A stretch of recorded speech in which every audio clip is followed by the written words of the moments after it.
What if Harry had world boss system and a creature stronger than Voldemort spawned every month only he could defeat? Chapter 1, the tutorial is a magma golem blue. That's the first thing I saw.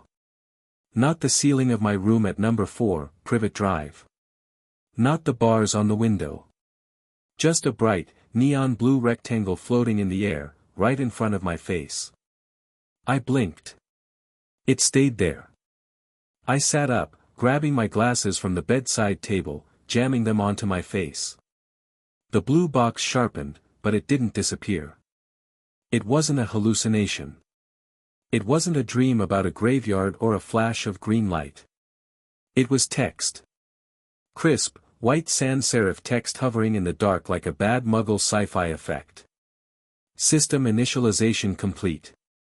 User, Harry James Potter. Class, World Keeper, locked, dot. Status, critical. What the hell, I whispered.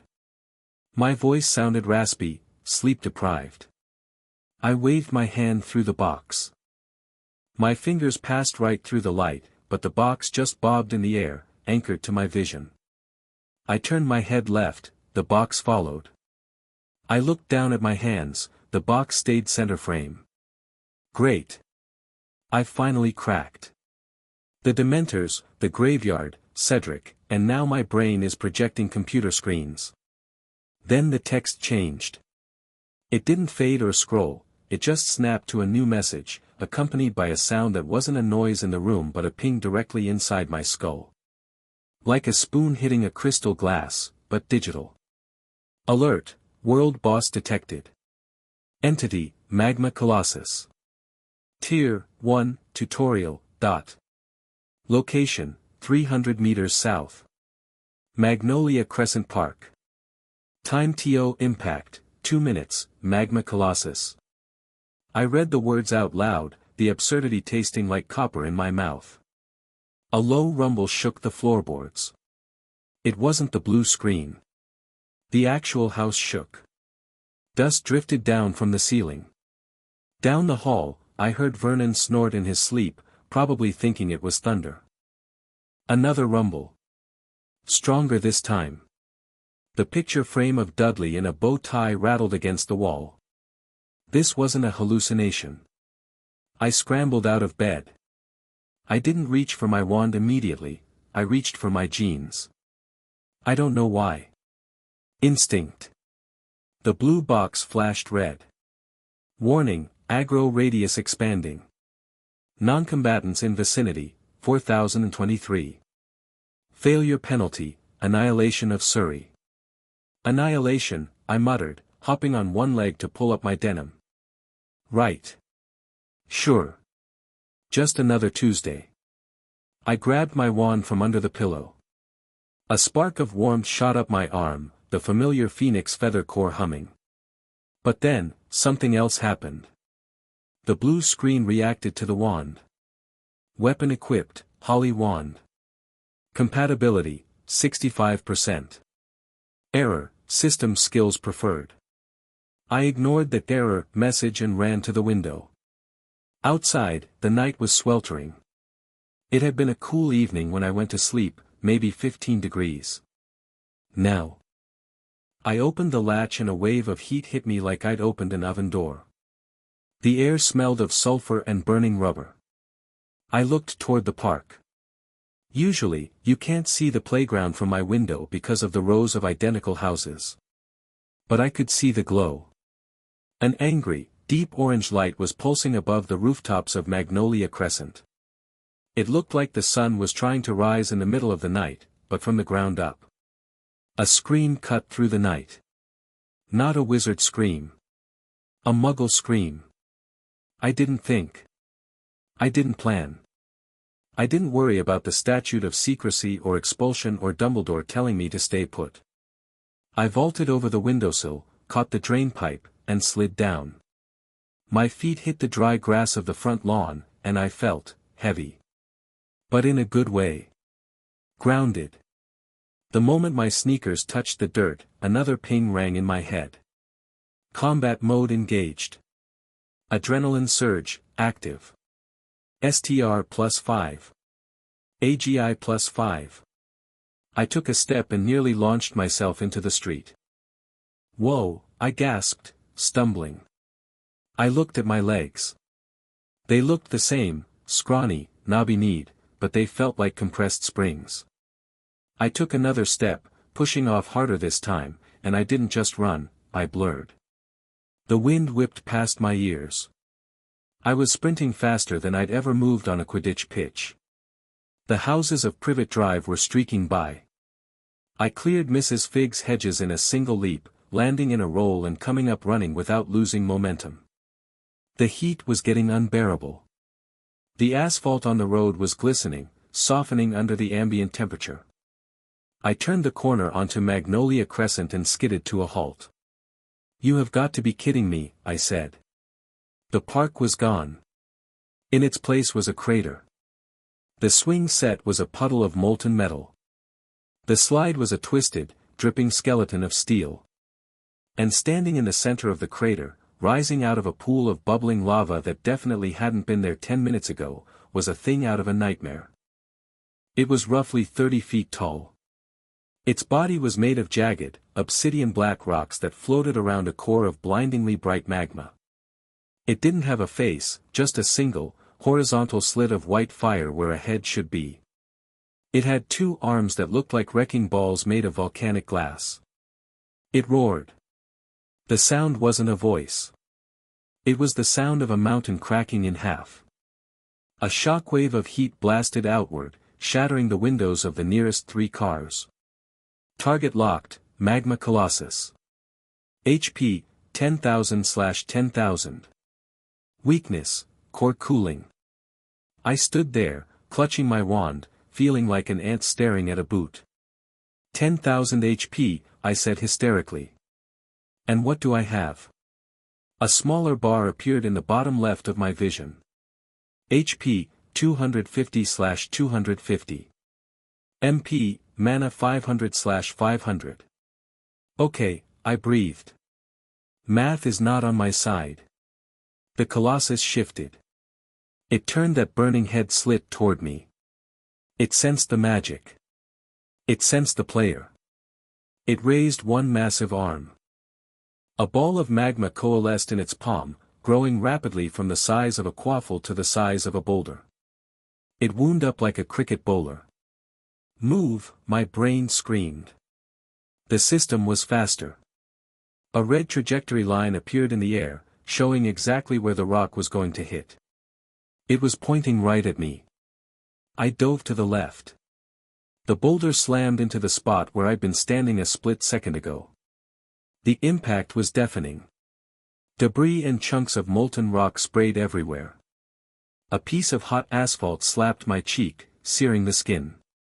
HP, 245/250. I scrambled to my feet. The heat was suffocating. My t-shirt was already sticking to my back. "Stupefy!" I yelled, slashing my wand at the giant. The jet of red light hit the creature's chest. It sizzled for a microsecond and then vanished. Damage, 0, immunity, normal magic. "Are you serious?" I shouted at the floating text. "It's immune to magic. I'm a wizard. That's all I've got." The Colossus took a step forward. The ground shook so hard I nearly fell over. It raised both fists this time.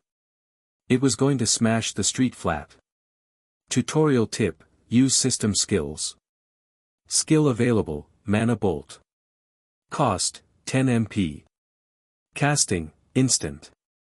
No wand required. How do I use it? I yelled, dodging another spray of lava. Is there a button? Do I yell it? Intent. Intent. Right. Like accidental magic. Like blowing up Aunt Marge. I just had to want it to hurt. I shoved my wand into my back pocket. I felt naked without it, but the system said, no wand. I planted my feet, looked at the towering monster, and shoved my hand forward, palm open. I visualized a cannonball. I visualized pure force. Mana bolt. A sphere of blue energy, crackling like concentrated lightning, erupted from my palm. There was no incantation, no swish and flick. Just pure output. Boom. The blue bolt streaked across the park and slammed into the Colossus's left shoulder. Crack. A chunk of obsidian the size of a sofa shattered and fell off. The creature stumbled back, letting out a confused, grinding roar. Damage, 150. Critical hit.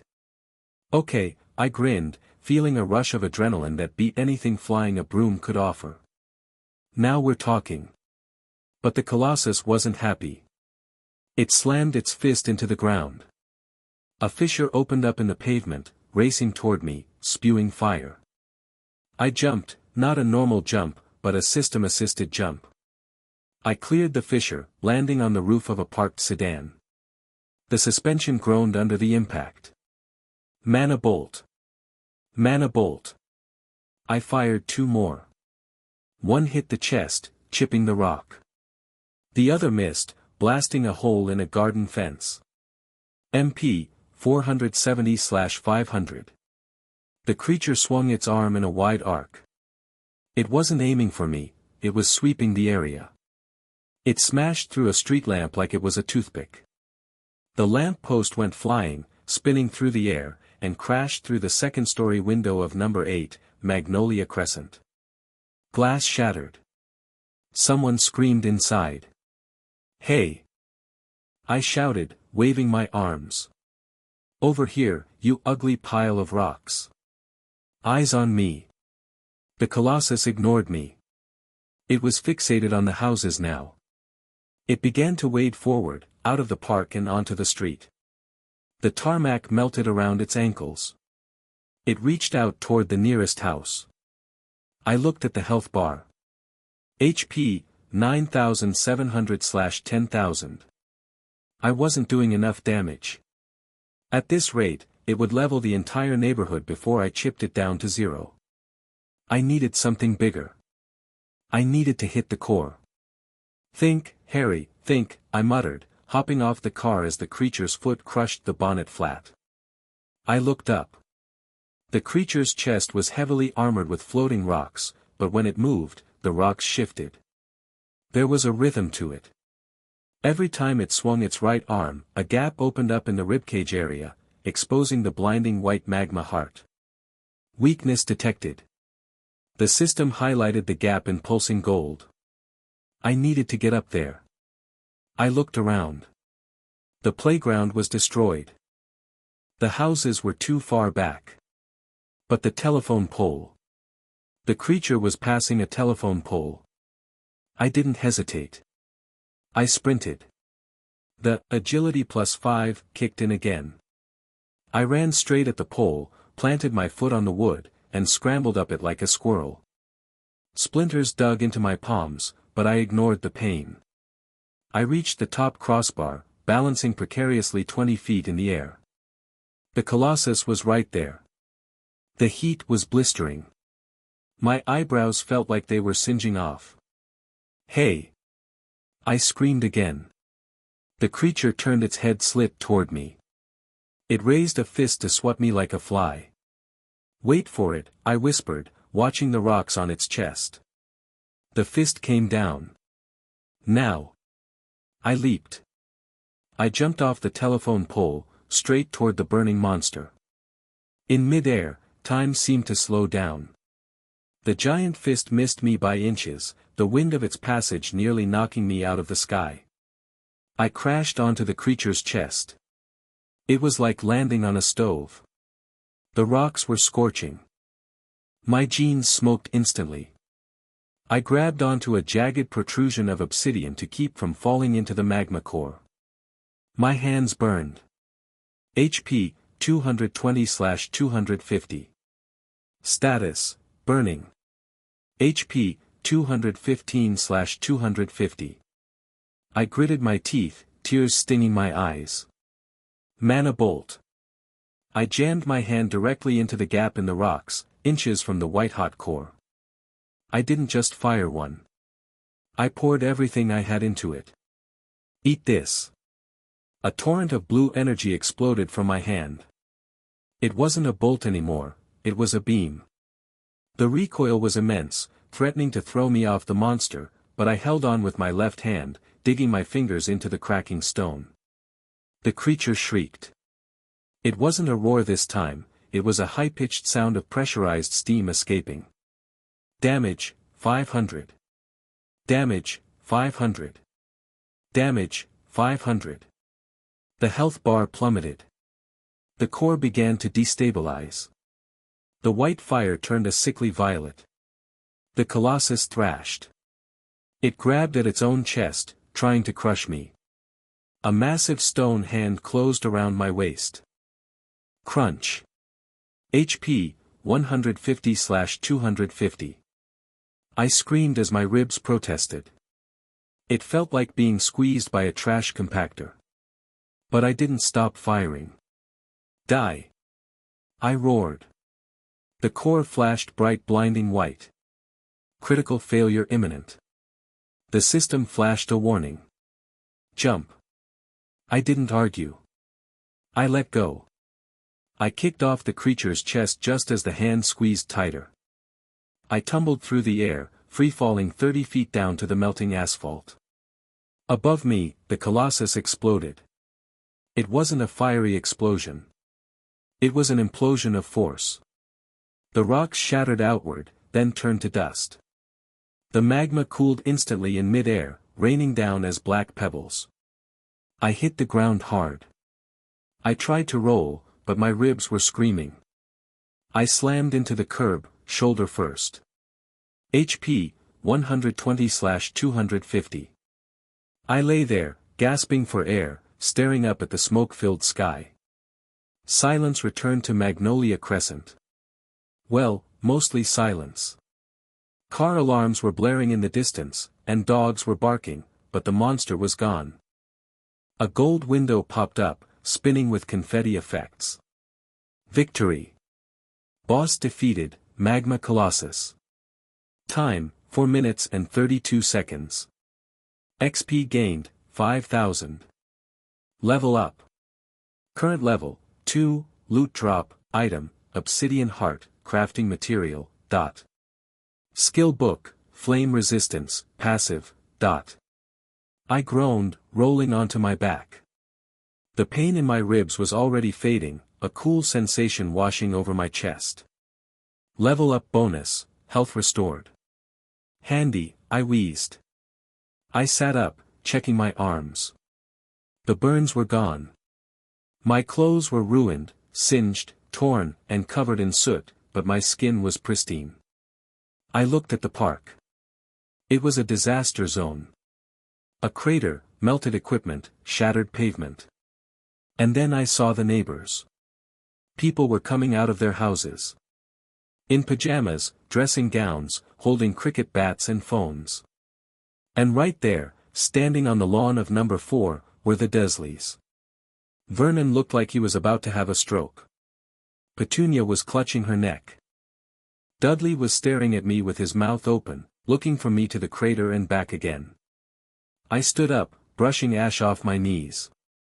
I walked toward them. Boy! Vernon bellowed, finding his voice. He marched down the driveway, his face purple. What have you done? The noise. The mess. You freaks, shut up, Vernon, I said. I didn't shout it. I just said it. Calmly. Vernon stopped dead. He blinked. He'd never heard that tone from me before. It wasn't rebellious, it was dismissed. You. He sputtered. You can't talk to me like, I said shut up, I repeated, walking past him. I just saved your house. And your car. And probably your lives. So go inside, make some tea, and don't talk to me. I reached the front door, but a loud crack echoed through the street. 3 figures appeared out of thin air in the middle of the road. Wizards. I recognized the lime green bowler hat immediately. Cornelius Fudge. Flanking him were 2 aurors I didn't recognize, tough-looking types with grim faces and wands drawn. "Stay where you are," one of the Aurors shouted, pointing his wand at me. Fudge looked around, his eyes bulging as he took in the destruction. "By Merlin's beard. Potter? Potter, is that you?" "Evening, Minister," I said, leaning against the Dursley's garden wall. I felt incredibly tired all of a sudden. "What is the meaning of this?" Fudge stammered, stepping over a pile of cooling lava. The misuse of magic office lit up like a Christmas tree. Explosion spells. Unregistered magic. In a Muggle area. "It wasn't a spell," I said, pointing a thumb at the crater. "It was a giant lava monster." Fudge stared at me. Then he looked at the crater. Then he looked at the Aurors. "He's deranged," Fudge whispered, loud enough for me to hear. "The stress of last year, he's finally cracked." "I'm not crazy," I said, pushing off the wall. "Check the residual magic. Check the ash." "It wasn't me." "Seize his wand," Fudge ordered. The Aurors moved forward. "I didn't use my wand," I said, holding my hands up. "My wand was still in my back pocket." "Don't lie to me, boy," Fudge yelled, his fear turning to anger. "Look at this destruction. You've breached the statute of secrecy. You've endangered Muggles. This is expulsion. This is Azkaban." I laughed. I couldn't help it. It just bubbled up. The sheer stupidity of it. I had just fought a 30-foot magma golem with my bare hands and magical blue bolts, and this man was worried about paperwork. Expulsion? I chuckled, shaking my head. "Minister, if you think Hogwarts matters right now, you aren't paying attention. Take him!" Fudge shrieked. The Aurors raised their wands. Expelliarmus. The red light flew at me. I didn't even think. My body just reacted. The system reacted. Threat detected. Auto parry engaged. I swatted the spell away with the back of my hand. I didn't use a shield charm. My hand just glowed with a faint blue light, and the red beam bounced off it like a tennis ball, slamming into a nearby hedge and setting it on fire. Silence descended again. The Aurors stared at their wands. Fudge stared at my hand. Even Vernon, who was watching from the porch, looked terrified. "How?" The Auror breathed. "That was wandless blocking." "I told you," I said, my voice cold. "I didn't use my wand." A new notification popped up in my vision, hovering right over Fudge's head. Quest complete, survived the first wave. Reward, system shop unlocked. Next boss spawn, 29 days, 23 hours, 55 minutes. 29 days, I muttered. "What?" Fudge asked, his voice trembling. I looked the Minister of Magic in the eye. I didn't feel like a student anymore. I didn't feel like the boy who lived. I felt like the only person in the room who knew the building was on fire. "You have 29 days, Minister," I said. "Clean this up. Obliviate the neighbors. Fix the street. Do whatever you do. You are giving me orders." Fudge spluttered, his face reddening. "I'm giving you a warning," I said. I turned and walked toward the front door of number 4. Because in a month, something else is coming. And next time, I might not be able to keep the noise down. I opened the door. "Potter. Stop!" Fudge yelled. "You are under arrest." I paused in the doorway. I looked at the system interface still floating in my vision. The timer was counting down. 29:23:54.29:23:53. "No, I'm not," I said, and stepped inside, closing the door on the wizarding world. Inside the hallway, it was quiet. I leaned my back against the door and slid down until I was sitting on the floor. My hands were shaking. Now that the adrenaline was fading, the reality was setting in. I pulled up the menu again. Inventory. A grid appeared. In the first slot was a black, pulsing rock. Obsidian heart. Description: the core of a lesser magma elemental. Can be used to forge fire attribute weapons or consumed for XP. I stared at it. Voldemort was back. He was out there somewhere, gathering Death Eaters, planning to take over the world. The Daily Prophet was calling me a liar. Dumbledore was ignoring me. But none of that seemed to matter as much as the timer ticking down in the corner of my eye. Voldemort wanted to rule the world. The system? The system wanted to eat it. Okay, I whispered to the empty hallway. Level 2. Let's see what I can do. I closed my eyes, but the blue light remained. This was going to be a long summer. The next morning, the cover-up was impressive, even for the Ministry. I watched from my window as a team of obliviators moved house to house. A construction crew, wizards dressed in mismatched muggle orange vests, was fixing the road. By noon, the crater was gone. The swing set was back. The burnt hedges were green again. If you didn't know better, you'd think nothing had happened. But I knew. And so did the owl that tapped on my window at 1 p.m. It wasn't Hedwig. It was a sleek, gray eagle owl. Official looking. It carried a letter bearing the Gringotts seal. I opened the window and took the letter. The owl didn't wait for a treat, it just hooted once and flew off. I broke the wax seal. Mr. Potter, an anomaly has been detected in your magical signature. Our vaults reacted to a surge of ancient energy at approximately 2 a.m. last night. Furthermore, a deposit has been made into your vault. Not in galleons, but in assets. We request your presence at the bank immediately. The goblins are curious. Sincerely, Ragnarok, head of accounts. I frowned. Assets? I opened my system interface. Currency conversion available. 5,000 system credits - 50,000 galleons. Transfer complete. My jaw dropped. I had just made 50,000 galleons for killing a rock monster. Okay, I said, a smile creeping onto my face. Maybe this isn't so bad. I needed gear. I needed armor. If I was going to fight a monster every month, I couldn't do it in Dudley's cast-off jeans and a t-shirt. I needed to go to Diagon Alley. But I was stuck at Privet Drive. Or was I? I looked at the skills menu. Level 2 unlocks, 1. Observe, gives info on targets, 2. Shadow Step, short-range teleportation behind targets, 3. Inventory expansion. I tapped Shadow Step. Skill learned.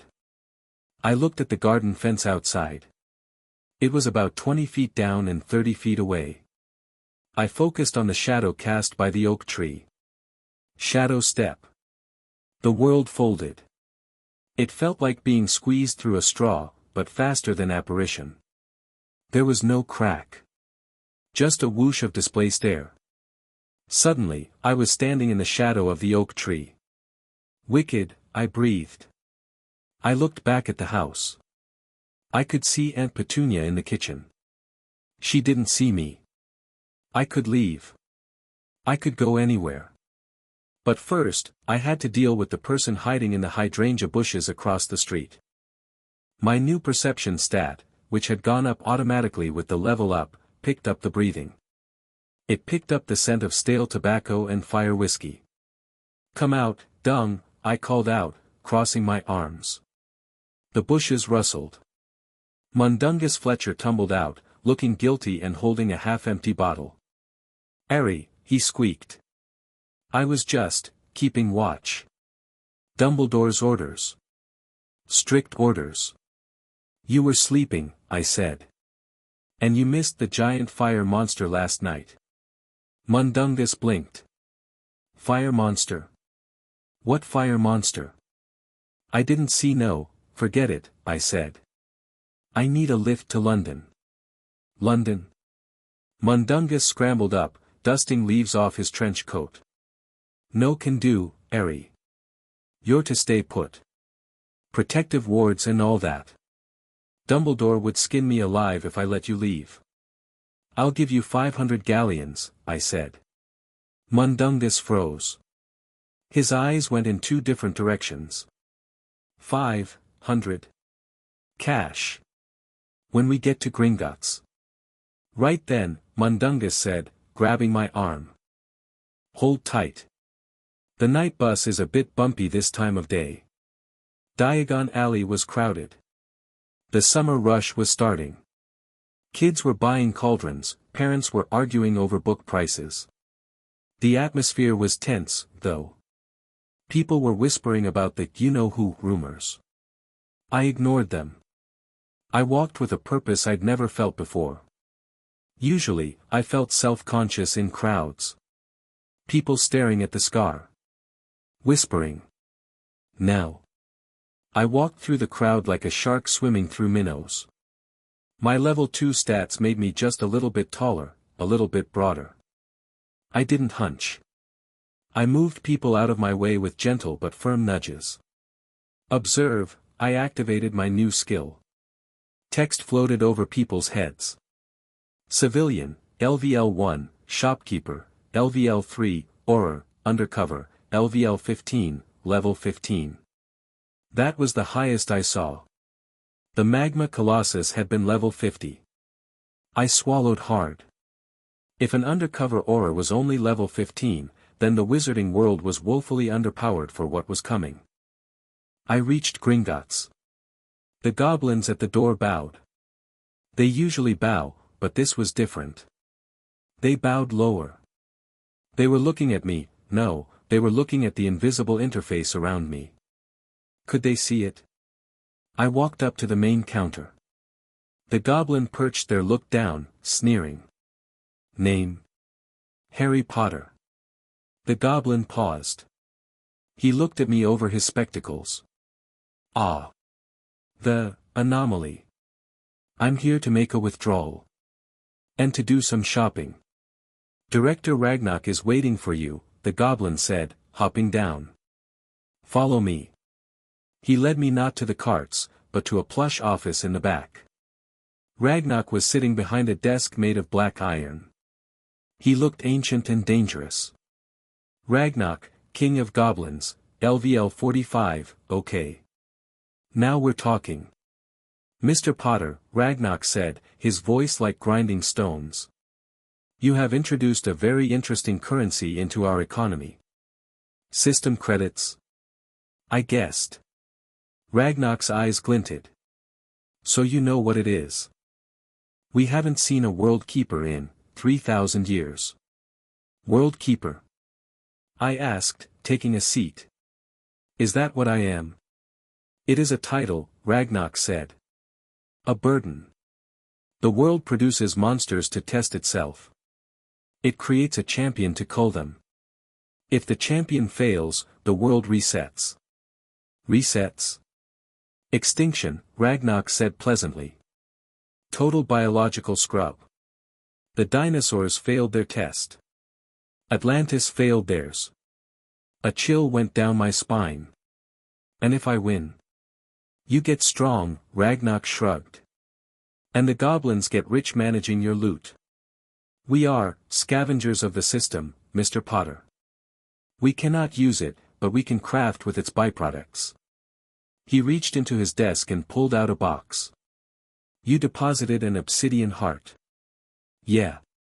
We can forge it, Ragnarok said. Into a weapon. Or armor.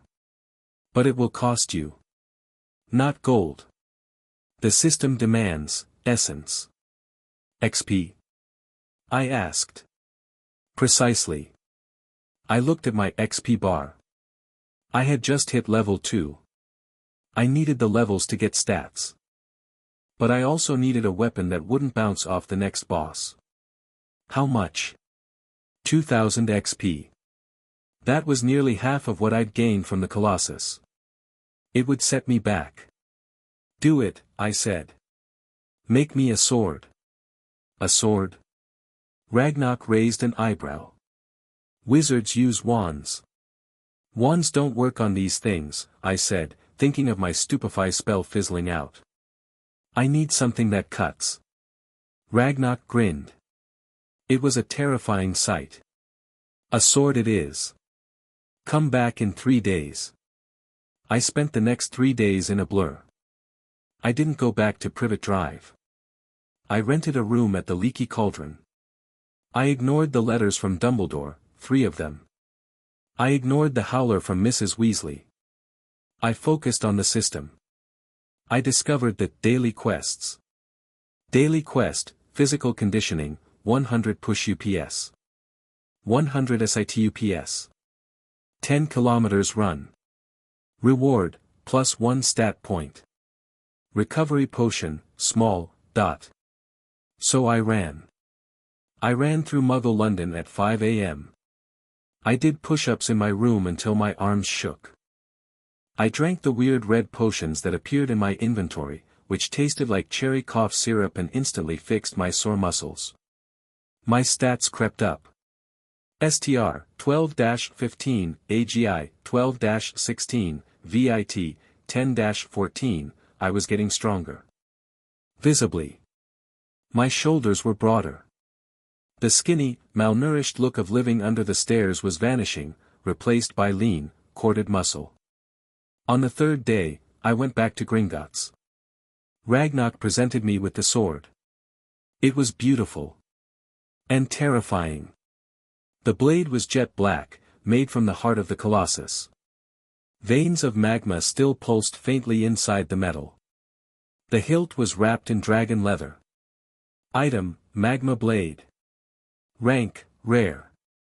Damage, 200 plus, STRX2, dot. Effect, burning, deals continuous fire damage on hit, dot. Requirement, level 2. I picked it up. It was heavy, but with my new strength stat, I could wield it one-handed. Perfect, I said. I sheathed it. The sheath had an enchantment on it, undetectable extension charm, so I could slide a 3-foot sword into my belt and it wouldn't show under my jacket. Pleasure doing business, World Keeper, Ragnarok said. I left the bank. I had 25 days left until the next spawn. I had a sword. I had stats. I had a system. I was ready. Or so I thought. As I stepped out into the sunlight of Diagon Alley, a notification popped up. Event triggered, the rival. I looked around. Standing near the fountain, looking bored and arrogant, was Draco Malfoy. He was with his mother, Narcissa. Malfoy looked at me. He sneered. Potter. You look different. Been rolling in the dirt? I looked at him. Draco Malfoy, LVL 4, he was level 4. Higher than the shopkeepers. Probably all that pureblood training. But he was still nothing. Move, Malfoy, I said, not stopping. Malfoy stepped in my path. Don't ignore me, Potter. I heard you got into trouble with the Ministry. Exploding toilets in Surrey. He laughed. Narcissa looked at me with cold, calculating eyes. I stopped. I was inches from his face. Draco, I said softly. I'm not playing this year. Ooh, scared. Malfoy reached for his wand. It was a mistake. Threat detected. I moved. I didn't draw my sword. I didn't draw my wand. I just used my left hand. I grabbed Malfoy by the throat. It was so fast nobody saw it. 1 second he was sneering, the next he was lifted off his feet, his toes dangling 2 inches off the cobblestones. Narcissa gasped. Unhand him. Malfoy clawed at my hand, his face turning red. He couldn't breathe. Listen to me, I whispered, bringing him close. You want to play Dark Wizard? You want to play games? I am fighting things that would eat your Dark Lord for a snack. Do not get in my way. I dropped him. He collapsed on the ground, coughing and sputtering. I stepped over him. Narcissa drew her wand. You filthy half-blood, I turned my head. Just slightly. And I let my intent leak out. The killing intent I'd learned from facing the Colossus. The aura of a world keeper. Narcissa froze. She turned pale. Her wand hand shook. She saw it in my eyes. I wasn't a schoolboy anymore. Take him home, I said. Before I farm him for XP. I walked away. The system pinged. Reputation update, fear established. XP gained, 50. 50 XP. Pitiful. I needed more. I checked the timer. 25 hours 14 minutes and 2 seconds, I headed toward the leaky cauldron.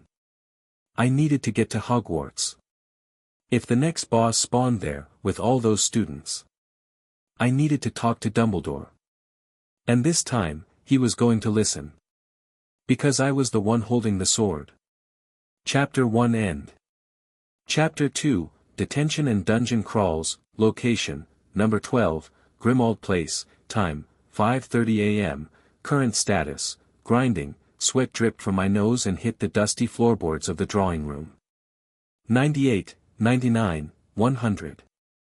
I pushed off the floor with my left hand, flipping upright in a single fluid motion. My chest was heaving, but it wasn't the desperate gasping of an asthma attack, it was the controlled, rhythmic intake of oxygen fueling a machine. A blue chime rang in my ear. Daily quest complete, physical conditioning, reward, +1 STR, +1 VIT. Bonus, small stamina potion added to inventory. I grabbed a towel from the back of an armchair that looked like it might bite me if I sat on it wrong, and wiped my face. I checked my stats. Name, Harry James Potter, Level, 4th Class, World Keeper, STR, 22, AGI, 20, VIT, 18, INT, 15, WS, 12, Luck, 10, Strength was at 22. According to the system's help manual, which was surprisingly snarky, the average adult wizard had a strength of maybe 8. An aura might have 12. I was pushing into Olympic athlete territory, and I hadn't even had breakfast yet. I had spent the last 2 weeks at Grimmauld Place, the headquarters of the Order of the Phoenix.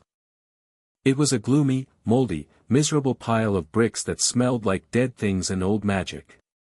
Everyone else hated it. Sirius hated it because it was his prison. Mrs. Weasley hated it because of the doxies in the curtains. I loved it.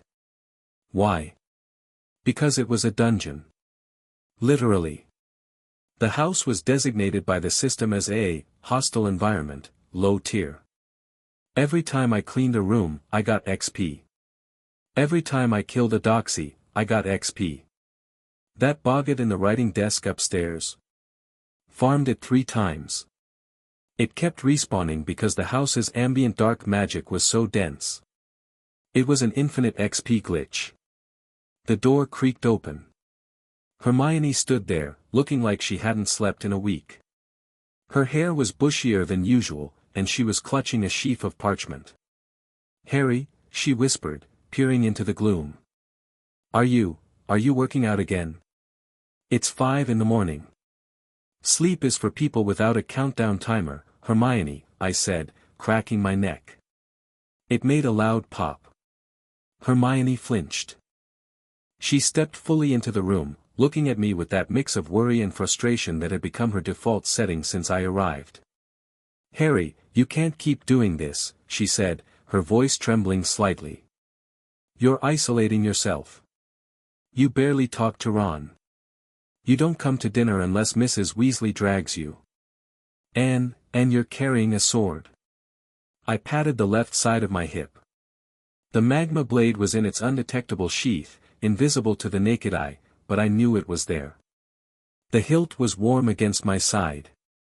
Voldemort is back, Hermione, I said, grabbing a bottle of water. I'm getting ready. By doing push-ups, she argued, stepping closer. Harry, this is magic. You need to study defensive spells. You need to learn occlumency. Dumbledore says a lot of things, I interrupted, taking a long drink. Dumbledore says stay put. Dumbledore says let the adults handle it. But the adults didn't handle the graveyard. I did. That's not fair, she snapped. We're all trying. The Order is out there risking their lives. I looked at her. Really looked at her. Hermione Granger, LVL 5, class, mage, academic, threat level, low, she was smart. She was loyal. But she was level 5. If the magma colossus had spawned here instead of Surrey, she would have cast a water charm on it and then been vaporized. I know you're trying, I said, softening my tone. I didn't want to fight her. I just didn't have the bandwidth to explain that I was playing a completely different game now. Look, Hermione. I appreciate the concern. Really. But I have a method. It works for me. It's not normal, she insisted. You're different, Harry. You're cold. When you fought those doxies yesterday, you didn't just stun them. You crushed them. With your hands. Ammo conservation, I said. Mana isn't infinite. Mana? She frowned. You mean magical exhaustion? Harry, wizards don't run on batteries. I do, I muttered. A loud crash echoed from the kitchen downstairs. Then Mrs. Weasley's voice, screeching. Tonks! The plate. Breakfast, I said, moving past Hermione. I need protein. Lots of it. I walked out of the room, leaving her standing there with her parchment. I felt a twinge of guilt, but I shoved it down. Guilt didn't add DPS. Guilt didn't boost my HP. Down in the kitchen, the Order meeting had apparently just broken up, or was just starting. It was hard to tell. Sirius was sitting at the head of the table, looking like a rock star with a hangover. Remus Lupin was reading the Prophet with a grim expression. Mundungus Fletcher was trying to sell Fred and George something that looked suspiciously like venomous tentacula seeds. I walked in. The room went quiet. It usually did these days. They sensed it too. The intent. Morning, Harry, Sirius said, trying to sound cheerful. Up early. Training, I said, pulling out a chair. Pass the eggs. All of them. Mrs. Weasley bustled over, looking harried. Harry, dear, you must slow down. You're growing so fast, you'll hurt yourself. And your robes won't fit for school. I'll buy new ones, I said, dumping 6 scrambled eggs onto my plate. I needed the calories. My metabolism, passive skill burned through food like a furnace. So, Tonks said, her hair turning a vibrant bubblegum pink to lighten the mood. She tripped over a chair leg but caught herself. Ready for the Hogwarts Express? 5th year. OWLS coming up. Can't wait, I said flatly. Harry, Lupin said gently, folding his newspaper. We need to talk about your behavior. Here we go. I kept eating. What about it? The incident in Surrey, Lupin said. And the way you handled Malfoy in the alley. You can't just go around assaulting people, Harry. Even if they are unpleasant. Malfoy pulled a wand, I said, chewing. I neutralized the threat. Minimum force applied. He's alive, isn't he? You choked him. Mrs. Weasley shrieked. Narcissa Malfoy sent a letter to the minister. She claims you're dangerous. I am dangerous, I said. I looked up. That's the point. The table went silent again. Voldemort, I said, pointing my fork at the empty chair at the end of the table. He's gathering giants. He's recruiting werewolves. He's breaking people out of Azkaban. And you're worried that I bruised Draco Malfoy's ego? It's about optics, Harry, Kingsley Shacklebolt rumbled from the corner. The Ministry is looking for any excuse to expel you. Don't give them one. I checked my internal clock.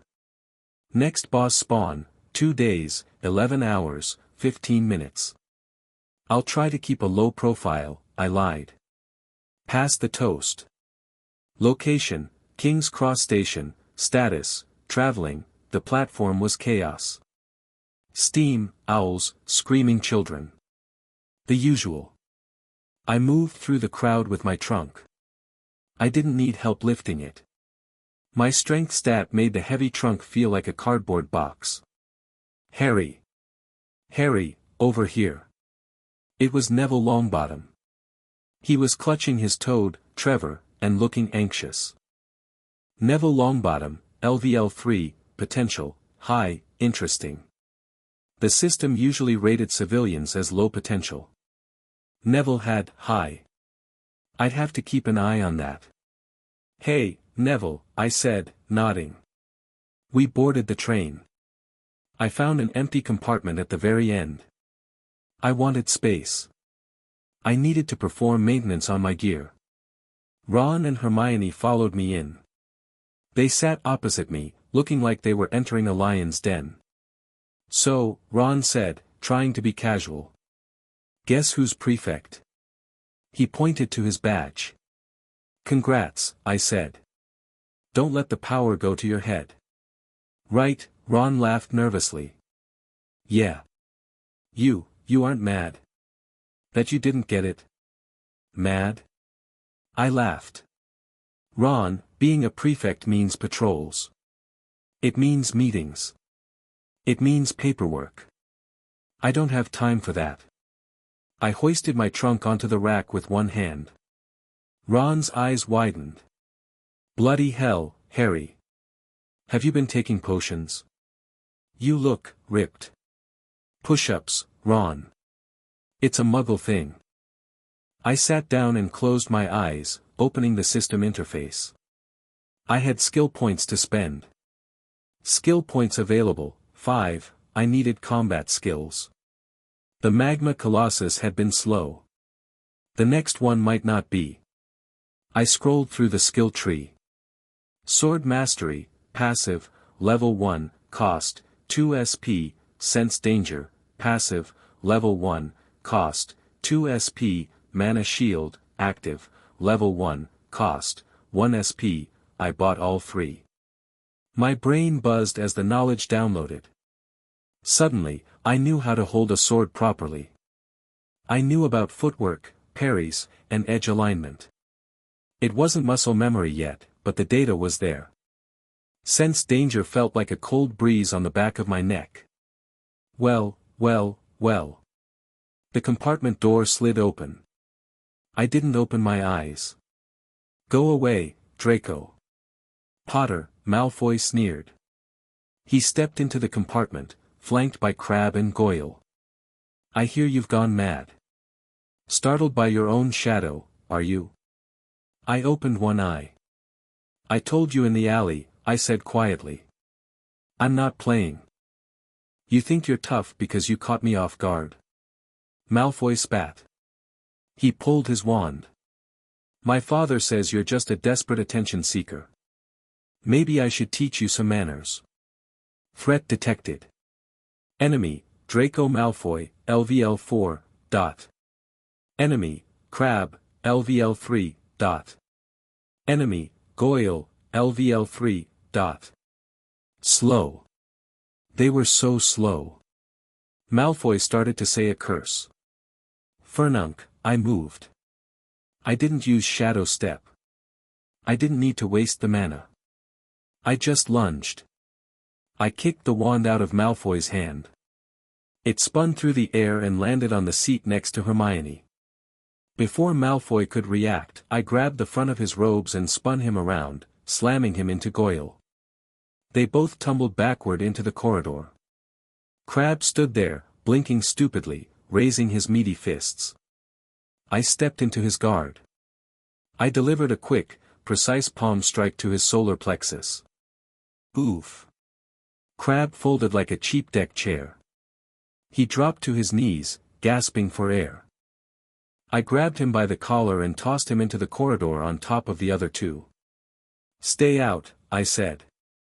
I slid the door shut and locked it with a manual latch. I sat back down. Ron was staring at me with his mouth hanging open. Hermione looked terrified. "Harry," Ron whispered. You didn't even use magic." "Conserving resources," I said, closing my eyes again. "Wake me up when the trolley witch comes. I need pumpkin pasties. The buffs are decent."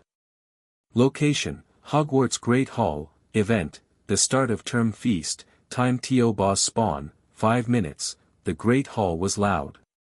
Candles floated in the air. The 4 long tables were packed with students. I sat at the end of the Gryffindor table, creating a small island of isolation. People were whispering. Pointing. "That's him. I heard he beat up Malfoy without a wand. I heard he's crazy." I ignored them. I was watching the timer. 4 minutes and 30 seconds, Dumbledore stood up. The hall went quiet. He looked old. Tired. His hand was blackened, cursed. I used, observe. Albus Dumbledore, LVL 95, status, cursed, debuff, minus 50% VIT, whoa. Even with a 50% debuff, he was level 95. The old man was a powerhouse. But he was dying. I could see the health bar ticking down slowly, pixel by pixel. "Welcome." Dumbledore beamed. "To another year at Hogwarts." He gave his usual speech. Warnings about the Forbidden Forest, which I plan to farm later, new staff announcements. "We are pleased to welcome Professor Umbridge," Dumbledore said, gesturing to a woman who looked like a toad dressed in pink cardigan. "Who will be taking the post of defense against the dark arts teacher." Umbridge stood up. She cleared her throat. Hem. She started speaking. It was a long, droning speech about standards, progress, and ministry oversight. The students were glazing over. I wasn't. 1 minute, my legs started bouncing. "The Ministry of Magic has always considered the education of young witches and wizards to be of vital importance," Umbridge simpered. 30 seconds, the air in the Great Hall changed. The temperature dropped. The candles flickered. Nobody else seemed to notice yet. They were too bored. 10 seconds, "Something is wrong," I said aloud. "Shoo." Hermione hissed from down the table. "She's still talking." "Hermione, look at the ceiling," I said. She looked up. The enchanted ceiling, which usually showed the night sky, was rippling. The stars were going out. A vortex of black smoke was forming directly above the space between the Gryffindor and Hufflepuff tables. "Midnight, alert, world boss spawned. Entity, Void Stalker. LVL, 15. Special ability, invisibility/phase shift. Aggro, random. Get down." I roared. I didn't wait. I jumped onto the table, kicking a platter of roast chicken into the air. At that exact moment, the ceiling tore open. Something fell. It didn't make a sound. It was a shadow, a distortion in the air. It landed on the Hufflepuff table, smashing the wood to splinters. Students screamed. But they couldn't see it. They just saw the table explode. "What is the meaning of this?" Umbridge shrieked from the high table. "Potter! Get down from there immediately. It's invisible." I shouted, drawing the magma blade. "Everyone back. Move." The Void Stalker moved. It was fast. It rushed toward a group of terrified first years. Sense danger triggered. I felt the attack before it happened. A claw swipe aimed at a girl with pigtails. Shadow step. I vanished. I reappeared directly in front of the girl, my sword raised in a high guard. Clang! Sparks flew. My black sword collided with thin air, stopped by an invisible force. The impact shuddered through my arms. Blocked. Durability, 98%. Run! I yelled at the first years. They scrambled away, screaming. The creature shrieked, a sound like metal scraping on glass. It shimmered, partially revealing itself. It looked like a praying mantis made of oil and nightmares, easily 12 feet tall. What is that thing? Dean Thomas yelled, backing away. Stupefy. A spell flew from the high table. Snape. The red jet of light passed right through the monster's torso. Phase shift active. Magic immunity, 100%. Magic doesn't work. I shouted. It's phasing. The stalker turned its attention to me. It didn't like the sword. The magma blade was glowing with a dull orange heat, the burning effect radiating from the blade. It swiped again. I ducked. The claw took a chunk out of the stone floor. I needed to make it visible. I needed to tag it. I reached into my inventory. I had bought a bag of flour in Diagon Alley for this exact scenario. Invisible mobs were common in the lower dungeon levels of the system guide. Eat this. I ripped the bag open and threw it into the air, slashing it with my sword. A cloud of white dust exploded outward. The dust coated the creature. Suddenly, the invisible nightmare was a stark white outline against the dark hull. There! Professor McGonagall shouted. Reducto! Her spell hit the creature. It stumbled, but the damage was minimal. Damage, 20. Stop casting. I yelled. You're just annoying it. Clear the hull. The stalker hissed and leaped. It wasn't aiming for me anymore. It was aiming for the highest concentration of magic. The staff table. It launched itself through the air, clearing 20 feet in a single bound. It landed right in front of Umbridge. Umbridge froze. She stared up at the flower-coated monster towering over her. She raised her stubby wand, her hand shaking so hard she dropped it. Help, she squeaked. The stalker raised a scythe-like arm. I was too far away. Shadow Step was on cooldown for another 4 seconds. Damn it. I sheathed the sword and sprinted. I activated, dash.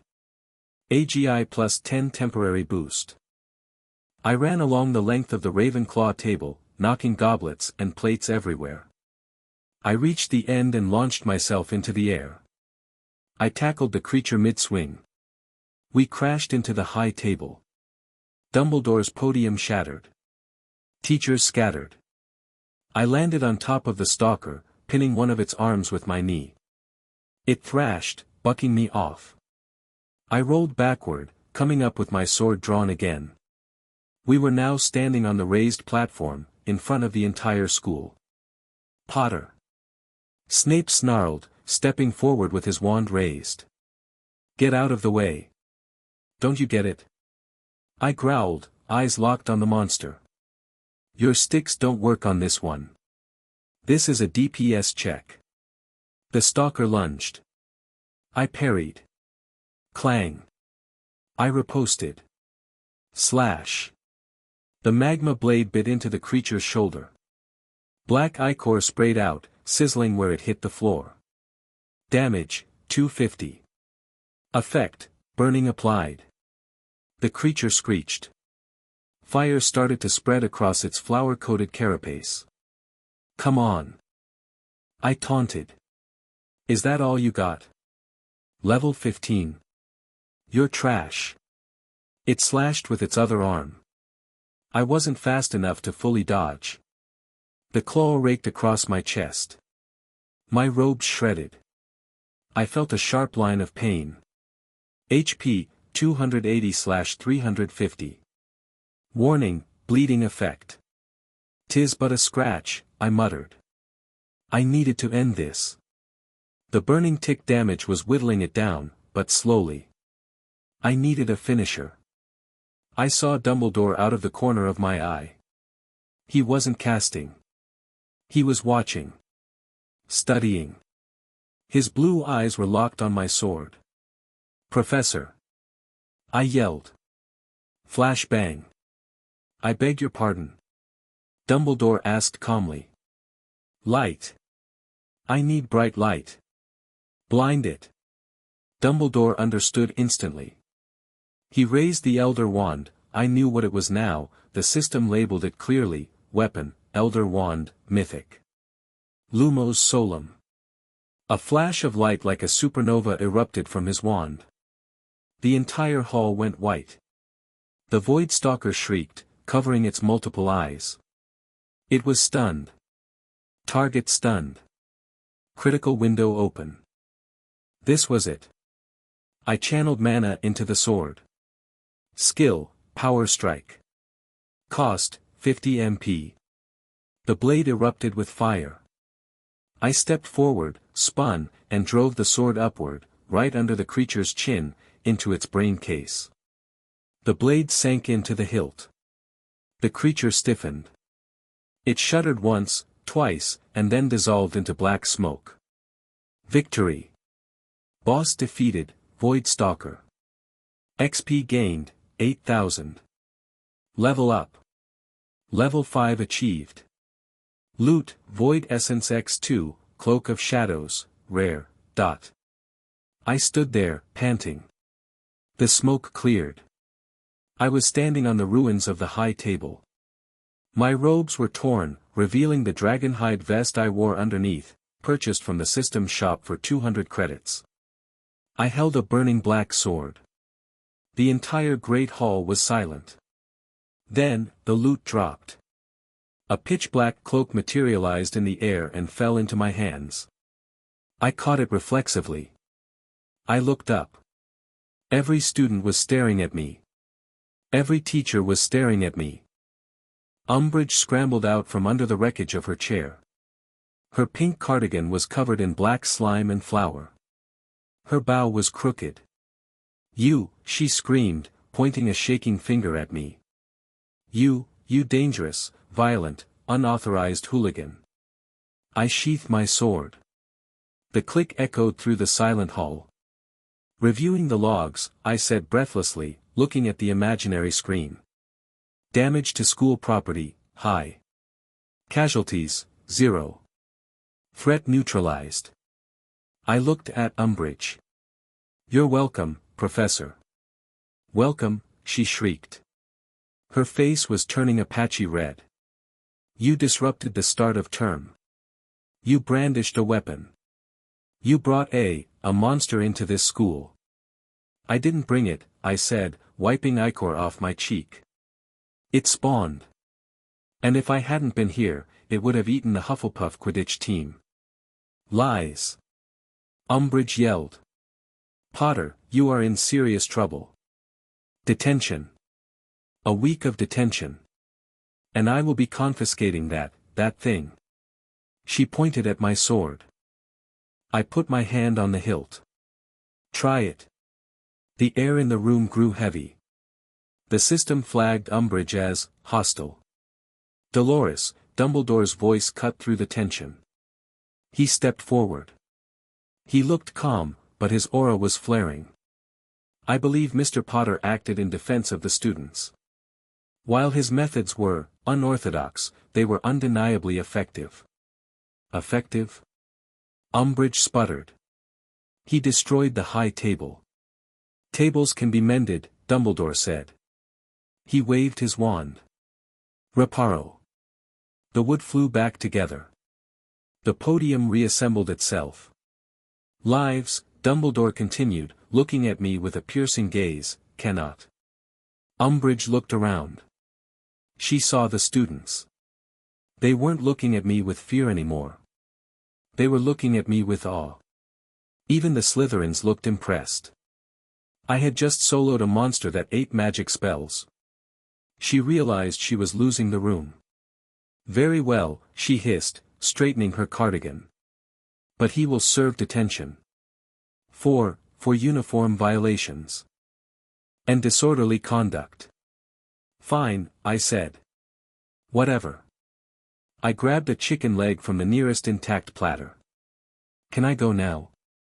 I leveled up and I need to allocate points. Go, Dumbledore said softly. To your dormitory, Harry. I walked out of the Great Hall. The students parted like the Red Sea. I heard Ron and Hermione scrambling to catch up. Harry. Ron hissed as we hit the marble staircase. That was bloody mental. What was that thing? Void Stalker, I said, taking a bite of the chicken. Nasty business. Usually travel in packs, but this was a stray. Packs? Hermione squeaked. There are more of them. Not here, I said. Not yet. I stopped on the landing. I looked at my friends. Listen, I said seriously. This year isn't going to be about exams. Umbridge is a joke. Voldemort is a problem. But the system is the war. System? Ron asked. You keep saying that. I tapped my temple. You can't see it. But it's there. And it's going to get worse. I checked the timer for the next boss. Next boss spawn, 29 days, 23 hours. Location. Calculating, I'm going to bed, I said. I have a detention to survive tomorrow. Location, Umbridge's office, time, 7 p.m., status, detention, the office was pink. Sickeningly pink. Plates with moving kittens covered the walls. I sat at a small desk.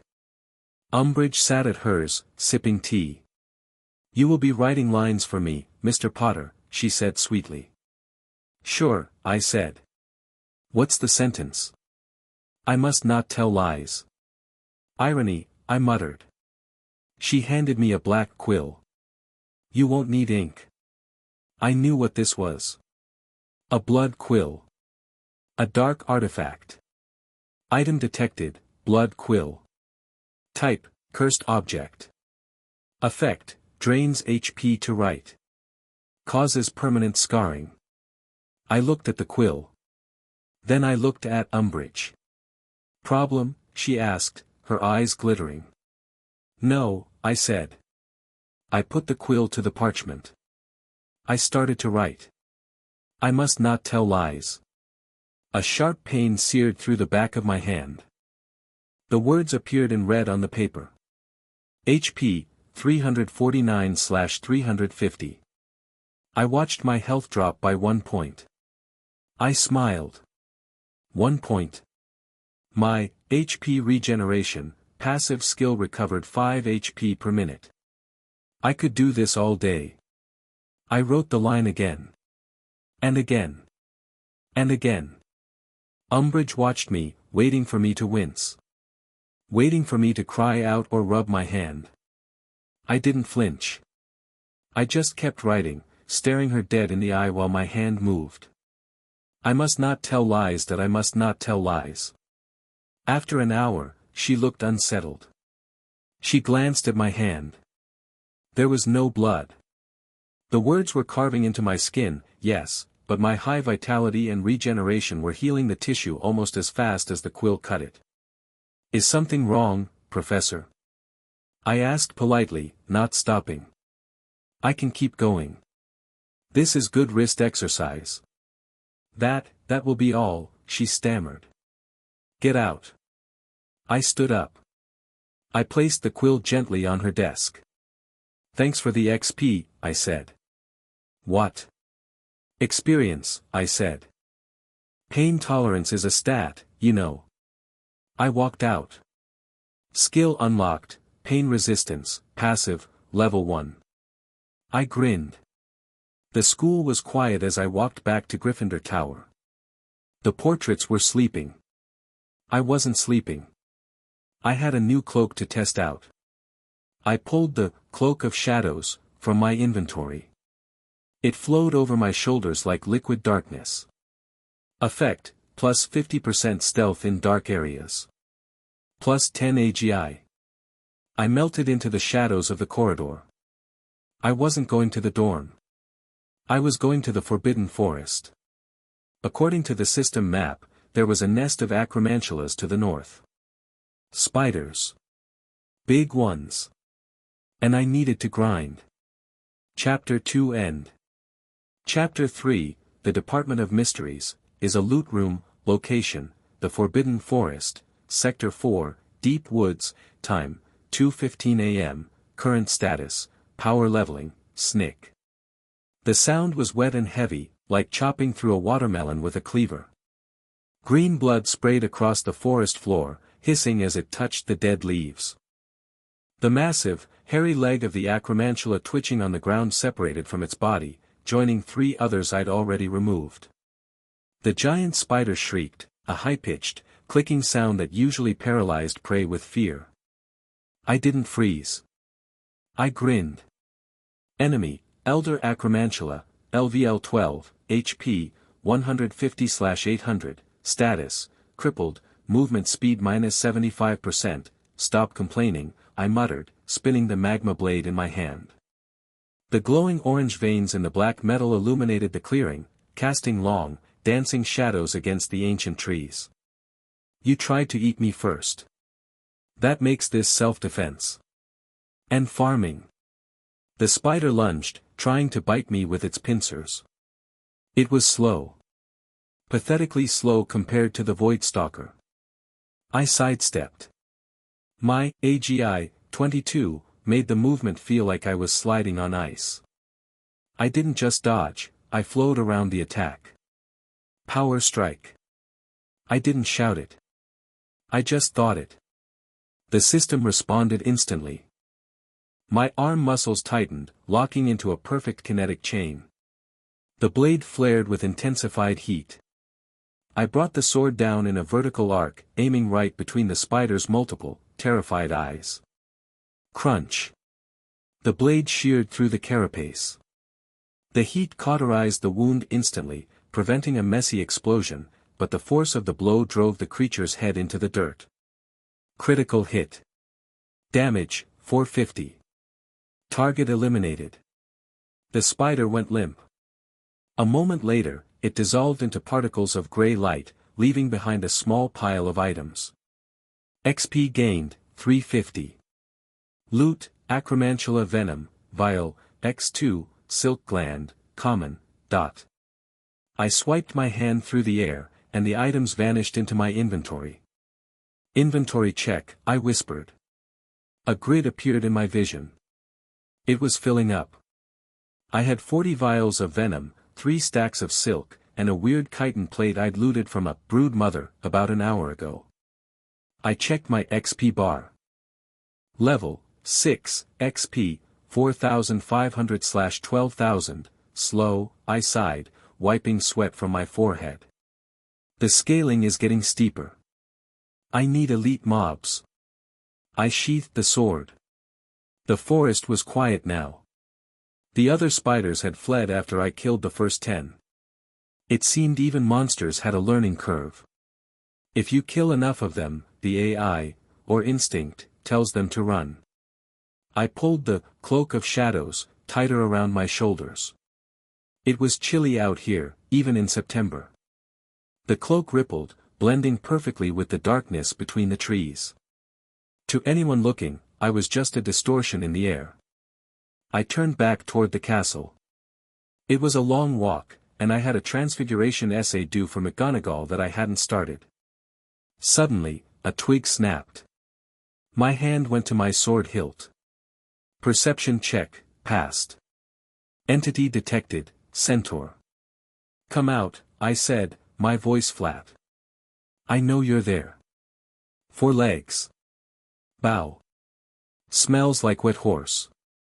A figure stepped out from behind a massive oak. It was Bane. He looked furious, his bow drawn, an arrow pointed directly at my chest. Foal, Bane spat, hoof pawing the ground. You trespass. You slaughter the children of Aragog. You disrupt the balance. The balance? I asked, raising an eyebrow.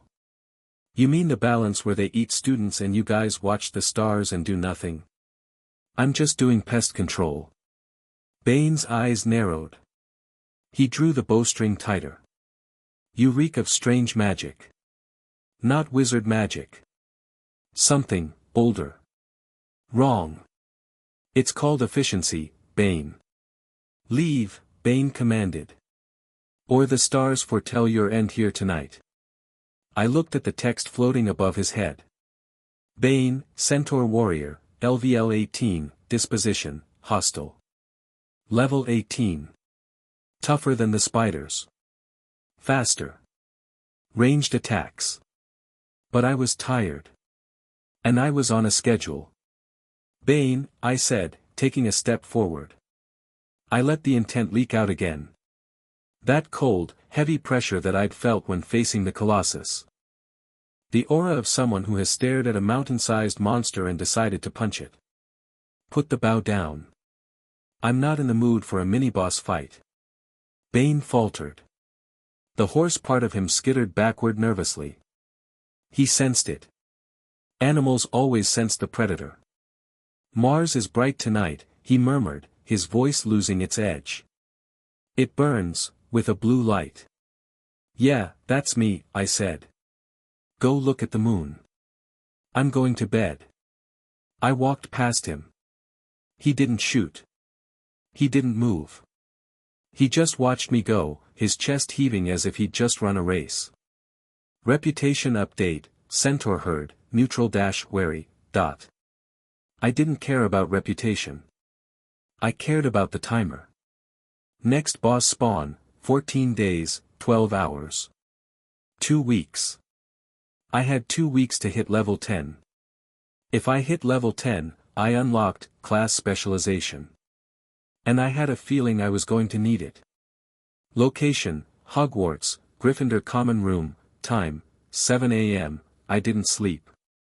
My vitality stat meant I only needed about 4 hours a night to be fully rested, and I'd grabbed a nap before the spider hunt. I was sitting in an armchair by the dying fire, sharpening the magma blade with a whetstone I'd bought from the system shop. It was a rhythmic, soothing sound. SHK, SHK. The portrait hole opened. Hermione walked in, already dressed in her uniform, carrying a stack of books that would break a normal person's back. She stopped when she saw me. She looked at the sword. Then she looked at the mud on my boots. You were out again, she said. It wasn't a question. Morning, Hermione, I said, inspecting the edge of the blade. It was razor sharp. Sleep well? No, Harry, I didn't, she snapped, dropping her books on a table.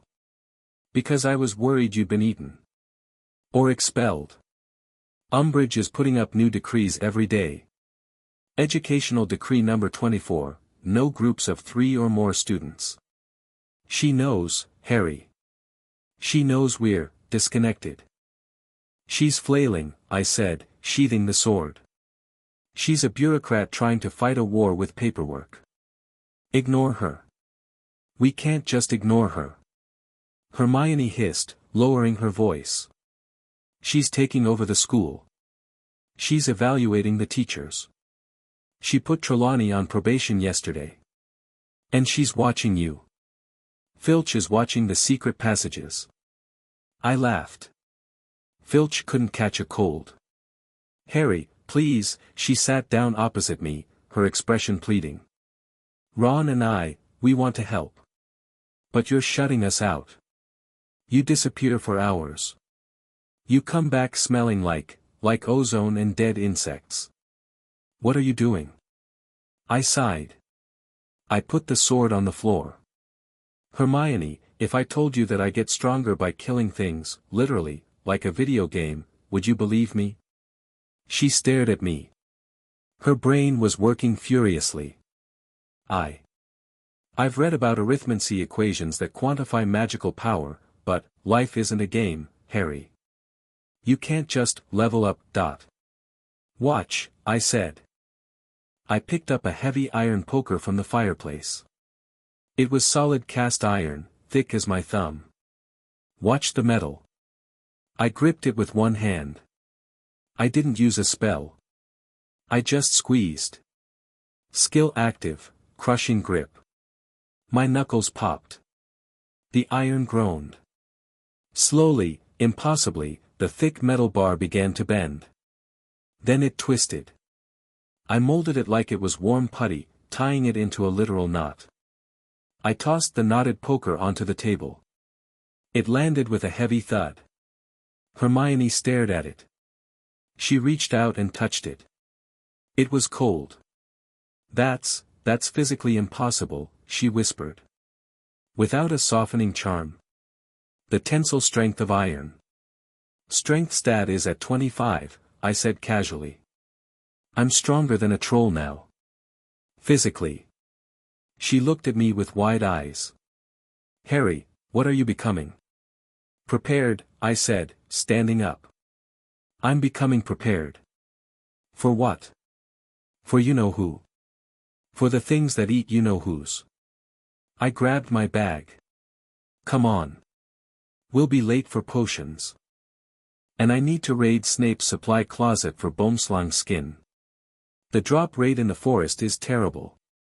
Location, Potions classroom, dungeon, time, 10:30 a.m., Snape was in a foul mood. Even fouler than usual. Potter, he drawled, looming over my cauldron. Tell me. What is the result of adding powdered moonstone to a draught of peace before the syrup of hellebore has simmered for 7 minutes? I didn't look up. I was focused on the HUD overlay on my cauldron. Crafting, draught of peace, progress, 85%, quality, superior, next step, stir clockwise x3. It destabilizes the mixture, creating a volatile gas that induces panic rather than peace, I recited automatically. The system wiki was handy like that. Snape paused. He expected me to fail. Correct, he said softly, sounding disappointed. 5 points to Gryffindor. He leaned closer. His voice dropped to a whisper so only I could hear. The headmaster informs me you have been active. At night. Insomnia, sir, I said, stirring carefully. Do not think, Snape sneered, that your petty celebrity status exempts you from the rules. Or that your new, parlor tricks, will save you from the Dark Lord. I stopped stirring. I looked at Snape. Severus Snape, LVL 45, class, alchemist/rogue, disposition, protective/loathing, sir, I said calmly. With all due respect. If the Dark Lord walked in here right now, I'd be the only one standing between you and a very quick death. So let me brew my potion. Snape's eyes flashed black. For a second, I thought he was going to curse me. Then, he saw it. He saw the knot of tension in my shoulders, the way my hand hovered near my belt, where the sword was hidden. He backed off. Do not let your arrogance be your undoing, Potter, he swished away. Crafting complete. Item created, draught of peace, high quality, dot. XP gained, 100. I bottled the potion. Another consumable for the inventory. Suddenly, a headache spiked behind my eyes. It wasn't the scar. It was the system. Alert, anomaly detected. Warning, boss spawn RE calculation. Error. Error. I dropped the ladle. Harry? Ron asked from the next table. You alright, mate? Boss spawn accelerated. Reason, mana surge in London. New time, midnight. Location, Ministry of Magic, level 9. Entity, psionic hive mind. No, I said, grabbing my bag. No, no, no. It was supposed to be 2 weeks. Harry. I have to go, I said. I didn't wait for permission. I ran. Potter. Snape yelled. Come back here. I ignored him. I sprinted out of the dungeon, taking the stairs 2 at a time. My mind was racing. London. Ministry. Now. The system had glitched. Or the boss had forced its way through early. Either way, I was in the wrong place. I needed to get to London. Fast. Brooms? Too slow. Even a firebolt would take hours to get from Scotland to London. Float powder. Umbridge had the network monitored. I couldn't risk being intercepted and stuck in a holding cell while a monster ate the Department of Mysteries. Apparition. I didn't have the license or the coordinates locked in for a long-distance jump. Wait. Skill, Shadow Step, Level 2, Range, 50 meters. Chaining possible. No good. Then I remembered the Thestrals. I ran out of the castle, ignoring the shouts of Filch. I burst onto the grounds. The sun was setting. Wait, was it? No, it was only noon. Why was the sky getting dark? I looked up. The sky toward the south was turning a bruised, sickly purple. The boss was already affecting the atmosphere. I ran toward the forest edge, where the Thestrals gathered. I need a ride. I shouted into the clearing. A skeletal, winged horse stepped out. It looked at me with white, blank eyes. Thestral, LVL-10, mountable. Fast travel isn't unlocked, I told the horse, patting its cold neck. We're doing this the hard way. I vaulted onto its back. It felt bony and uncomfortable. Ministry of Magic. London. Visitors and trance. The Thestral didn't understand English, but it understood intent. It understood the urgency radiating off me. It spread its massive, leathery wings. Fly. We launched into the air. The wind whipped my hair back. The ground fell away instantly. We climbed. Higher. Higher. Until Hogwarts was a toy castle below. Faster. I urged. The Thestral shrieked and tucked its wings, diving into a slipstream. Mount speed increased. Estimated arrival, 45 minutes. 45 minutes. Hold on, I whispered, clutching the mane. Just hold on, London. Location, London, above Whitehall, time, 11:45 a.m., the city was grey and busy. Muggles were walking around, eating sandwiches, driving taxis. They didn't see the purple storm cloud swirling directly over a specific telephone booth. They just felt a headache. I could see them rubbing their temples as we flew over. The Thestral banked hard, dropping altitude. Drop me here. I yelled over the wind. We were 500 feet up. The Thestral flared its wings to slow down, but I didn't wait. I let go. I free fell. The wind roared. The pavement rushed up to meet me.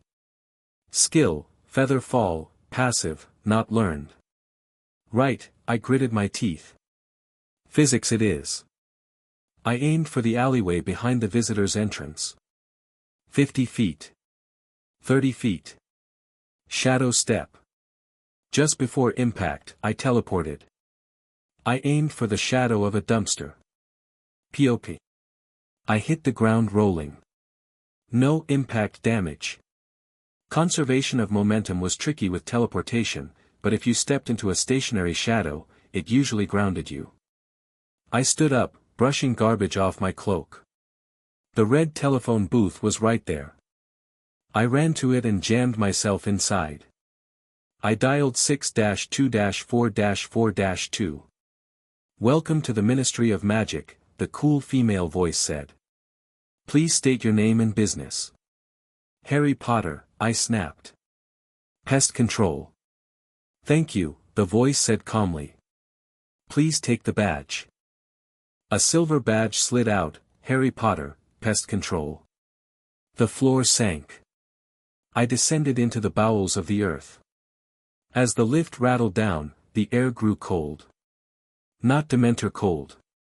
A sterile, metallic cold. The lift stopped. The grills opened. The atrium. It was usually polished dark wood and golden statues. The fountain of magical brethren. Now. It was a war zone. The fountain was gone.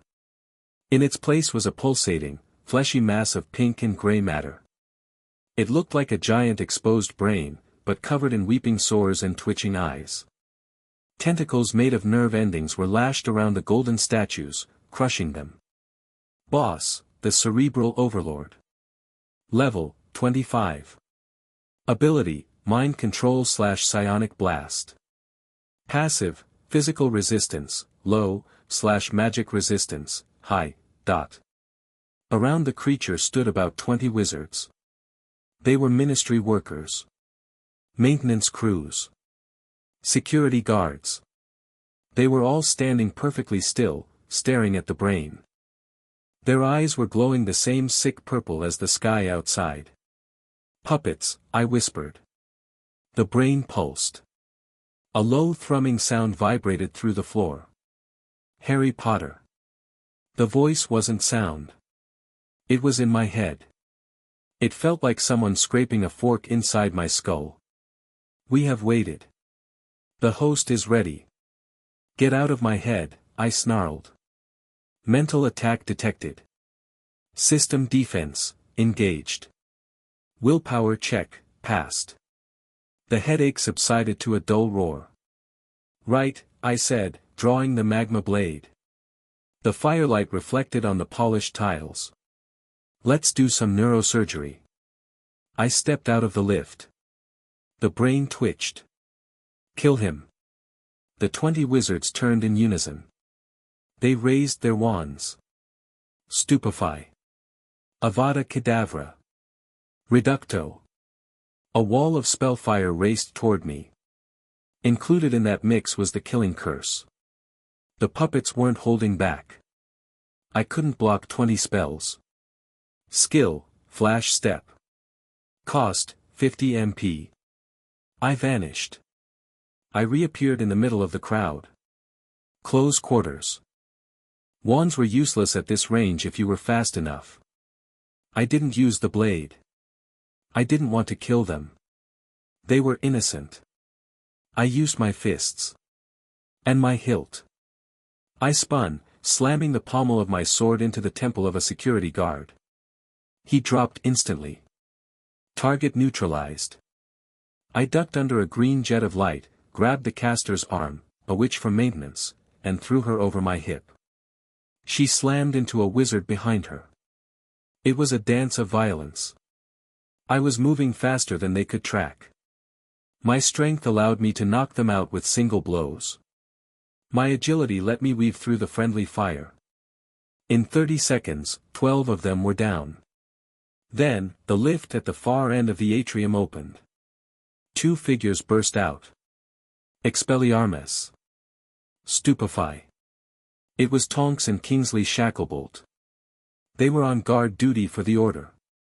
They must have been down in the Department of Mysteries and heard the commotion. They saw me standing over a pile of bodies. They saw the giant brain monster. Tonks' hair turned white. Watcher. Harry. What is that? Don't look at its eyes. I yelled.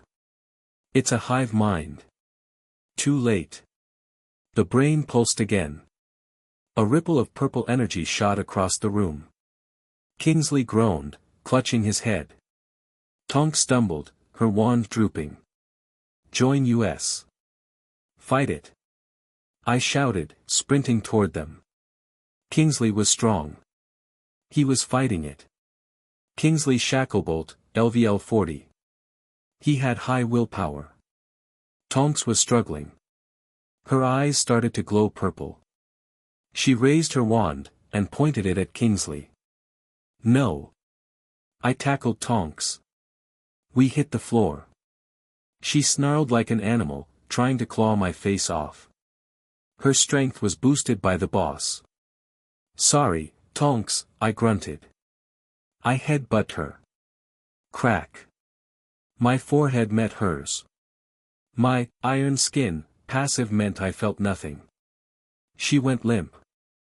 I rolled off her and looked at Kingsley. He was on one knee, sweating profusely, his wand shaking. "Potter." He wheezed. "What is happening?" "Raid boss," I said, helping him up. "Can you fight?" "I can, try," Kingsley gritted out. "It's trying to tear my mind apart." "Focus on me," I said. "Focus on my voice. We need to kill the brain." The brain didn't like that. Insolence. The nerve tentacles lashed out. They were 50 feet long and thick as tree trunks. One smashed into the floor where we were standing. We dove apart. Tiles shattered like glass. I charged. I activated dash. I closed the distance to the fountain in seconds. The brain shrieked mentally. A wave of force hit me. It was like running into a wall of solid wind. Psychic blast. Damage, 50. I ignored the nosebleed. I reached the rim of the fountain. Magma slash. I swung the sword. A wave of fire erupted from the blade, carving into the fleshy mass. The brain screamed. The sound shattered the windows of the offices overlooking the atrium. Black sludge oozed from the wound. Pain. Suffering. The floor began to rumble. The tiles cracked open. The brain wasn't just sitting on the fountain, its roots went down. Deep. "It's retreating," Kingsley yelled, firing curses that bounced off the brain's slime. "It's going down." The creature smashed the floor of the atrium, creating a massive sinkhole. It dropped through the floor, dragging the fountain debris with it. "It's going to the Department of Mysteries," I realized. "It wants the knowledge.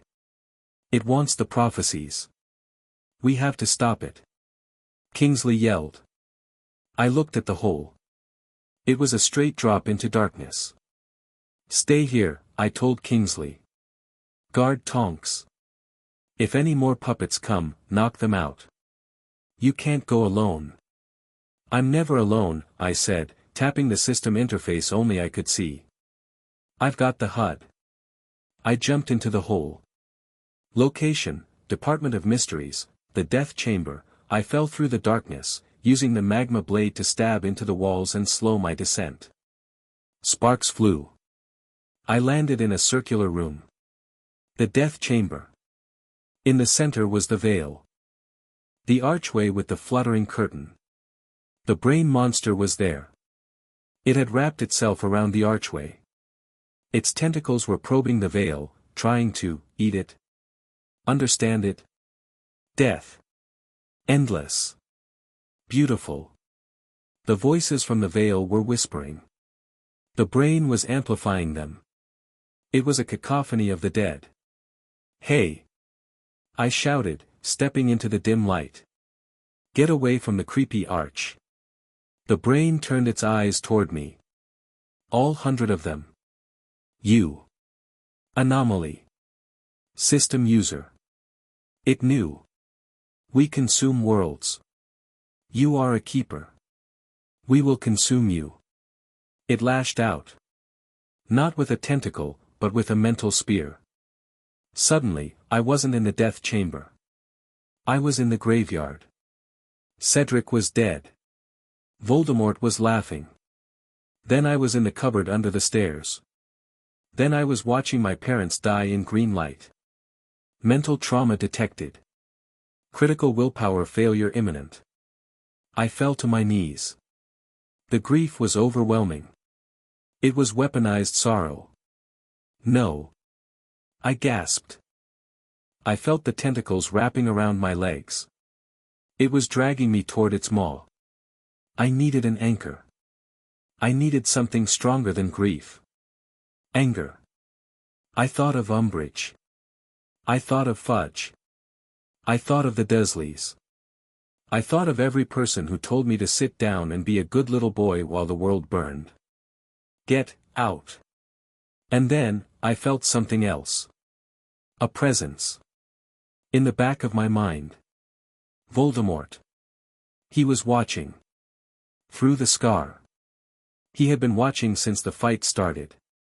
He was confused, angry, and terrified. The brain sensed him too. Another soul attached. Delicious. The brain tried to latch onto Voldemort's soul fragment in my head. That was a mistake. Voldemort didn't like to be touched. I felt the Dark Lord's fury explode through the connection. It wasn't directed at me, it was directed at the intruder. How dare you? Voldemort's voice screamed in my mind. The brain recoiled. It had bitten into a shark thinking it was a minnow. System assist, external soul interference. Opportunity detected. Thanks, Tom, I grinned, blood dripping from my nose. I stood up. The mental pressure was gone, distracted by fighting Voldemort's ego. I raised the sword.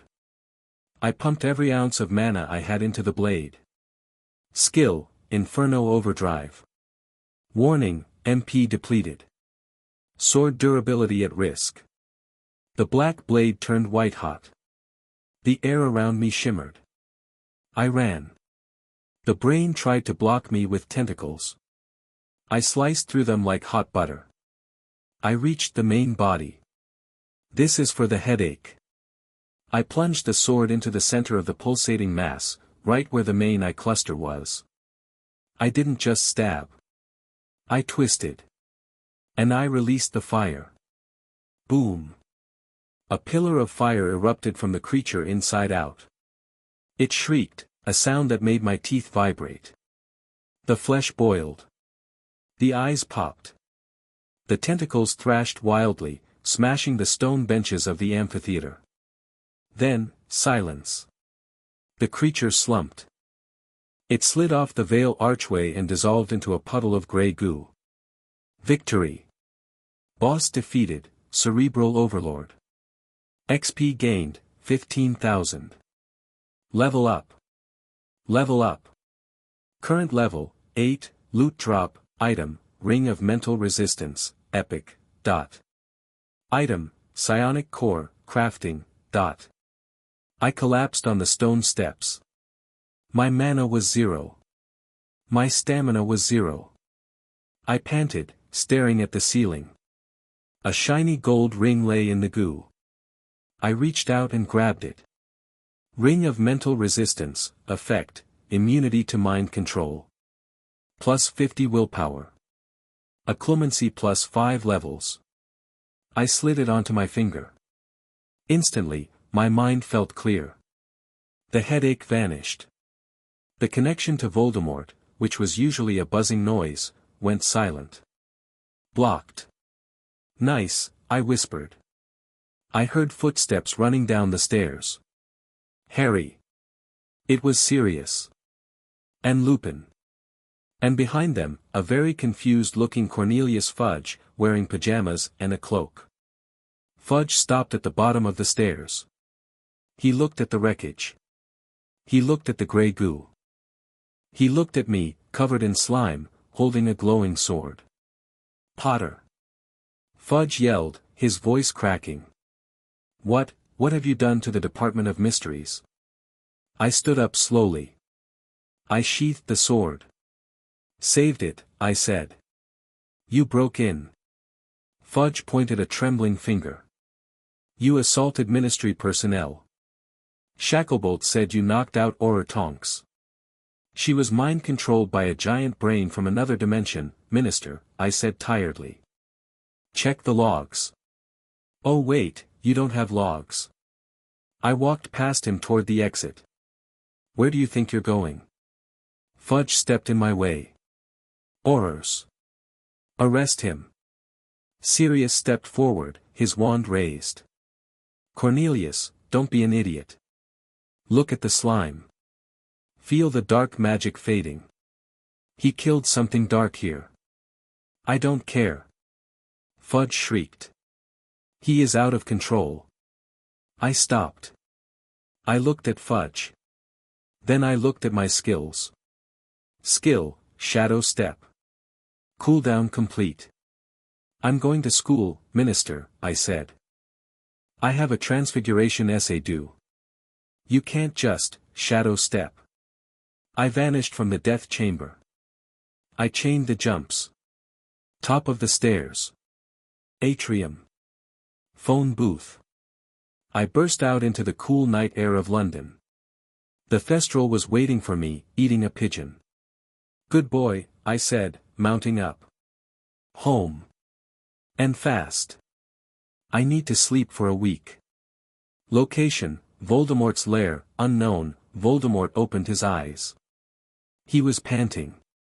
He sat on his throne-like chair. Bellatrix Lestrange was kneeling before him. My lord, she whispered. What is it? Did you find the prophecy? Voldemort touched his head. The connection was gone. He couldn't sense the boy anymore. But he remembered what he saw. He saw the boy fighting a monster that made Dementors look like puppies. He saw the boy wield a sword of fire. And he felt the boy's mind, it was hard. Cold. Sharp. Potter, Voldemort whispered. Potter? Bellatrix hissed. Shall I go kill him, my lord? No, Voldemort said, standing up. He paced the room. He was at the ministry. He destroyed something. Something ancient. Voldemort felt a chill. Not fear. He didn't feel fear. But, concern. The boy wasn't playing the game Voldemort knew. The boy was playing something else. Gather the giants, Voldemort commanded. Gather the Dementors. We need to move faster. Why, my lord? Because, Voldemort stared at the window, I think Potter is getting bored. Location, Hogwarts, Great Hall, time, 8:30 a.m. Next morning, I was face down in a plate of sausages. Harry. Hermione poked my shoulder. Harry, wake up. You're drooling on the toast. I groaned and lifted my head. Did I finish the essay? Yes, she said. It was barely legible and covered in gray slime. But you handed it in. Good. The hall was buzzing. The Daily Prophet had arrived. Ministry attacked. Mysterious brain beast, defeated. Minister Fudge blames unregulated experiments. Eyewitnesses claim Harry Potter led the charge. I ignored the paper. I was looking at the high table. Umbridge looked like she had swallowed a lemon. She was staring at me with pure hatred. But she didn't say anything. She couldn't. The Prophet article made me look like a hero, thanks to Skeeter spinning the narrative, surprisingly. Dumbledore stood up. Your attention, please. The hall quieted.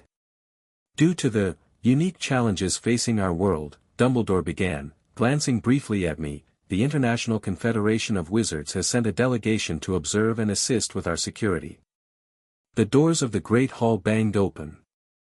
A group of wizards in blue robes marched in. They looked serious. Competent. And leading them was a blonde girl with silvery hair and eyes that looked like they could cut glass. Fleur Delacour. She didn't look like the Triwizard Champion anymore. She looked like a soldier.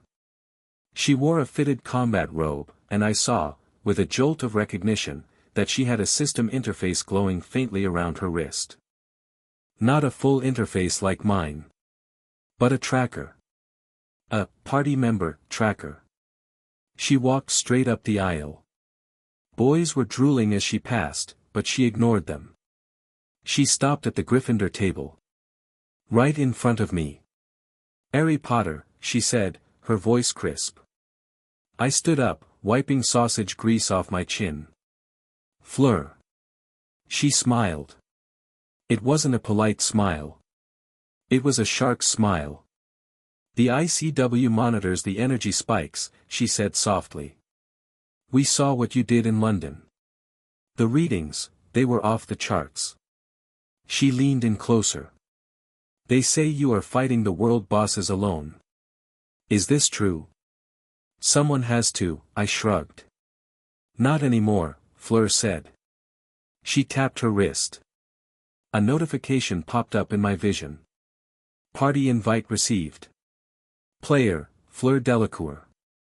Class, Spellblade/Duelist. Level, 28. Accept. I stared at the screen. Level 28. She had been grinding too.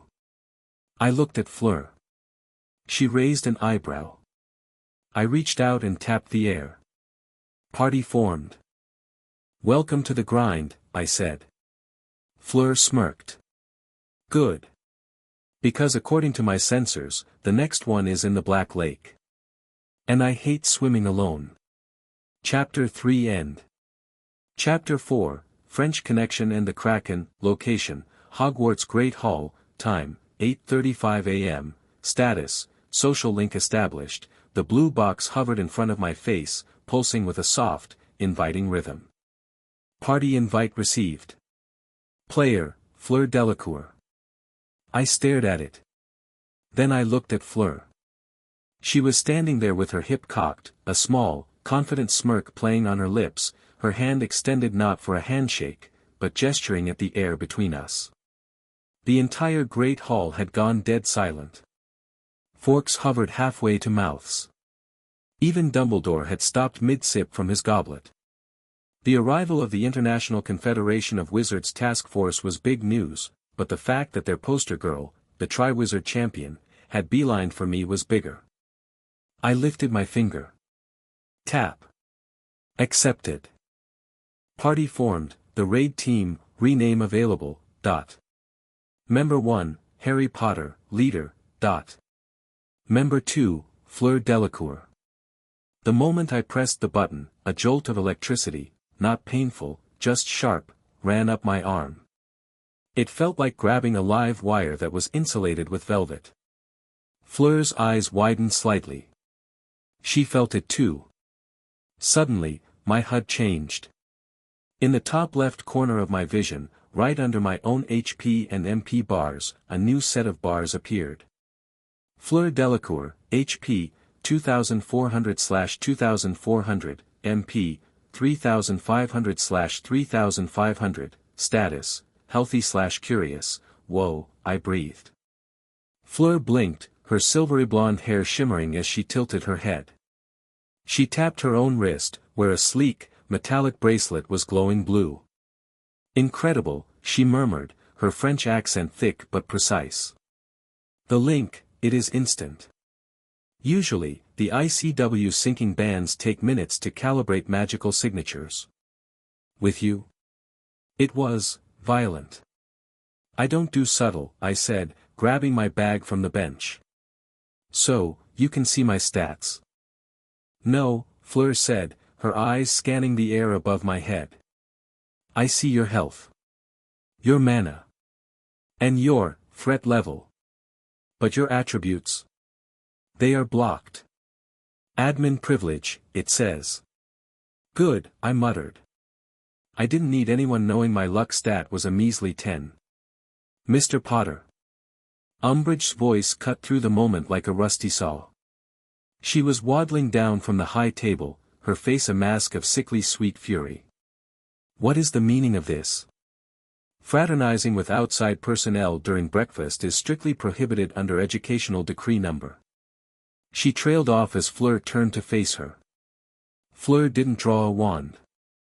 She didn't shout.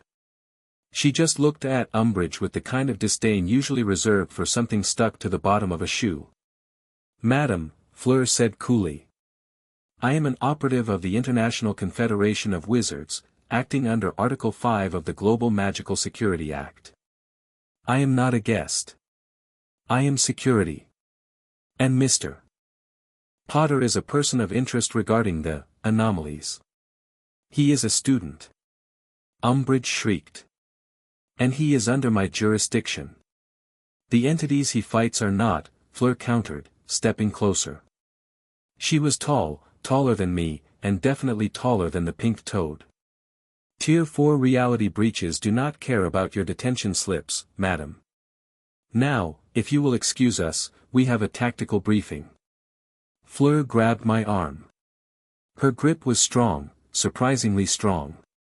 Come, Ari. We walk. She pulled me toward the doors. I scrambled to keep up, throwing a wave at a stunned Ron and Hermione. Tactical briefing. I whispered as we hit the entrance hall. I have history of magic in 10 minutes. Binns is a ghost, Fleur scoffed, not slowing down. He will not notice you are gone. And you have bigger problems. Like what? She stopped in the middle of the courtyard. The morning sun was bright, casting long shadows. She turned to me, her expression serious. Like the fact that you fight like a berserker with a death wish, she said. I watched the footage from the ministry. The memories extracted from the Aurors. You have power, yes. You have this system. But you have no technique. You rely on your regeneration and your armor. She tapped my chest. The next boss is in the water, Ari. You cannot face tank a kraken. If it grabs you, you drown. If you drown, you die. Your regeneration does not work if your lungs are full of water. I felt a chill. She was right. So what's the plan? I asked. Fleur smiled again. It was a terrifying expression. We go to the lake. I teach you how to not die. Location, the Black Lake, Shallows, time, 9:15 a.m., status, training montage, the water was freezing. I stood waist deep in the Black Lake, shivering despite my high vitality. The giant squid was basking about 100 yards out, waving a lazy tentacle. Fleur was standing on top of the water. Literally on top of it. Her boots were glowing with a soft blue light, an enchantment or a skill, I couldn't tell. Lesson 1, she called out, circling me like a shark. Mobility. On land, you use brute force. In water, force is wasted. The water pushes back. You must be fluid. I'm not a fluid kind of guy, I grumbled, slogging through the mud. I'm a hit it with a magma sword kind of guy. Try to hit me, she challenged. What? Hit me. Use your speed. Use your dash. I looked at her. Fleur Delacour, LVL 28. She looked relaxed, her arms loose at her sides. You asked for it, I said. Skill, dash. Cost, 20 stamina. I exploded forward. The water erupted around me. I closed the 10-meter gap in a heartbeat, raising my fist. I wasn't going to use the sword on her, for a strike. I aimed for her shoulder. She didn't block. She didn't dodge. She just sank. At the last second, she cancelled her water-walking spell. She dropped below the surface instantly. My fist punched empty air. My momentum carried me forward, stumbling into the deep water. Before I could recover, the water around my ankles turned to ice. Status effect, frozen, partial, dot. Movement speed, minus 50%. I thrashed, trying to break the ice. Fleur burst out of the water behind me, vaulting over my head in a graceful arc. She landed back on the surface, dry as a bone. Dead, she said, pointing a finger at the back of my head. If I was the Kraken, you would be lunch. I broke the ice with a flex of my strength stat, shattering the frozen shackles. I turned around, panting. That's cheating, I said. You have water magic. I have skill, she corrected. My class is Spellblade. I weave magic into movement. You have a system, Ari. Use it. Do you not have a water affinity skill? A swimming skill? I checked my list. Skills, Mana Bolt, Shadow Step, Power Strike, Observe, Crushing Grip, Inferno Overdrive. No, I admitted. I put all my points into strength and agility. Fleur facepalmed. It was a very elegant facepalm, but a facepalm nonetheless. Look idiot, she sighed. Okay. We grind. You swim. Until the system gives you a skill. Swim. Just, swim. Yes. Laps. Around the lake. Now. She conjured a whip made of water and cracked it near my ear. Go. I went. Location, Hogwarts Library, restricted section, time, 8 p.m., 2 days later, status, research. My arms felt like jelly. My legs felt like lead. I had spent the last 48 hours doing nothing but swimming. Morning, noon, and night. I smelled like algae.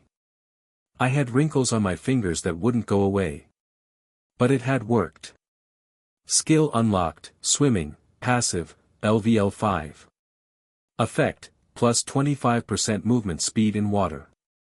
Breath hold increased to 10 minutes. Skill unlocked, aquatic resistance, passive, LVL 2. Effect, resistance to cold and pressure. I was sitting at a table in the back of the library with Fleur. We were surrounded by books on magical marine biology. The Kraken, Fleur whispered, pointing at a terrifying illustration of a squid dragging a ship under. The legends say it is immortal. You cannot kill it by stabbing the body. It has too many hearts. How many? I asked, munching on a sandwich I'd smuggled in. 3 main hearts. 9 auxiliary pumps. She traced the diagram.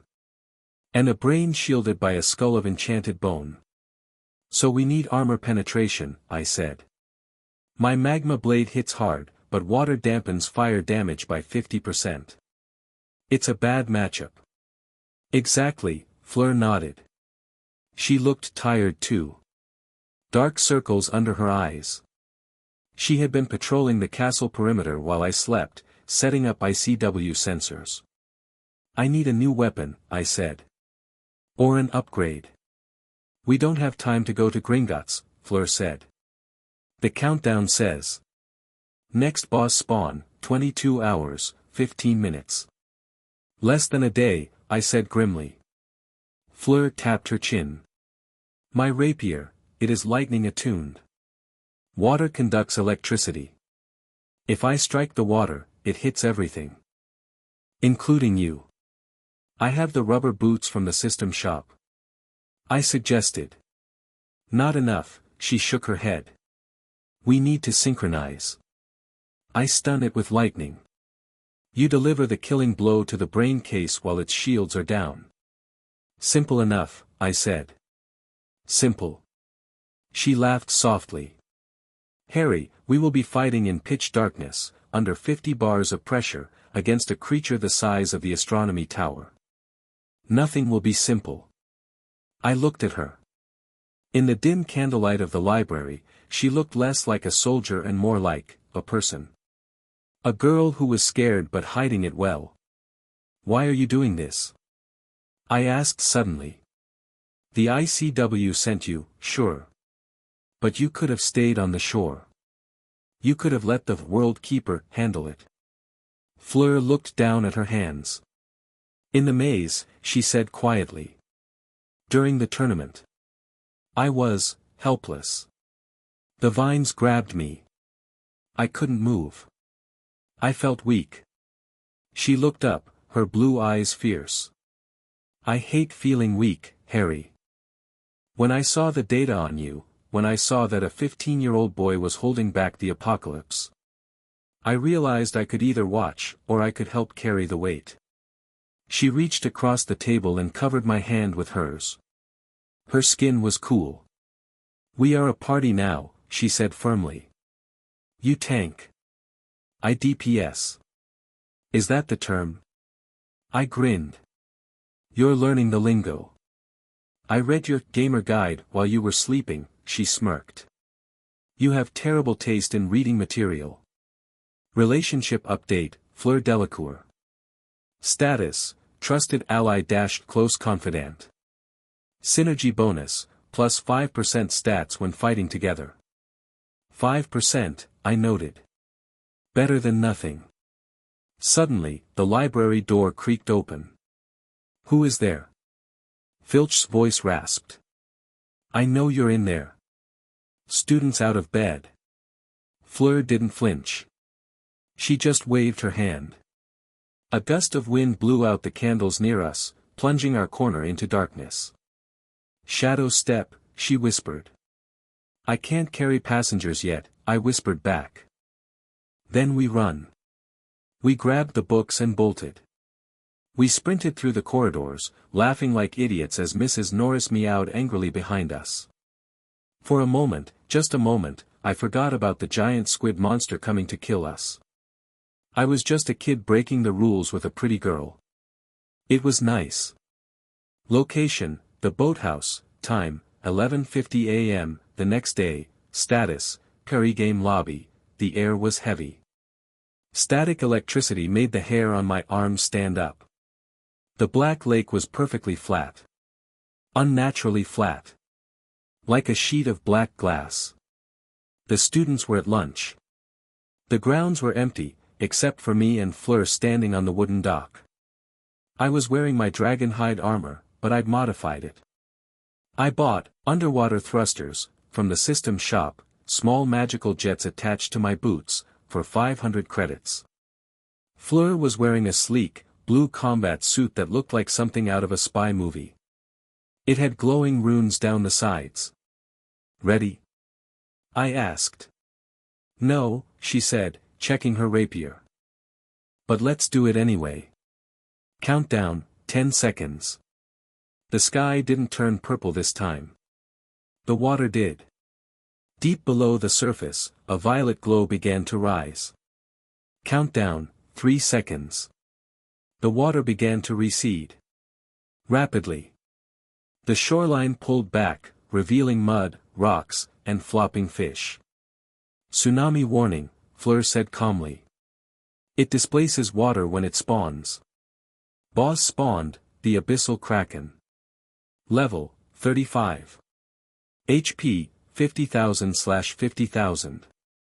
Ability, hydropump/ink void/titan grip. Boom. The water returned. A massive wave, easily 20 feet high, surged toward the shore. Barrier. Fleur shouted. She stabbed her rapier forward. A wall of hexagonal blue light appeared in front of the boathouse. The wave smashed into it. The barrier groaned, cracks appearing, but it held. The water diverted around us, flooding the lower grounds. It's here, I said. A tentacle rose from the center of the lake. It was thick as a train carriage. It was covered in barnacles and glowing purple suckers. It reached up, higher and higher, until it towered over the castle turrets. Then another. And another. 8 of them. And finally, the head broke the surface. It was an abomination. Not a squid. A mass of eyes and teeth. Its head was a bulbous, armored sack of flesh that pulsed with necrotic energy. It roared. A wet, gurgling sound that blasted the air with the smell of rotten fish and old blood. Party time, I said. I didn't wait. I activated my boot thrusters. Whoosh. I launched myself off the dock, skipping across the water surface like a stone, heading straight for the beast. Fleur was right beside me, skating on her ice path. Split up, she yelled over the roar. I'll take the left tentacles. You get its attention. Hey, ugly. I screamed, drawing the magma blade. The sword sizzled as it touched the spray. The kraken looked at me.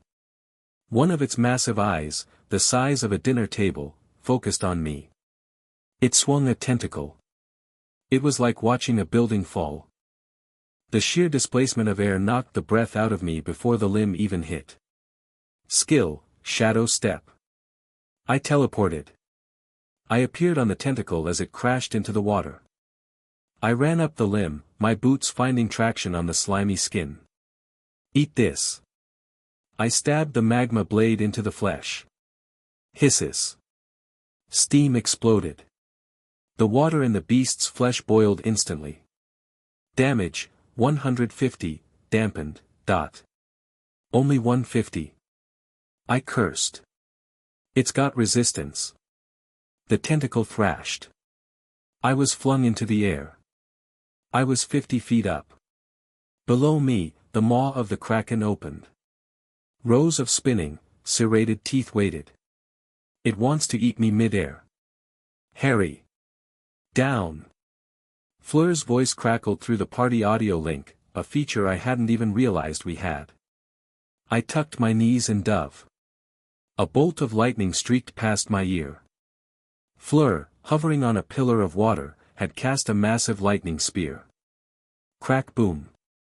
The lightning hit the open mouth of the kraken. The water conducted it perfectly. The beast convulsed. Blue electricity danced over its skin. Damage, 2000. Status, stunned, short. Nice shot. I yelled, splashing into the water. I went under. The world turned dark and murky. I activated, observe. The red outline of the kraken was visible in the gloom. It wasn't just the tentacles above.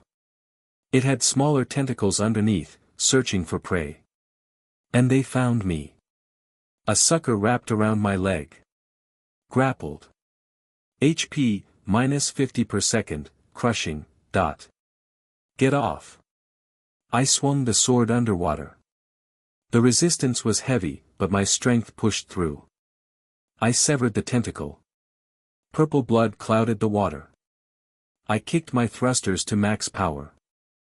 I shot toward the surface. But the kraken was recovering from the stun. It was angry. It slammed all 8 main tentacles down on the lake surface at once. The shockwave was massive. It hit me like a physical hammer. HP, 2800/3500. Status, disoriented. I spun in the water, not knowing which way was up. Then I felt a hand grab my collar. Fleur. She had dove in after me. A bubble of air surrounded her head. She pointed up. We broke the surface together, gasping. Plan B, she yelled. It's too tanky. We need to expose the brain. The brain is in the bulb. I shouted, wiping water from my eyes. But it's armored. Look, she pointed. The kraken was moving. It wasn't staying in the center of the lake. It was dragging itself toward the castle. Specifically, toward the rocky cliffs where the dungeons were. It's going for the foundations. I realized. If it grips the castle, it'll pull the whole school into the lake. We could see students in the windows of the castle now. Tiny faces pressed against the glass. The Slytherin common room windows, which looked into the lake, must have been getting a terrifying view. I need to get up there, I said. On its head. I will launch you, Fleur said. But you have one shot. I will use my ultimate. You have an ultimate? Level 25 unlock, she grinned fiercely. Maelstrom.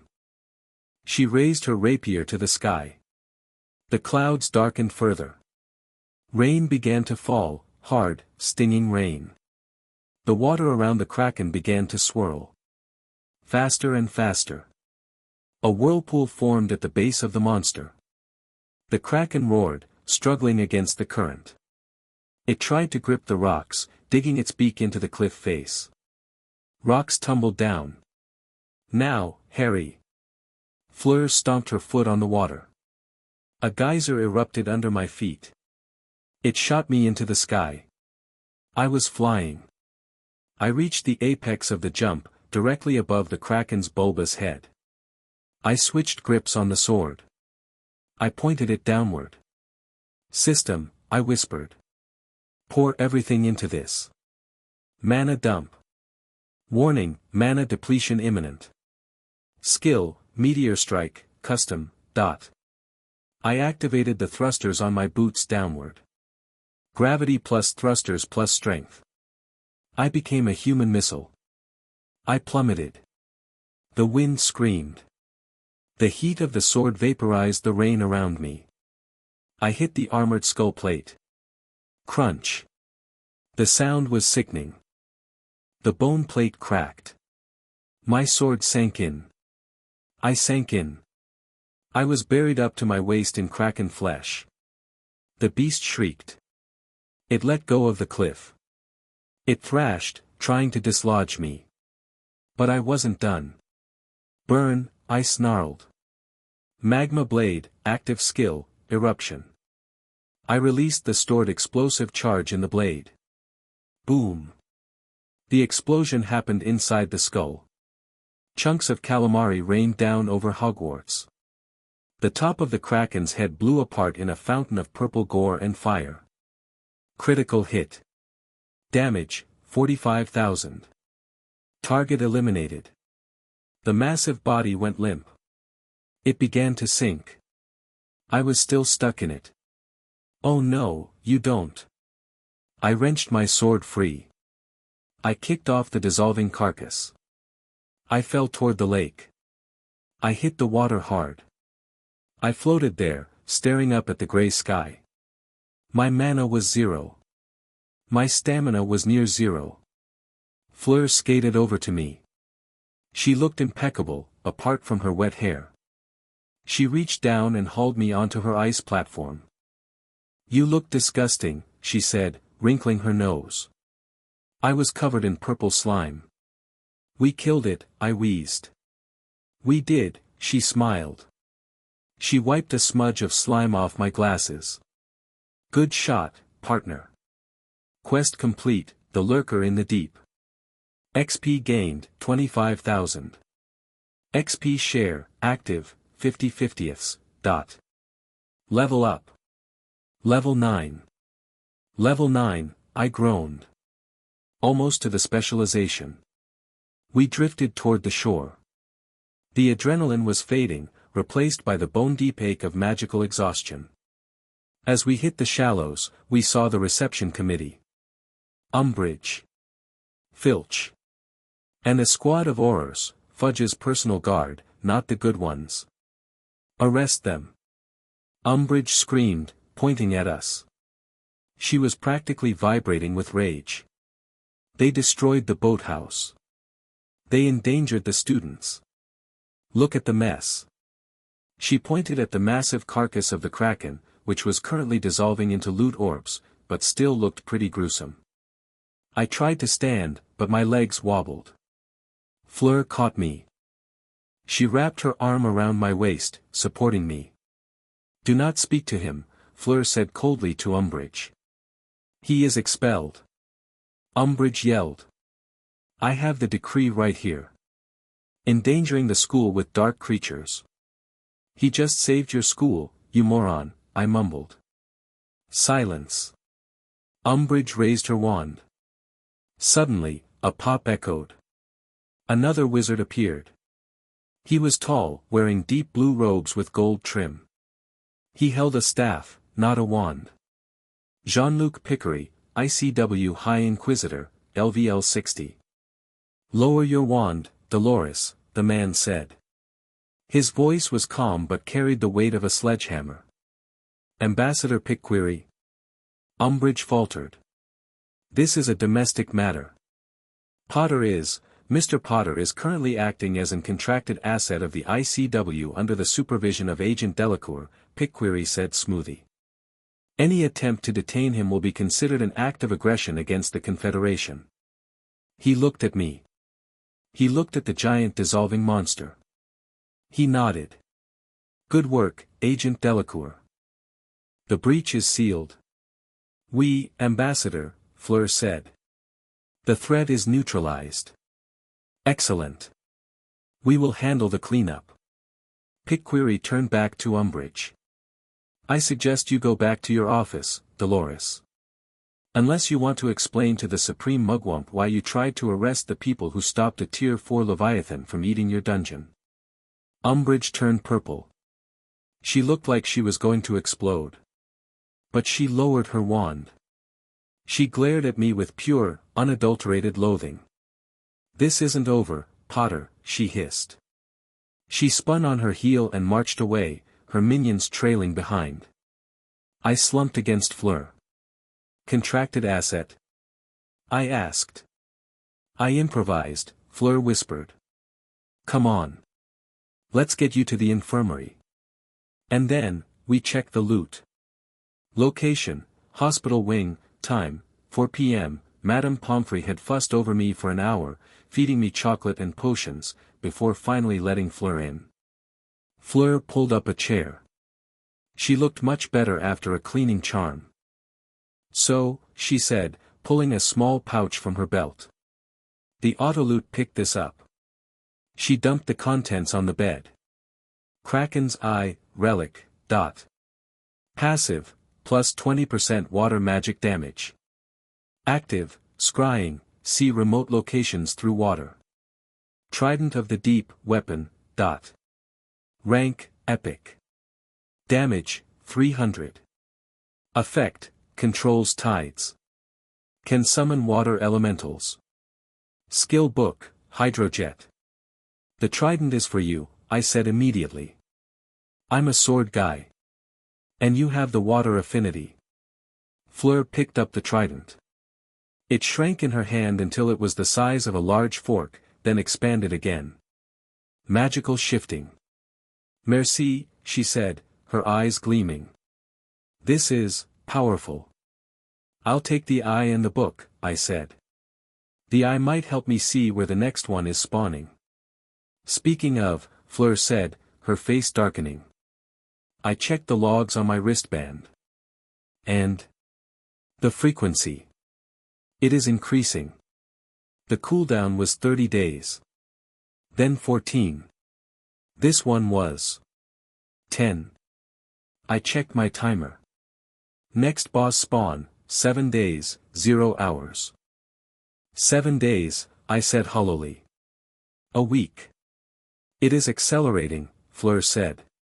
Harry, at this rate, by Christmas. It'll be every day, I finished. We sat there in silence. The victory over the Kraken felt small now. The system wasn't just testing me. It was trying to bury me. We need more people, Fleur said. We cannot duo a daily spawn. We need a guild. A guild? A team. A real one. Tanks, healers, DPS. We need to recruit. I thought of Ron and Hermione. I thought of Neville. I thought of the DA, Dumbledore's army, that Hermione had been pestering me to start. Maybe you're right, I said. Hermione wants to start a defense group. Maybe we don't teach them just stupefy. Maybe we teach them how to raid. Fleur stood up. She leaned over and kissed me on the forehead. It was a chaste kiss, but it lingered. Rest, leader, she said softly. We have a lot of work to do. She walked out. I lay back on the pillows. I opened the system interface. Level 9. XP to level 10, 8,000. One more boss. One more boss and I'd hit the milestone. But first, I had to convince a bunch of school kids that they could kill gods. Easy peasy, I muttered, and closed my eyes. Chapter 4 End. Chapter 5, 2 Front War, Location, Room of Requirement, Time, 5 a.m., Status, The grind never stops, crack. The stone golem's fist slammed into the floor where my head had been a millisecond ago. Stone chips sprayed against my cheek. I didn't flinch. I was already moving. Dodge successful. Adrenaline, 85%. Too slow, I gritted out, pivoting on my left heel. The room of requirement had really outdone itself this time. I'd asked for a combat simulator capable of killing me, and the room had generated a level 12 stone guardian. It was 12 feet of enchanted granite, slow but hitting like a freight train. I didn't use the magma blade.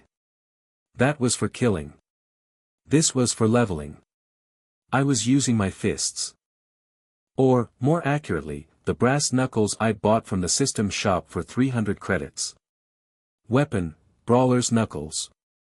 Effect, plus 15% blunt damage. Chance to stun.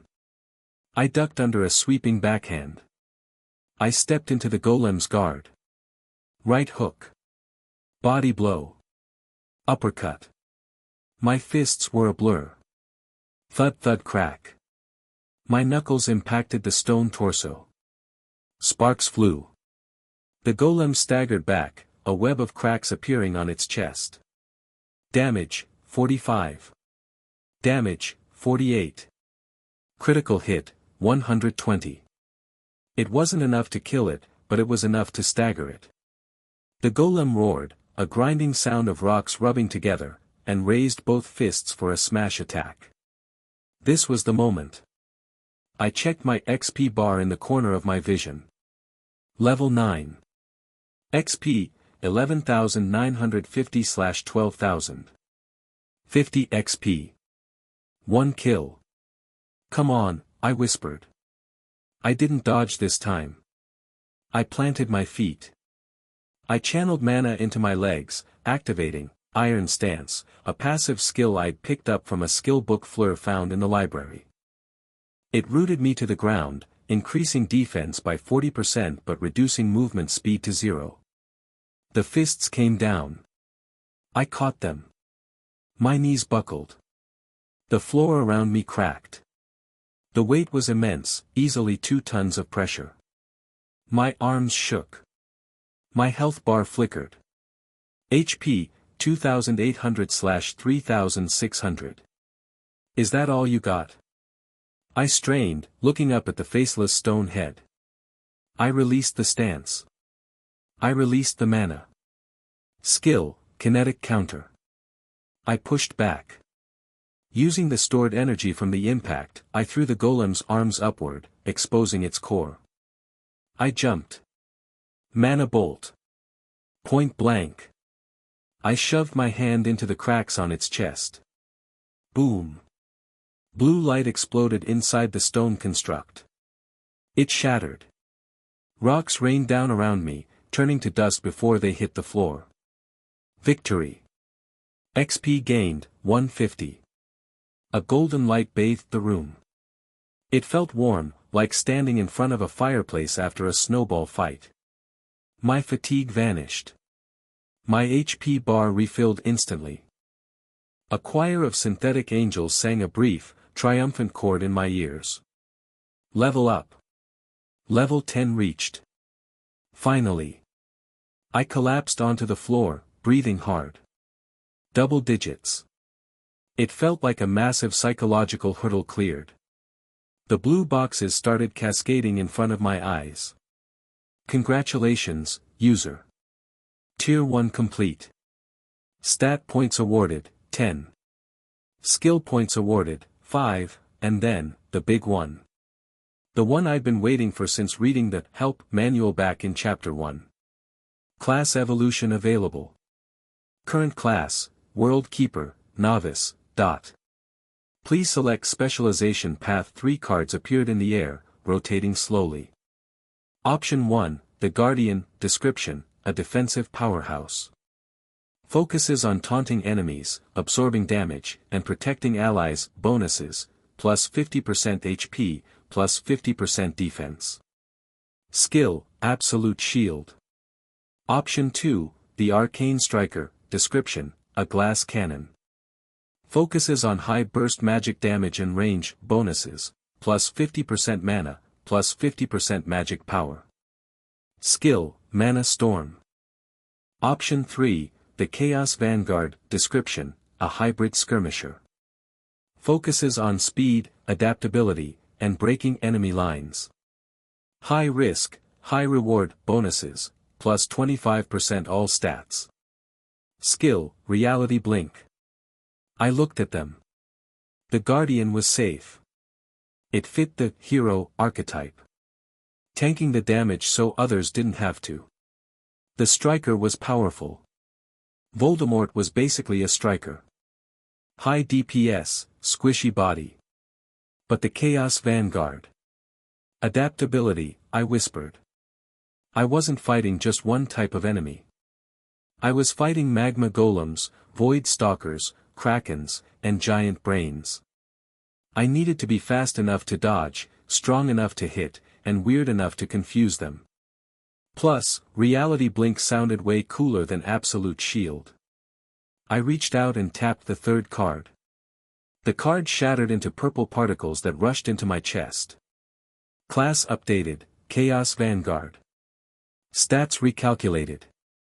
I felt a surge of power. My muscles didn't get bigger, but they felt denser. My mind felt sharper. The world seemed to slow down slightly, the dust motes in the air drifting at half speed. New skill unlocked, Reality Blink. Effect, short-range teleportation that leaves behind an explosive afterimage. No cooldown, but mana cost increases with consecutive uses. I grinned. Okay, I said, standing up and wiping sweat from my forehead. Now we can play. The door to the room of requirement creaked open. Harry. It was Neville. He was holding a potted plant, a Mimbulus Mimbletonia, and looking terrified. Behind him were Ron, Hermione, Ginny, Luna, and the Creevy brothers. We got your message, Neville stammered. About the training?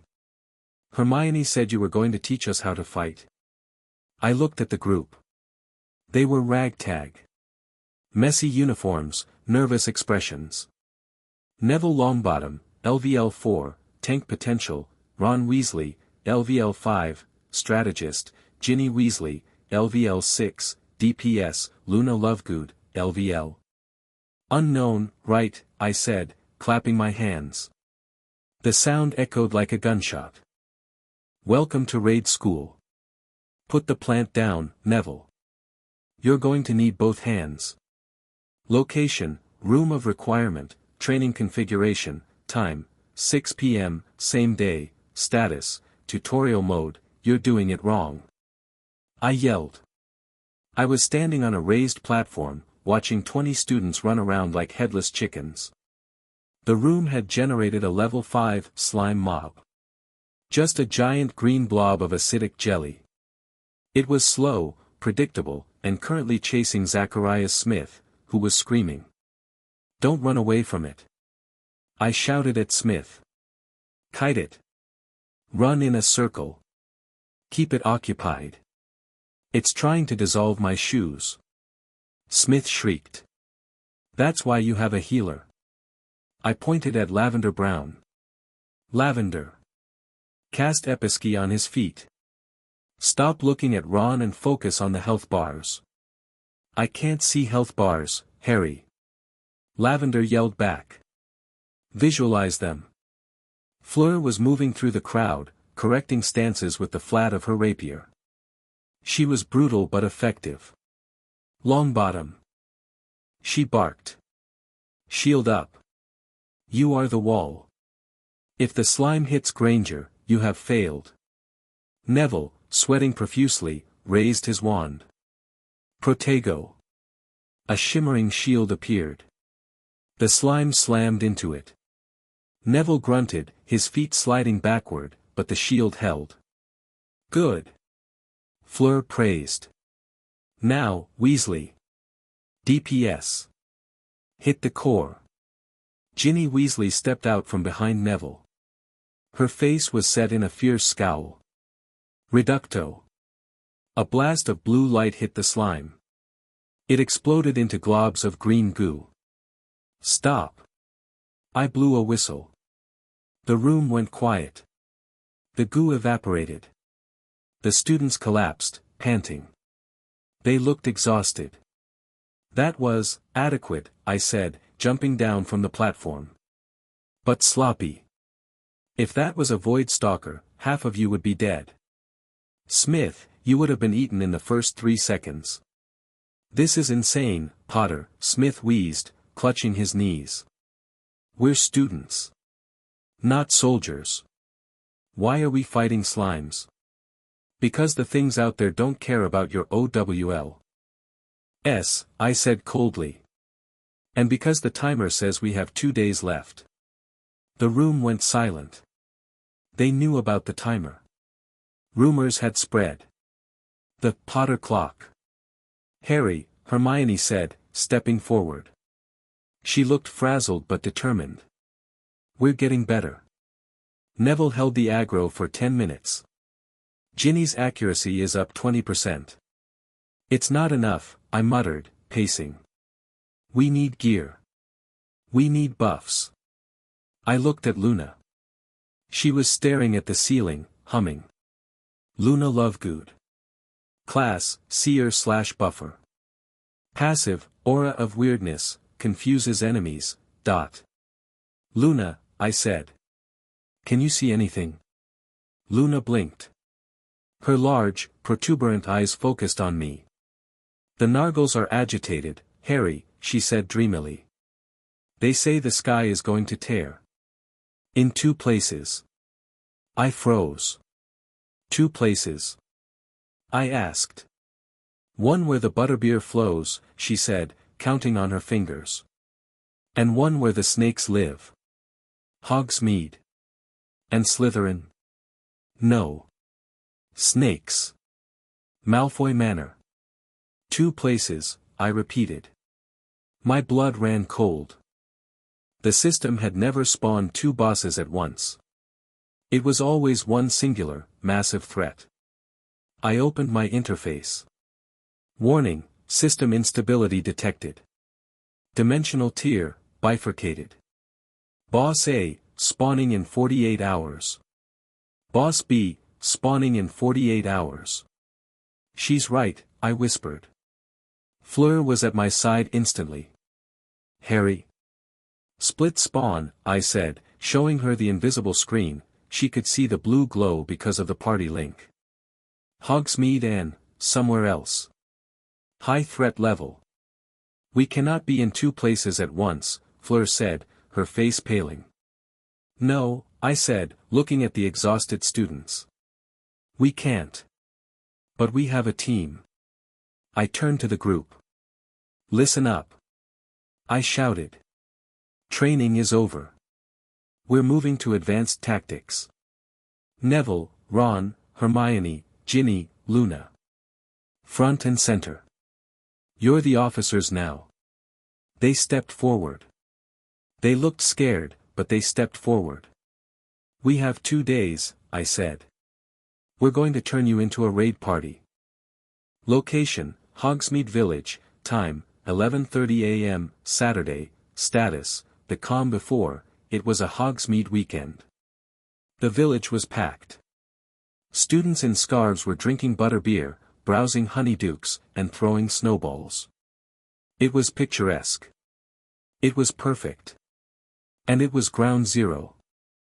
I stood on the roof of the 3 broomsticks. The wind whipped my cloak, the cloak of shadows, around me. From down below, I was invisible thanks to the stealth buff. Fleur was on the roof of the post office across the street. We were communicating via the party chat. Fleur, perimeter secure. Civilians are, everywhere. If it spawns here, the casualties will be catastrophic. Harry, I know. The DA is in position. Fleur, yes. Hermione has them in teams. Disguised as shoppers. They are ready to evacuate sectors A and B on your signal. I checked the timer. Spawn timer, 5 minutes. 5 minutes. My heart was hammering against my ribs. This was it. The escalation. System, I muttered. Show me the second location. The map pinged. A red dot appeared far to the south. Wiltshire. Location, Malfoy Manor. Luna was right, I said. Where the snakes live. Voldemort was there. He was probably having a lovely afternoon torturing muggles or planning world domination. And he was about to get a very rude awakening. Spawn timer, 30 seconds. Fleur, I said. Get ready. Shield spells first. Damage second. Fleur, copy. Spawn timer, midnight. Event started, the twin calamity. The sky didn't turn purple this time. It turned gray. Dead, necrotic gray. The temperature plummeted. The snow on the roof stopped melting and turned to hard ice in seconds. Below, the students stopped laughing. They looked up. A crack appeared in the air directly above the village square, right over the statue of Hengist of Woodcroft. It wasn't a portal. It was a grave opening in the sky. Green mist poured out. It smelled of rot and old earth. Boss A, the Necro-LSEH. Level, 40. Type, Undead/Summoner. Ability, Raise Dead/Plague Cloud. Evacuate.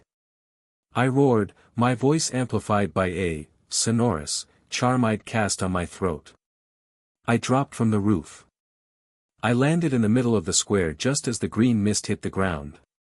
Where the mist touched the snow, skeletal hands burst from the earth. Not one or two. Hundreds. Scream. Run. Panic. Absolute chaos. A figure floated down from the rift. It was a skeleton in tattered, regal robes, wearing a crown of jagged bone. It held a staff topped with a green skull. The Lich. It pointed the staff at a group of third years huddling near Zonkos. Spell detected, soul drain. Oh no you don't. I launched myself forward. Skill, reality blink. Zap. I vanished. I reappeared in the air, directly in the path of the green beam. I crossed my arms. Mana shield, active. The green beam hit my shield. It sizzled, eating through my mana bar like acid. MP, 2500/3000. MP, 2000/3000. Fleur. Now. Fleur dropped from the post office. She landed behind the Lich. Reducto Maxima. Her rapier glowed with blue light. She thrust it into the Lich's back. Crack. The Lich's shield flared, a bone-white barrier. Fleur's attack bounced off. The Lich turned its head slowly. Its eyes were green fire. Interlopers. It slammed its staff into the ground. Skill, Army of the Damned. The ground of Hogsmeade erupted. Every grave in the local cemetery, which was conveniently located behind the church nearby, emptied. Zombies. Skeletons. Ghouls. They flooded the streets. DA. Execute Plan Alpha. Hermione's voice rang out from the crowd. Suddenly, 20 students threw off their cloaks. Formation. Neville yelled. He stood at the front of the street leading to the school. Shields. Protego. Protego duo. A wall of shimmering shields snapped into place, blocking the zombies from chasing the fleeing younger students. Bombarda. Ginny Weasley yelled from the roof of Honeydukes. She was acting as artillery. Explosions rocked the street. Zombie limbs flew everywhere. They're actually doing it, I grinned, deflecting a curse from the Lich with my magma blade. Focus, Harry. Fleur yelled, parrying a scythe-wielding skeleton. The Lich. It is summoning a golem. I looked back at the square. The Lich was chanting. The bones of the fallen skeletons were flying together, swirling into a vortex. They were knitting themselves into a massive shape. A bone golem. 20 feet tall. Made of thousands of skulls. Elite mob, Bone Colossus. HP, 20,000. I hate golems, I groaned.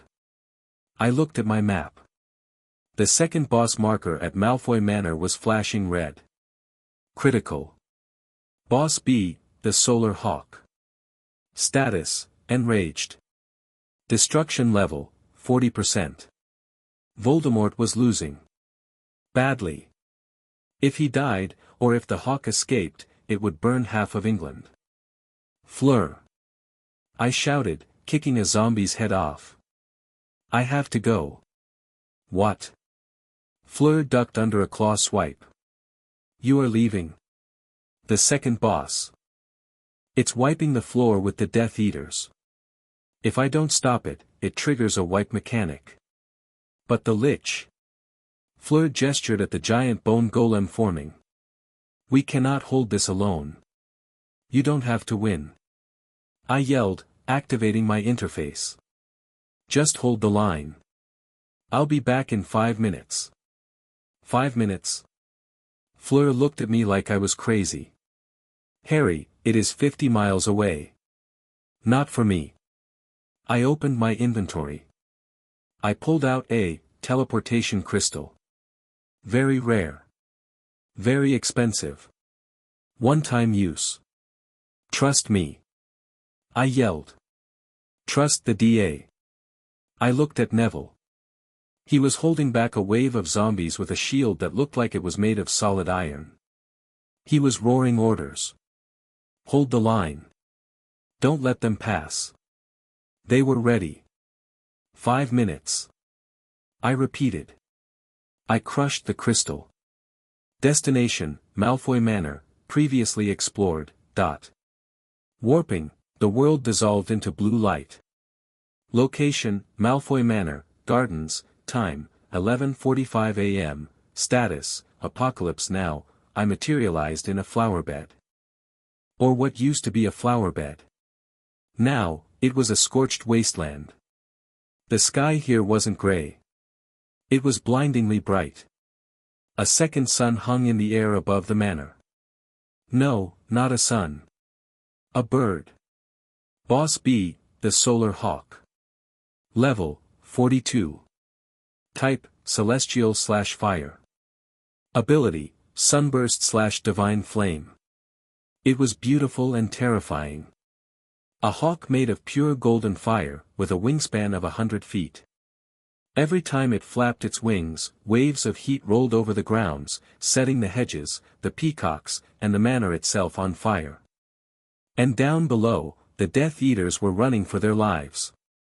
Avada Kedavra. A jet of green light shot up from the patio. Voldemort. He was standing there, looking furious. His robes were singed. He looked like he hadn't slept in days. The killing curse hit the hawk. Damage, 0, immunity, dark magic. The hawk didn't even flinch. It shrieked, a sound like a trumpet blast, and dove. It opened its beak and spewed a stream of liquid fire. Voldemort conjured a silver shield. The fire hit it and flowed around him like water. The stone patio melted instantly. Useless. Voldemort screamed at his followers. Strike the eyes. Strike the wings. Lucius Malfoy was cowering behind a statue. Bellatrix was firing curses wildly, laughing hysterically, but doing 0 damage. The hawk pulled up, circling for another run. It was charging up a massive ball of light in its beak. Ability detected, supernova. Estimated damage, 9999. Area, 5 miles. Okay, I said, stepping out of the smoke. That's enough. Voldemort spun around. He saw me. Potter, he hissed. He looked confused. You dare come here? To die. I'm here to save your house, Tom, I said, drawing the magma blade. Again. Save. Voldemort's eyes narrowed. Kill him. Not now. I snapped. I looked at the hawk. It was glowing brighter. The supernova was 10 seconds from detonation. I needed height. I looked at the manor. The roof was flat. Skill, reality blink. Zap. I appeared on the roof of Malfoy Manor. The heat was intense. My flame resistance gear was working overtime. The hawk was level with me now. It stared at me with eyes of molten gold. Hey, Tweety! I yelled. It shrieked. It didn't like the name. It released the supernova. A ball of concentrated sun fire shot toward me. I didn't dodge. I raised my left hand. The ring of mental resistance wasn't useful here, but the gauntlet of the Titan I'd looted from the room of requirement grind was. Skill, kinetic absorption. I caught the fireball. It pushed me back. My boots dug grooves into the lead tiles of the roof. My HP bar ticked down rapidly. HP, 3000. 2500, 1500. Too hot, too hot. I gritted my teeth. Return to sender. I spun and threw the fireball back. But not at the hawk. At the hawk's wing joint. The fireball hit. Boom. The explosion tore through the creature's right wing. The golden fire destabilized. The hawk plummeted. It spiraled down, crashing into the ornate fountain in the center of the driveway. It struggled to rise, one wing broken and flickering. I jumped from the roof. I landed on the driveway, creating a crater. Voldemort was staring at me. The Death Eaters were staring at me. He threw the sun, Lucius whispered. I ignored them. I walked toward the fallen hawk. It tried to peck me. I slapped its beak aside with the flat of my sword. Sit down, I ordered. I walked up to its chest. The core was there. A pulsating star. I raised the magma blade. System. Loot priority, max. I drove the sword into the core. The hawk dissolved. No blood. Just light. Victory. Boss defeated, the Solar Hawk. XP gained, 30,000. Loot, Feather of the Phoenix God, Mythic, Sunstone X3. I grabbed the loot. The feather was hot and golden. I turned around. Voldemort was 10 feet away. Wand raised. How, he whispered. My curses did nothing. You used brute force. Elementals have resistances, Tom, I said, sheathing my sword. You can't just Avada Kedavra your way through a raid boss. You need strategy. Elemental counters. Physical DPS. Speak English. Voldemort roared. Do not mock me with your nonsense words. He slashed his wand. A curse of purple flame lashed out. I didn't block it. I stepped into it. Chaos Vanguard passive, magic absorption, 10% chance, dot. The purple flame hit my chest and vanished. My mana bar refilled slightly. Thanks for the top-up, I said. Voldemort took a step back. Genuine fear flickered in his red eyes. What are you? He asked. I checked the timer. Hogsmeade was still in danger. I'm the guy cleaning up your mess, I said. Nice house, by the way. A bit drafty now. I pointed at the hole in the roof. Crucio. Bellatrix screamed, jumping out from behind a bush. Skill, reality blink. I vanished. I didn't attack her. I just left. I reappeared at the Hogsmeade waypoint, unlocked when I arrived earlier. Location, Hogsmeade Square, time, 11:55 a.m., status, Phase 2, I materialized back in the snow. The situation had deteriorated. The bone colossus was fully formed. It was smashing the front of the 3 broomsticks. Fleur was fighting it, darting around its legs like a hummingbird, but she was tiring. Her rapier strikes were chipping bone, but not fast enough. The DA was holding the line against the zombies, but they were being overwhelmed. Neville's shield was flickering. Ron was shouting orders, but his voice was hoarse. I'm back. I yelled. Fleur saw me. Her face lit up with relief. The golem. It regenerates, she shouted. We break it, it rebuilds. Necromancy, I spat. We have to kill the summoner. I looked for the lich. It was floating above the golem's head, safe and sound, laughing silently. Okay, I said. Fastball special. What? Fleur asked, landing beside me. I throw you. You kill the lich. I kill the golem. You, throw me. Fleur blinked. Then she grinned.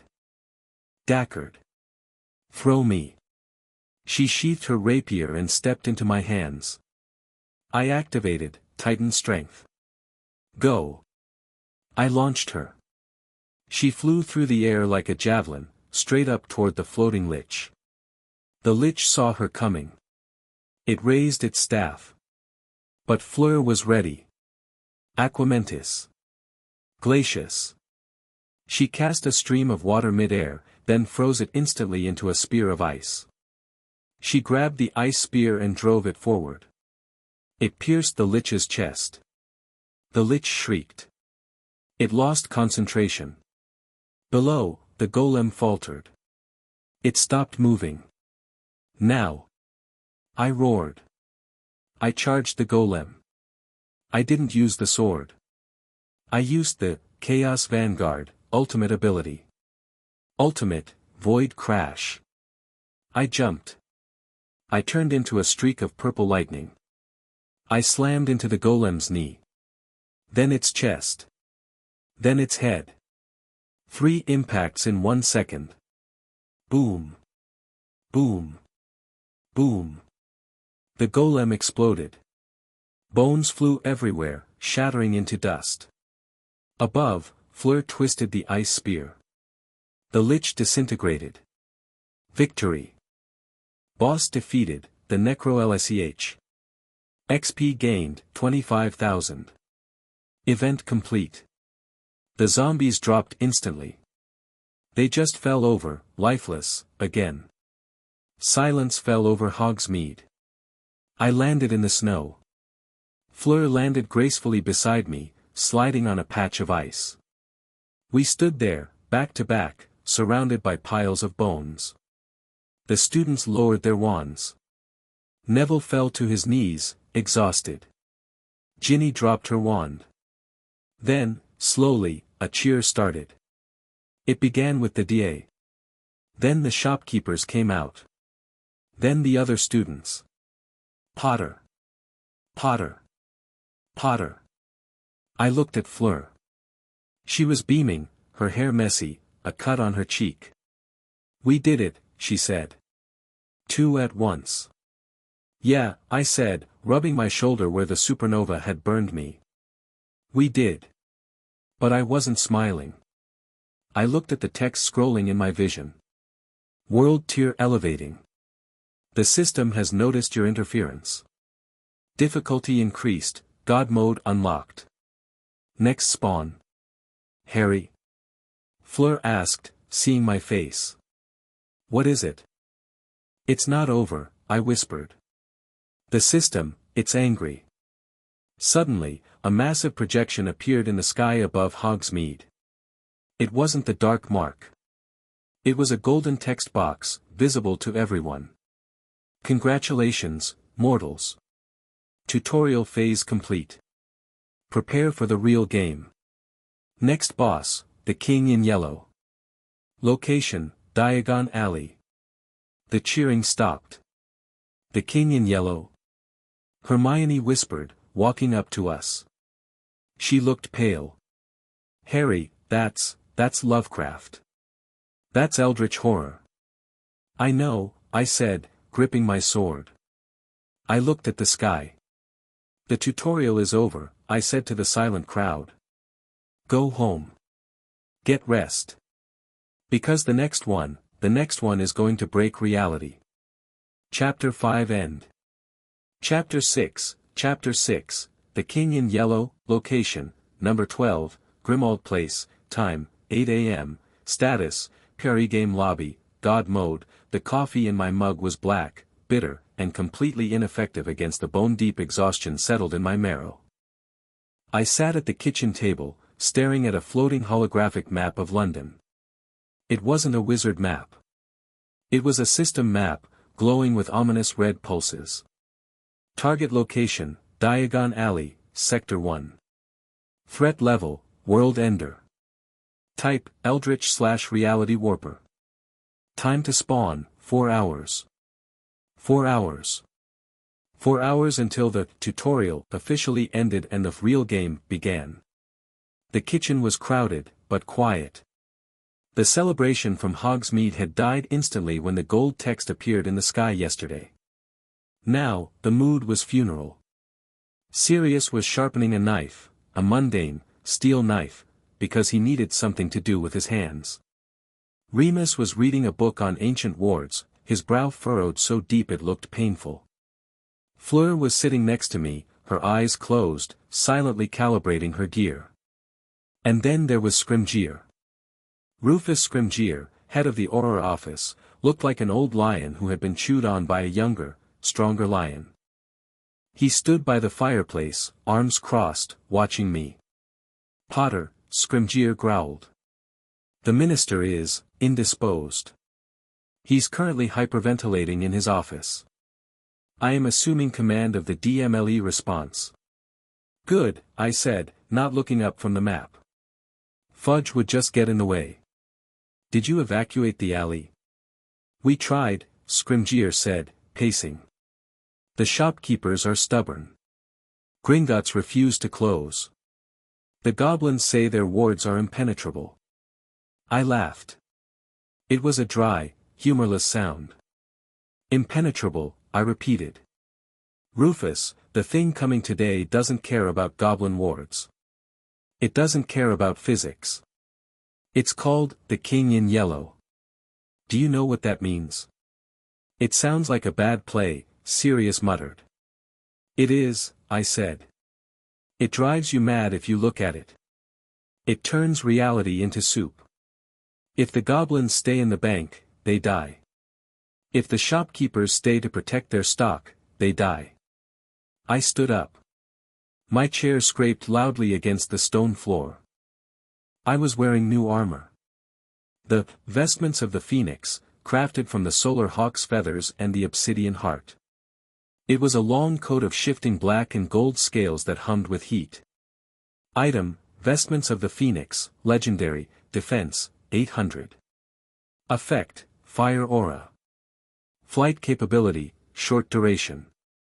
Rebirth, 1 use/week. Rebirth, I whispered, touching the fabric. "Let's hope I don't need that." "What are your orders?" Scrimgeour asked. The room went still. The head of Aurors was asking a 15-year-old for orders. It was absurd. It was necessary. "Cordon off the area," I said, my voice engaging that strange, cold leader tone the system forced on me. "Set a perimeter at Charing Cross Road and the Leaky Cauldron. No one goes in. No one comes out. If anyone tries to enter the zone, journalist, civilian, Death Eater, stun them." "And the boss?" Scrimgeour asked. I looked at Fleur. She opened her eyes. They were glowing faint blue. "We kill God," I said. Location, Diagon Alley, the Leaky Cauldron, time, 11:30 a.m., status, deployment, the Leaky Cauldron was empty. Tom the barman had fled hours ago. I stood in the courtyard, staring at the brick wall. Fleur was beside me. She looked impeccable in her ICW combat gear, but I could see the tremor in her hands. Party chat, Fleur Delacour, Fleur, my scanner is picking up, noise. Not sound. Data noise. The fabric of the dimension is thinning. Harry, sanity check. Fleur, 98%. I have the mental shielding potions you gave me. Ready? I asked aloud. Non, she said honest. But let's go. I tapped the brick. 3 up, 2 across. The bricks didn't fold away like they usually did. They melted. The stone turned into a gray, viscous liquid that dripped onto the floor, forming an archway that looked more like a yawning mouth than a door. That's a bad start, I muttered. We stepped through. Diagon Alley was wrong. The sky wasn't blue or gray. It was yellow. A sickly, jaundiced yellow that cast no shadows. The cobblestones were pulsating, breathing like a living lung. The shops were twisted. Ollivander's looked like it had been put through a blender and reassembled by a toddler. Flourish and Blots was floating 3 feet off the ground, upside down. And the silence. It wasn't quiet. It was a roaring silence. A pressure in the ears. Warning, environment hostile. Reality integrity, 40%. Passive effect, madness, stacking, dot. Current stacks, 1/100. Don't look at the geometry, I warned Fleur. Focus on targets. If you look at the angles, you get dizzy. We walked down the street. There were people. Some shopkeepers had stayed. They were standing in the street. But they weren't moving. They were frozen in mid-stride, their faces stretched into impossible, silent screams. Their skin had turned into parchment, covered in frantic, scrawled writing. Mon Dieu, Fleur whispered, raising a hand to her mouth. Are they? Status, written. Target, deceased. They've been written into the story, I said, grimacing. Don't read them. We reached Gringotts. The white marble building was the only thing that looked semi-normal, probably due to the ancient goblin wards. But the dragons outside, the statues, were weeping blood. And there, sitting on the steps of the bank, was the king. It wasn't a giant monster. It wasn't a dragon. It was a figure in tattered yellow robes, wearing a pale, featureless mask. It sat on a throne made of human bones fused together. It was reading a book. Boss spawned, the king in yellow, Haster avatar, dot. Level, 60, God tier, dot. HP.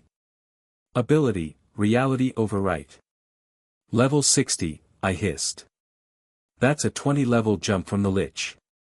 The king closed the book. It looked up.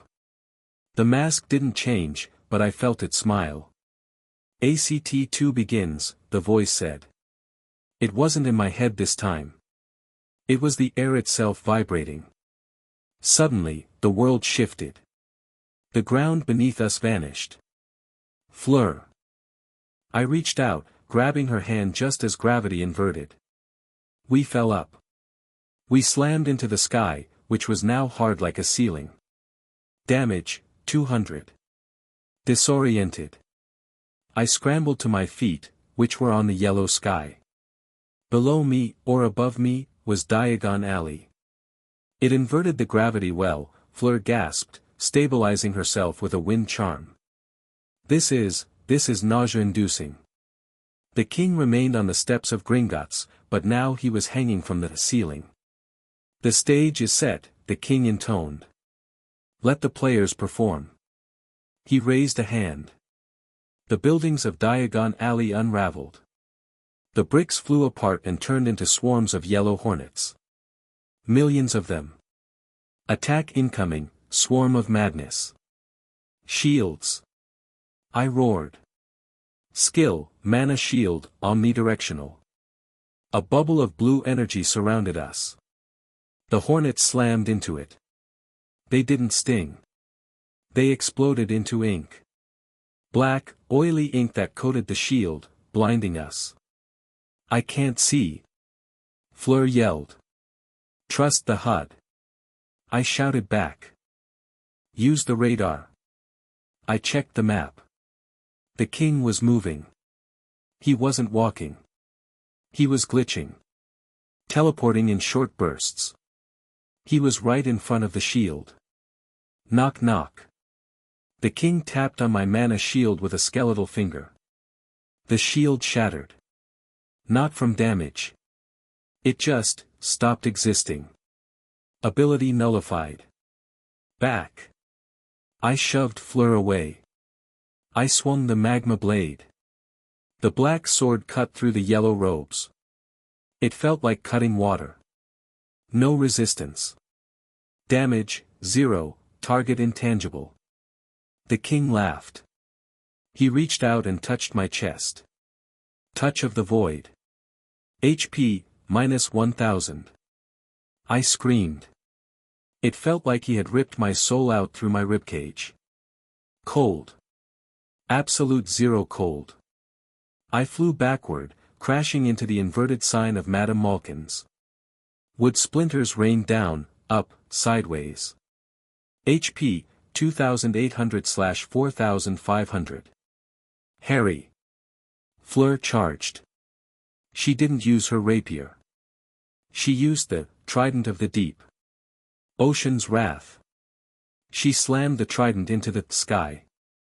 Water erupted from nowhere. A massive torrent of seawater, sharks, and spectral debris crashed into the king. Water, apparently, was harder to warp than magic. The king stumbled. His robes soaked, he looked smaller.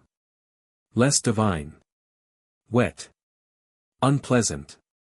He waved his hand. The water turned into snakes. Thousands of yellow vipers rained down on Fleur. Incendio, she screamed, spinning her trident, creating a vortex of fire and steam to burn the snakes. I struggled to my feet. My chest burned where he touched me. The vestments of the phoenix were glowing, trying to heal the void damage. He's rewriting attacks, I realized. Magic is just code to him. He changes the variables. I looked at my skills. Chaos Vanguard. Chaos. If he wants to rewrite order, I have to give him chaos. I couldn't use structured spells. I couldn't use distinct attacks. I needed to break the game. Fleur. I yelled over the hissing of the snakes. Don't use patterns. Don't use spells. Throw things. Physical objects. What? She yelled, decapitating a viper. He counters magic. He can't counter a brick to the face. I looked around. The debris of the shops was floating everywhere. I activated, crushing grip, on a massive chunk of Gringotts marble. Batters up.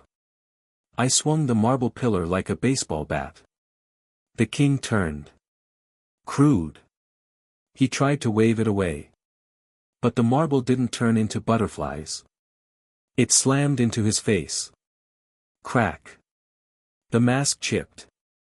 Damage, 500. Target physical immunity, bypassed. It worked.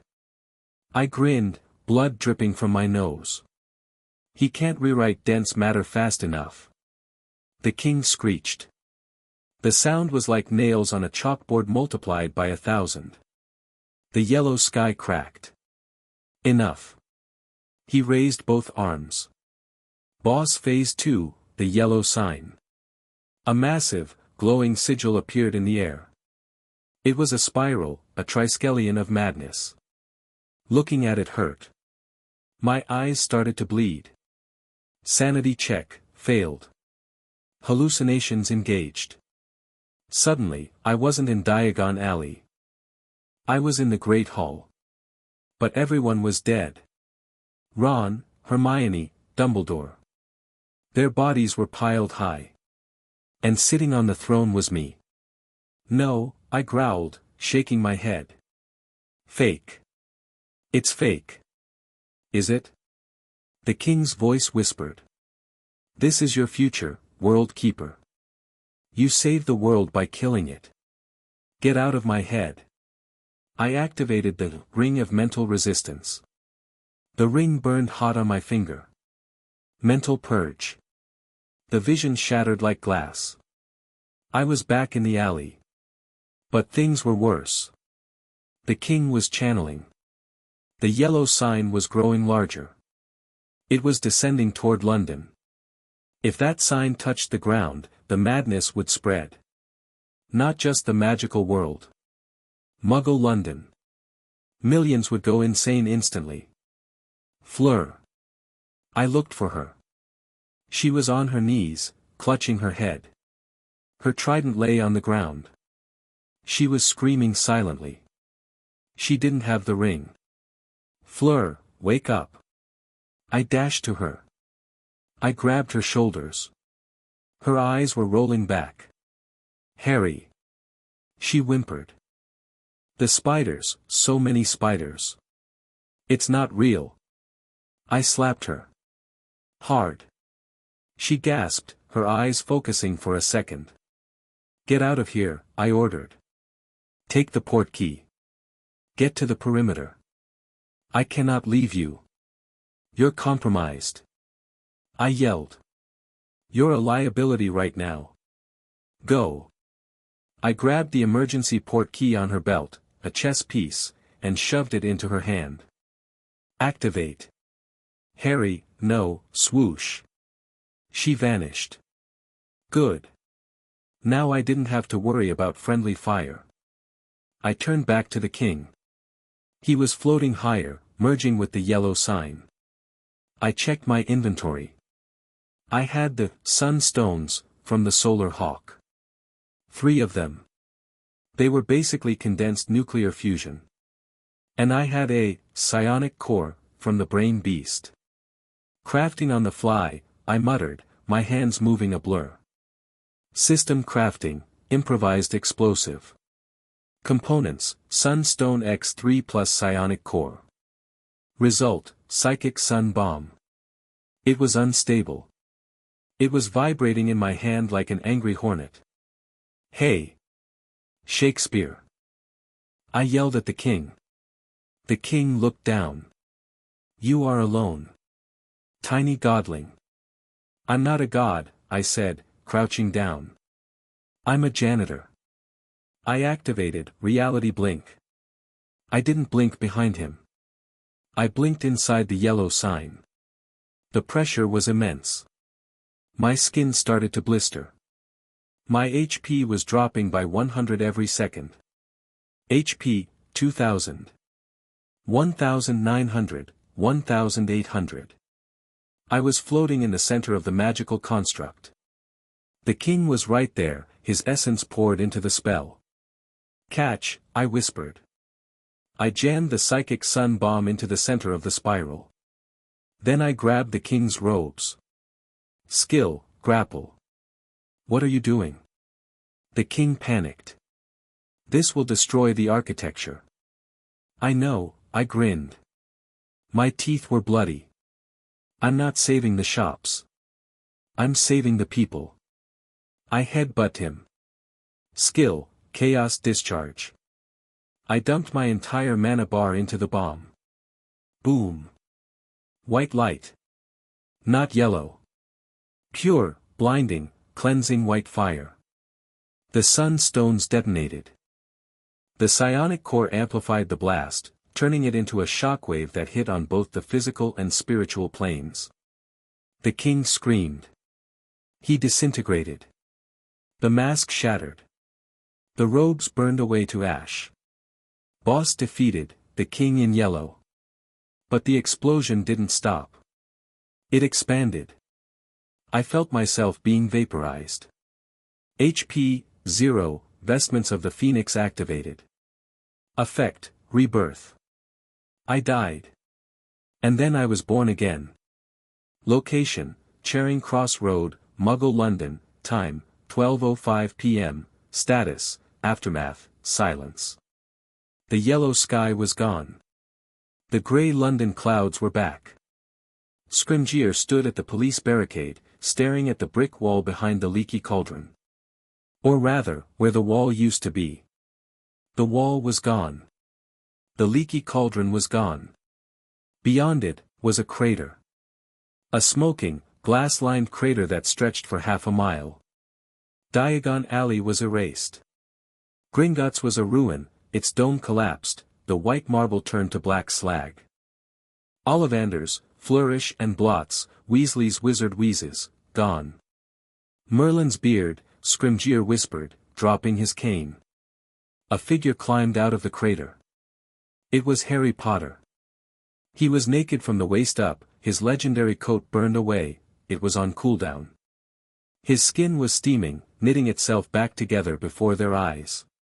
He carried a blackened sword in one hand and a shattered white mask in the other. He walked up the slope of the crater, ignoring the heat of the glass beneath his boots. He reached the street level. Fleur broke through the police line. She was crying. "Harry!" She tackled him. He winced, but didn't fall. "I'm okay," he croaked. His voice sounded like he'd swallowed gravel. "I'm okay." He looked at Scrimgeour. "The king is dead," Harry said. He tossed the shattered mask at Scrimgeour's feet. "But—" Scrimgeour looked at the crater. "The bank, the economy, the wands." "It was the only way," Harry said. He was anchoring to the buildings. "If I hadn't blown it, London would be an asylum right now." Harry turned to look at the destruction. The economic heart of the British wizarding world was gone. The gold was probably melted. The records destroyed. "We have to rebuild," Harry said tiredly. "But not like before. Better defenses. Better layout." "Rebuild?" Scrimgeour looked faint. "Potter, this is a catastrophe." "No, Minister," Harry said, his eyes hard and cold, glowing with lingering system power. "This is war.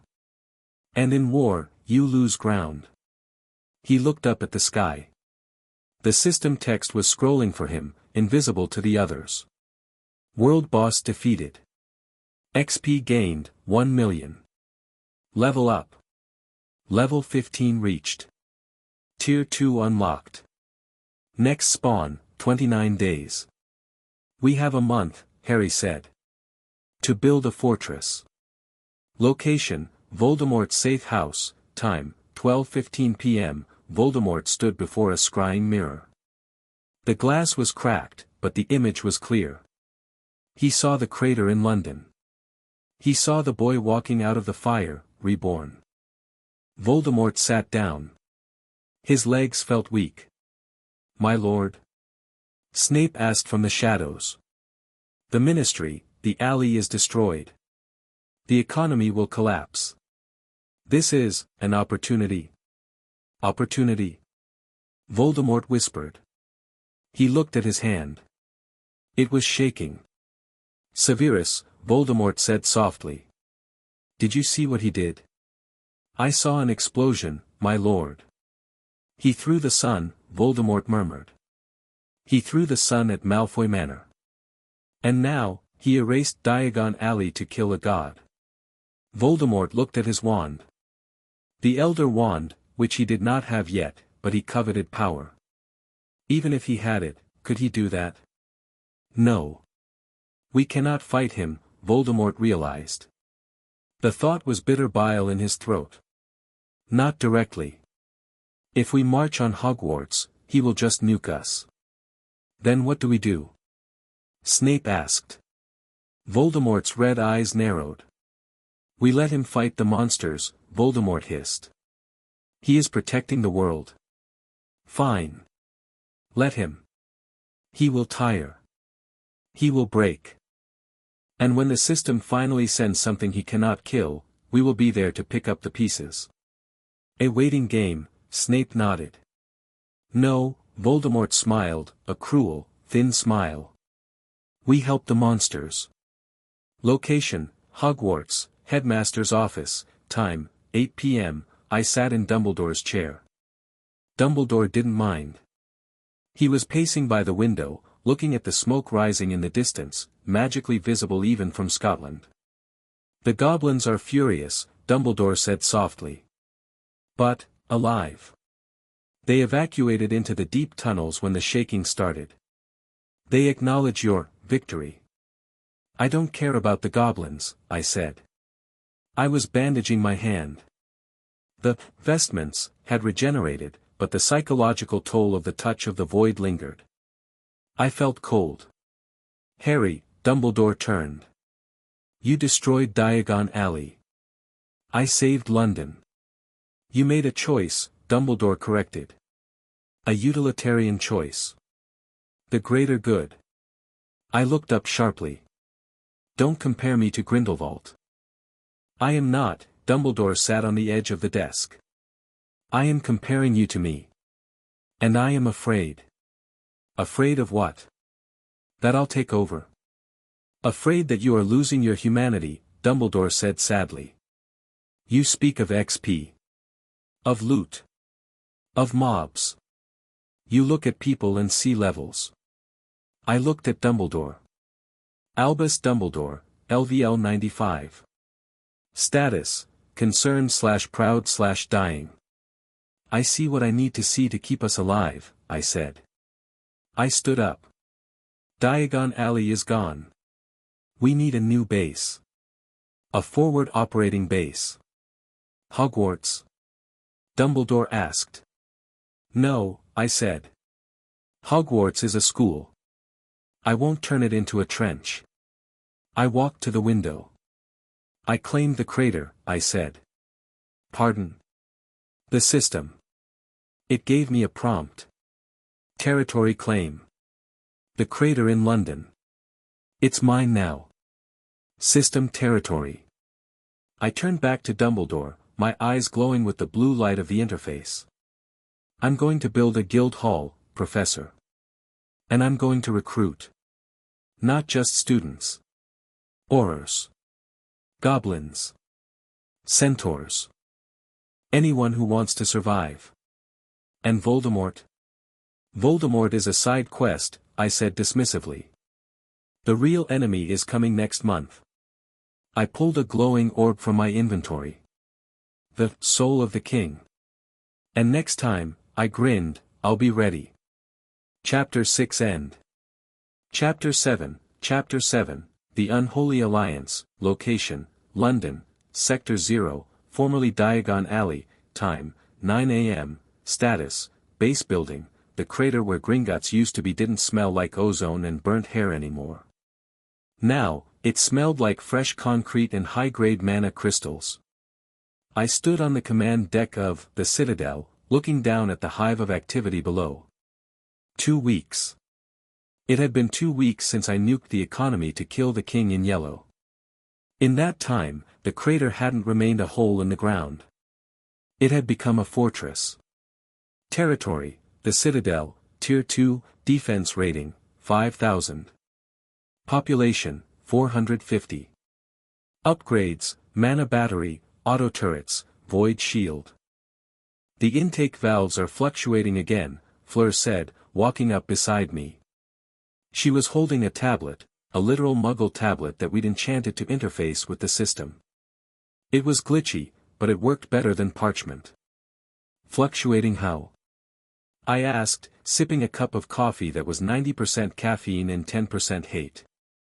The ambient mana, she tapped the screen. It is dropping. Globally. The ley lines are drying up, Harry. The King in Yellow, his death released a lot of energy, but the system absorbed it all. It didn't go back into the earth. I looked at the readout. Global mana density, 68%. Rate of decay, 2% per day. 68%, I muttered. At 50, wands stop working reliably. At 20, magical creatures start dying. At 0. Squibs, Fleur finished grimly. Everyone becomes a squib. I looked down at the courtyard. We had recruited. Oh, had we recruited? The Citadel wasn't just me and Fleur anymore. It was a guild. Bill Weasley was down there, directing a team of Gringotts Cursebreakers, who were currently unemployed since the bank exploded, to install rune wards on the perimeter wall. Fred and George were testing mana grenades in the firing range. Remus Lupin was drilling a squad of werewolves in hand-to-hand combat. It looked impressive. It looked like an army. But they were running on fumes. I saw a young wizard, Dennis Creevy, try to cast a levitating charm on a crate of supplies. His wand sparked, sputtered, and the crate fell on his foot. Ouch! Conserve your mana. Hermione's voice rang out over the intercom. She was in the ops center, managing logistics. Physical labor only for Tier 1 tasks. Save the magic for the drills. I gripped the railing. The system is eating the world, I said. Every boss spawn takes a chunk of the planet's life force to manifest. And when I kill them, the XP goes to me, not the planet. You are becoming a singularity, Fleur noted. A black hole of power. And everyone else is starving. I checked my own stats. Level, 16. HP, 8,500. MP, 12,000. Class, Chaos Vanguard, Master, Dot. I was strong. Ridiculously strong. I could probably punch a hole through Hogwarts walls without magic. But what good was being a god if there was no world left to save? Alert, incoming message. A blue box popped up. But it wasn't a system notification. It was a magical projection detection. Something's breaching the perimeter, I said, vaulted over the railing. I dropped 3 stories, landing in the courtyard with a heavy thud that cracked the pavement. Feather fall was for wimps. I had impact absorption. Weapons free. I shouted. The auto turrets, enchanted crossbows mounted on swivels, tracked a target moving through the main gate. But it wasn't an attack. It was a silvery, ethereal shape gliding through the air. A Patronus. But not a stag. Not an otter. Not a terrier. It was a snake. A massive, 20-foot-long king cobra made of silver mist. The workers scattered. Wands were drawn. Hold fire. I ordered. The snake slithered up to me. It coiled, rising until its head was level with mine. Its eyes were hollow pits of light. It opened its mouth, and a voice spoke. High, cold, and utterly familiar. Harry Potter. The courtyard went deadly silent. Everyone knew that voice. Voldemort, I said, crossing my arms. You've got some nerve sending a voicemail to my fortress. I have turrets that shoot holy water, you know. We need to talk, the snake hissed. Not as enemies. As survivors. I'm surviving just fine, I lied. Are you? The snake's head tilted. My followers can barely cast a stunner. The giants are lethargic. The dementors are fading. The magic is dying, Potter. You feel it. I know you do. I didn't answer. He was right. Meet me, the voice continued. Neutral ground. The place where we first met properly. Where the basilisk sleeps. The chamber, I whispered. Come alone. Or bring your French pet. It matters not. But come. Or there will be nothing left for either of us to rule.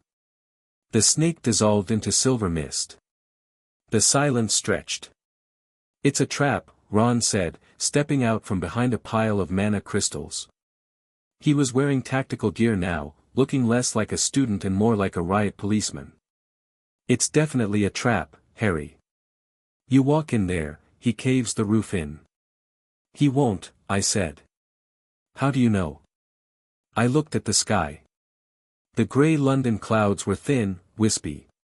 Because he's scared, Ron. Voldemort fears death more than anything. And right now? The world is dying. That means he is dying. I turned to Fleur. Suit up. We're going to school. Location, Hogwarts, 2nd floor girls' bathroom, time, 11 a.m., Hogwarts was quiet. Too quiet. The students were in classes, but the candles in the corridors were dim. The moving staircases were sluggish. The portraits were sleeping, conserving energy. Myrtle was hiding in her U-bend. I stood in front of the sink with the snake etched on the tap. Open, I hissed in Parseltongue. Click grind. The sink sank into the floor, revealing the large pipe. I hate this slide, Fleur muttered, adjusting her trident of the deep, which was strapped to her back. Ladies first, I gestured. Chivalry is dead, she scoffed, and jumped. I followed. The slide was grimy, dark, and long. We shot out the bottom, landing on the pile of small animal bones. Location discovered, Chamber of Secrets. Ambient mana, low. Threat detected, high. We walked through the main tunnel. The shed skin of the basilisk was still there, dusty and ancient. The massive stone door with the snakes unlocked at my command. We stepped into the main chamber.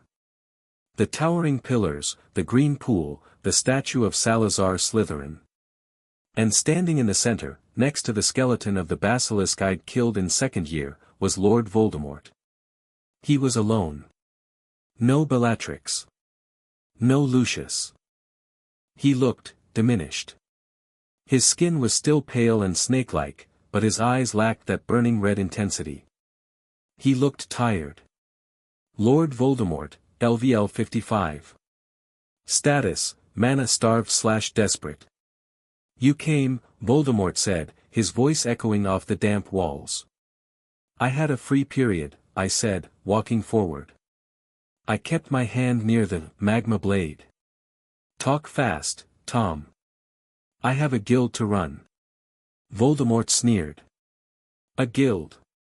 Playing soldier in a crater. You think you are saving them, Potter? You are merely delaying the inevitable.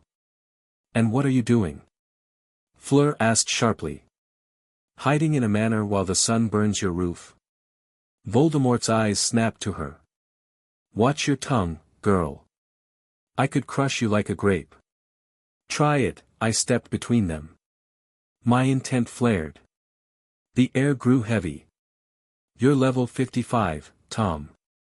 I'm level 16, but my stats are scaled. My strength is 80. I could snap your neck before you raise your wand. Voldemort stared at me. He calculated. He realized I wasn't bluffing. He lowered his wand slightly. The magic, he said, gesturing to the air. It is draining into the system. Into your system. I know. Then you know that the next entity, the one coming today, will likely drain the rest. I checked my timer. Next spawn, 30 minutes. Today? I asked.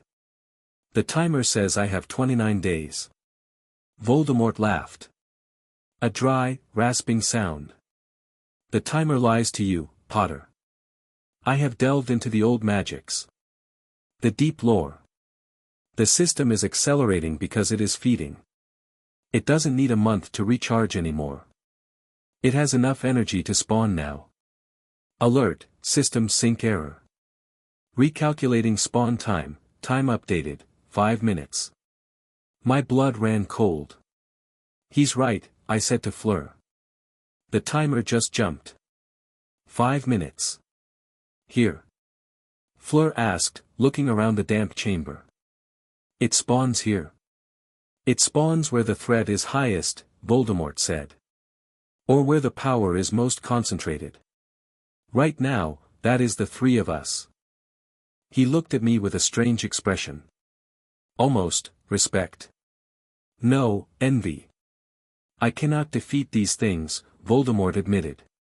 It looked physically painful for him to say. My magic, it bounces off them. But you are of the system. So what's the pitch, Tom? I asked. You want to join the guild?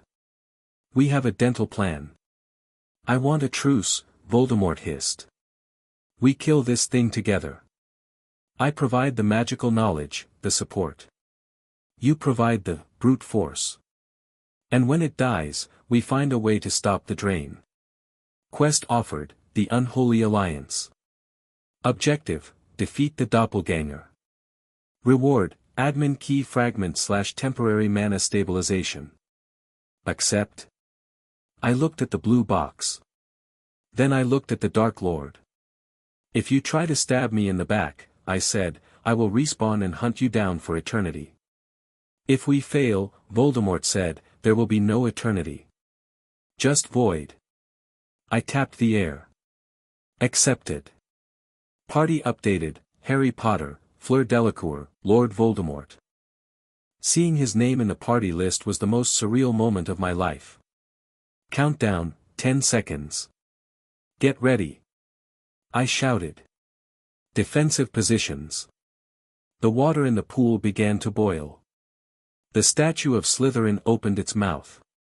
But nothing came out. Instead, the shadows in the room began to detach themselves from the walls. Boss spawned, the Mirror Walker. Type, Mimic/Assassin.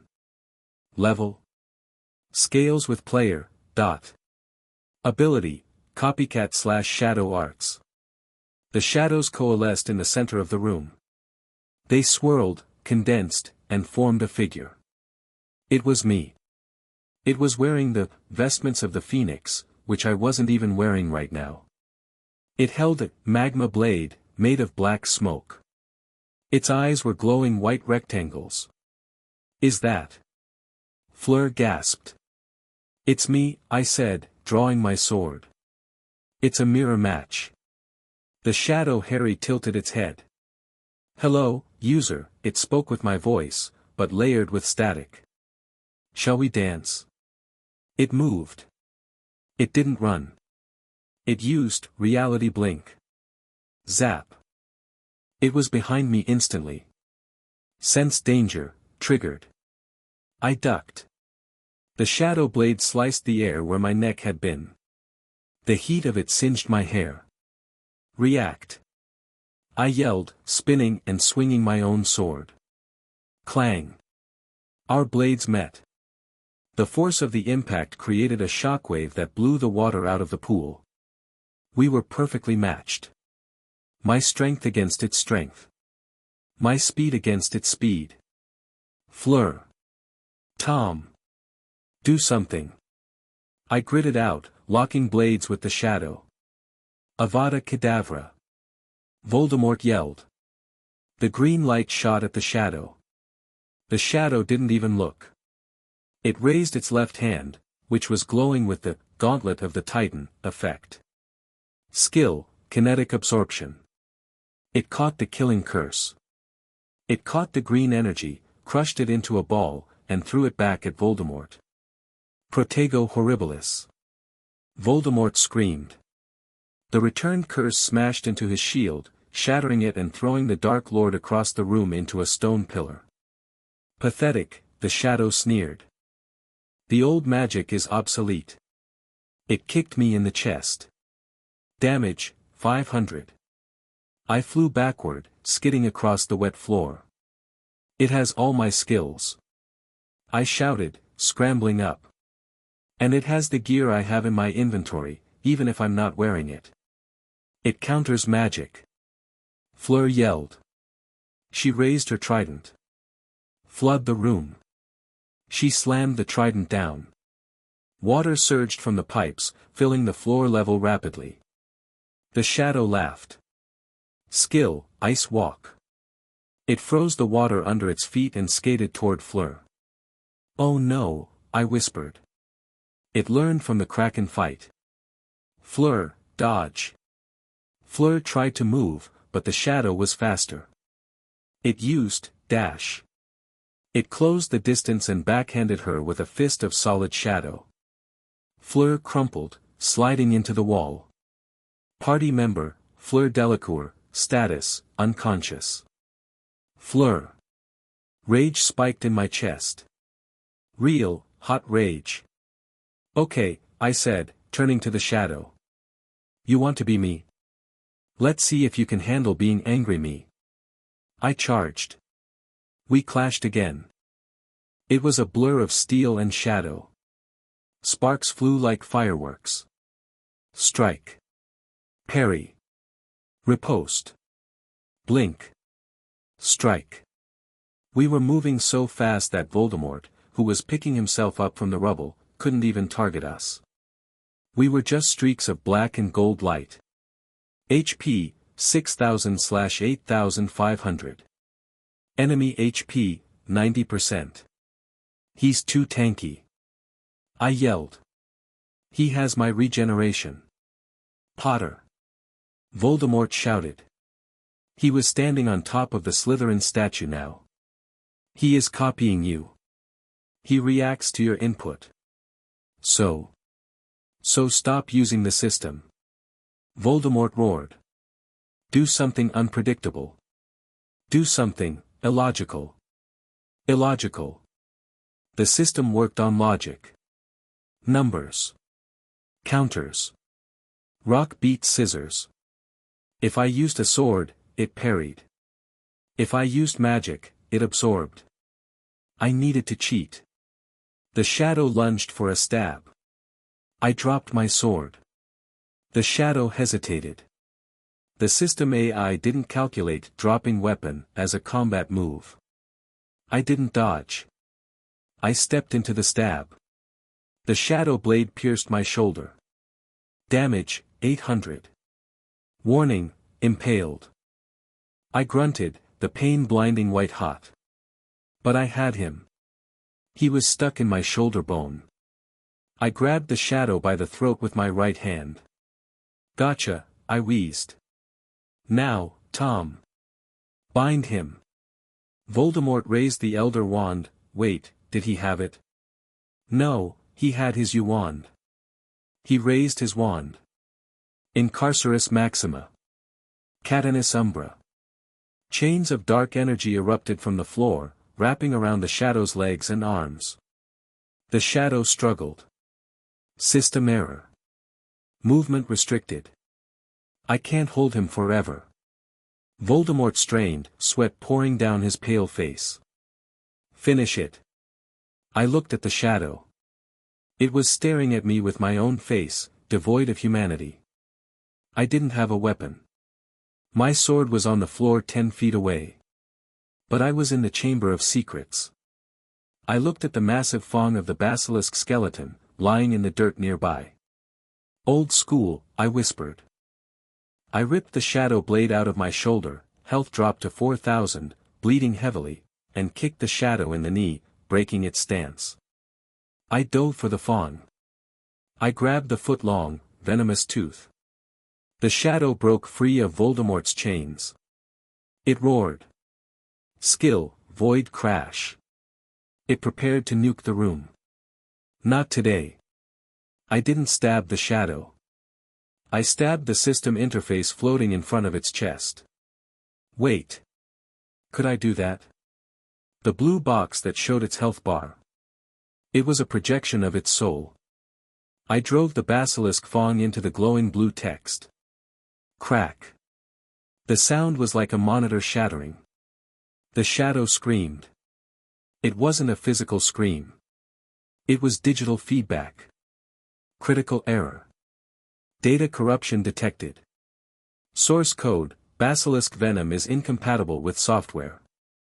The shadow started to glitch. Its limbs elongated, twisted. It turned into a mess of pixels and smoke. Voldemort. Fiend fire. I yelled. Burn the glitch. Voldemort didn't hesitate. He unleashed the cursed fire. It took the shape of a dragon, a chimera, a serpent. The fire consumed the glitching shadow.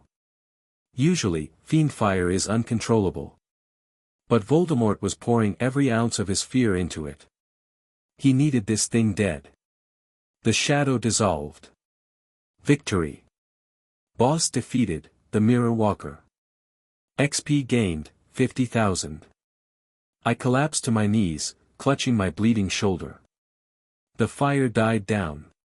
Voldemort stood there, panting, looking more human than I'd ever seen him, mostly because he looked exhausted and terrified. A loot drop appeared in the center of the ash. It wasn't a weapon. It was a key. A simple, skeletal key made of starlight. Item, admin key fragment, 1/3, dot. Description, used to unlock the final rift. I crawled toward it. Potter, Voldemort said softly. I froze. I looked up. Voldemort was pointing his wand at me. The key, he said. Give it to me. You want to fight me now? I asked, laughing weakly. I'm at half health. You have no mana left. We're both running on empty. I can still kill you with a cutting curse, he whispered. That key, it controls the system. With it, I could restore my magic. I could rule. With that key, I said, grabbing it and shoving it into my inventory, you would open the door to the things that eat the bosses. Voldemort paused. There are things, bigger. There's always a bigger fish, Tom. I stood up, swaying. We had a deal. A truce. You helped. The world gets a reprieve. I pointed at the ceiling. Feel it? Voldemort closed his eyes. The drain, he murmured. It has stopped. Temporary stabilization, I said. Reward for the quest. I walked over to Fleur. I knelt and cast a quick heal, a low-level skill I kept for emergencies. She gasped, waking up. Did we win? She whispered. We survived, I said, helping her up. I turned back to Voldemort. Go home, Tom. Go back to your manor. Fix the roof. Voldemort lowered his wand. He looked at me with hatred, yes, but also calculation. This is not over, Potter, he hissed. When you have all the keys, I will be there. I'm counting on it, I said. I'll need a meat shield for the final boss. Voldemort scowled. He spun on his heel. He tried to apparate, but the wards were still weird. He settled for transforming into black smoke and flying up the pipe. Dramatic, Fleur muttered, rubbing her jaw. He's a drama queen, I agreed. I looked at my interface. Quest complete, the Unholy Alliance. Relationship update, Lord Voldemort, enemy-rival, ... Next spawn, 29 days, confirmed, ... We have a month, I said, leaning against a pillar. A real month this time. And the key? Fleur asked. 1 of 3, I said. Which means 2 more bosses before the endgame. I looked around the chamber. We need to get out of here. I need a shower, a potion, and about 10,000 calories. Location, the Citadel, command room, time, 8 p.m., I sat in the chair, staring at the holographic map. The global mana levels had stabilized at 68%. They weren't dropping anymore. The panic would subside for a bit. Hermione walked in. She looked tired. The reports are coming in, she said. Magic is working again. People are celebrating. They think you fixed it. I put a band-aid on a gunshot wound, I said. Harry, she sat down opposite me. Ron told me about the snake Patronus. You met him? You fought alongside him? He was useful, I said coldly. He's a high-level caster with good crowd control. Hermione shivered. You're talking about the man who killed your parents like he's an NPC. He is an NPC, Hermione, I said, rubbing my eyes. In the face of the system, we're all just NPCs trying to become players. I pulled up the dossier on the admin key. If I collected all 3, I could open the rift. Or I could seal it. But the system description was vague. Unlocks the source. What was the source? Was it the source of the monsters? Or the source of magic itself? If I closed it, would magic disappear forever? If I opened it, would the world be overrun? Harry. I looked up. Go to sleep, Hermione, I said gently. We have training at 0600. She lingered for a moment, looking like she wanted to hug me or slap me, then turned and left. I sat alone in the dark, the blue light of the system reflecting in my glasses. I opened my hand. The admin key fragment floated there, rotating slowly. 1 down. I closed my fist. 2 to go. Chapter 7 end. Chapter 8, The World Eater, location, Hogwarts, the Astronomy Tower, time, 11:50 p.m., status, the endgame. The wind-up here was cold enough to freeze breath in the lungs, but I didn't feel it. My vestments of the Phoenix were humming with a low, steady heat, keeping my core temperature fixed at a perfect combat-ready baseline. I stood on the edge of the parapet, looking out over the grounds. It didn't look like a school anymore. The Quidditch pitch had been converted into an artillery battery. Massive, enchanted ballistae, courtesy of the centaurs and the goblins working together, were aimed at the sky. The greenhouses were bunkers. The Black Lake was a defensive moat, patrolling with merpeople armed with ICW-issue tridents. And the Great Hall was a field hospital. "Check your gear," I said, my voice amplified by the tactical comms link the Weasley twins had jury-rigged using the castle's intercom magic. "Potions on belts. Shields at full opacity. If you are level 10 or below, you are support. Do not engage the target. I repeat, do not engage the target." A chorus of "Yes, sir," and "Copy that" echoed in my earpiece. I looked to my left. Fleur was there. She looked magnificent and terrifying. Her ICW combat robes were torn from the last month of skirmishes. We'd been hunting elite mobs to grind XP, but her eyes were sharp. She held the Trident of the Deep loosely in one hand, the prongs crackling with hydroelectric energy. "Scared?" she asked, her voice soft on the private channel. "Terrified," I admitted, checking my inventory for the 10th time. "We didn't find the other 2 keys, Fleur.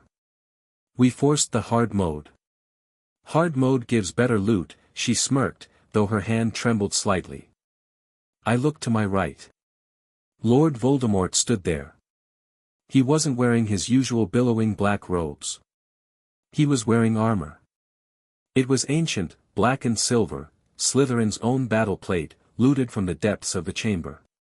He looked regal, dangerous, and utterly out of place standing next to me.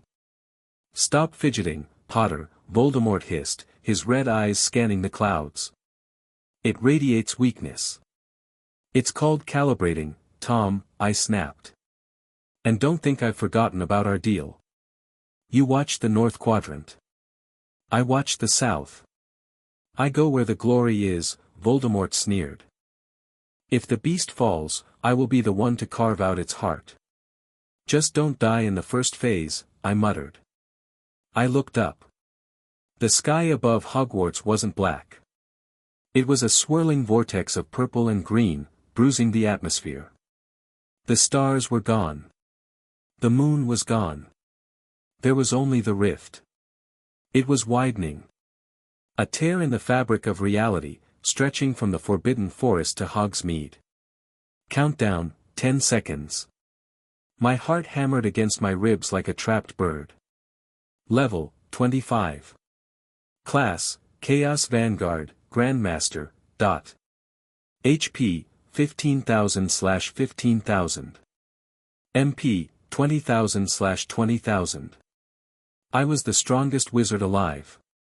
Statistically speaking. But looking at that hole in the sky, I felt like a first-year facing a troll. Countdown, 3 seconds. Countdown, 2 seconds. Countdown, 1 second. The sound came first. It wasn't a roar. It was the sound of the sky tearing. A screeching, grinding noise that shattered the windows of the astronomy tower instantly. "Shields!" I roared. "Skill, Omni Shield!" A bubble of golden energy expanded from me, covering the 3 of us just as the shockwave hit. Then, he descended. Final boss spawned, the Void Warden. Level. God, Dot. HP, 1 billion. Titles, The World Eater, The End of Days. 1 billion HP. I stared at the number. It stretched across my entire vision. The creature, it was a dragon, in the loosest sense of the word. It was the size of a mountain range. Its scales were plates of shifting void matter, absorbing all light. Its wings were nebulas. Its eyes were burning white stars. It didn't fly, it swam through the air, ignoring gravity. It descended over the castle, blotting out the sky completely. Fire! Kingsley Shacklebolt's voice roared from the ground. The Quidditch pitch batteries opened up. Giant spears of enchanted iron, ballista bolts tipped with explosive runes, flew into the air. Hundreds of them. They hit the warden's underbelly. Ping. Ping. Ping. Damage, 0, damage, 0, they bounced off. The creature didn't even notice. It opened its mouth. A maw the size of a stadium. Energy began to gather there, a black sphere of pure annihilation. It's charging a breath attack. Fleur yelled. If that hits the castle, the game is over. We have to divert it. I shouted. Air team. Launch. I didn't wait. I activated the vestments, flight ability.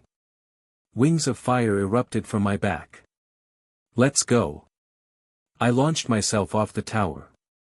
Fleur followed, riding a stream of water she conjured from the air. Voldemort turned into a plume of black smoke and shot upward. We were 3 specks of dust flying toward a hurricane. The warden's head dipped. The black sphere was growing. Hey! Ugly! I screamed, amplifying my voice with sonorous maxima. I flew directly in front of its face. I was an ant buzzing around its nose. Look at me. I activated my taunt skill, a tank ability I'd picked up from a skill book in the Citadel. Aggro generated.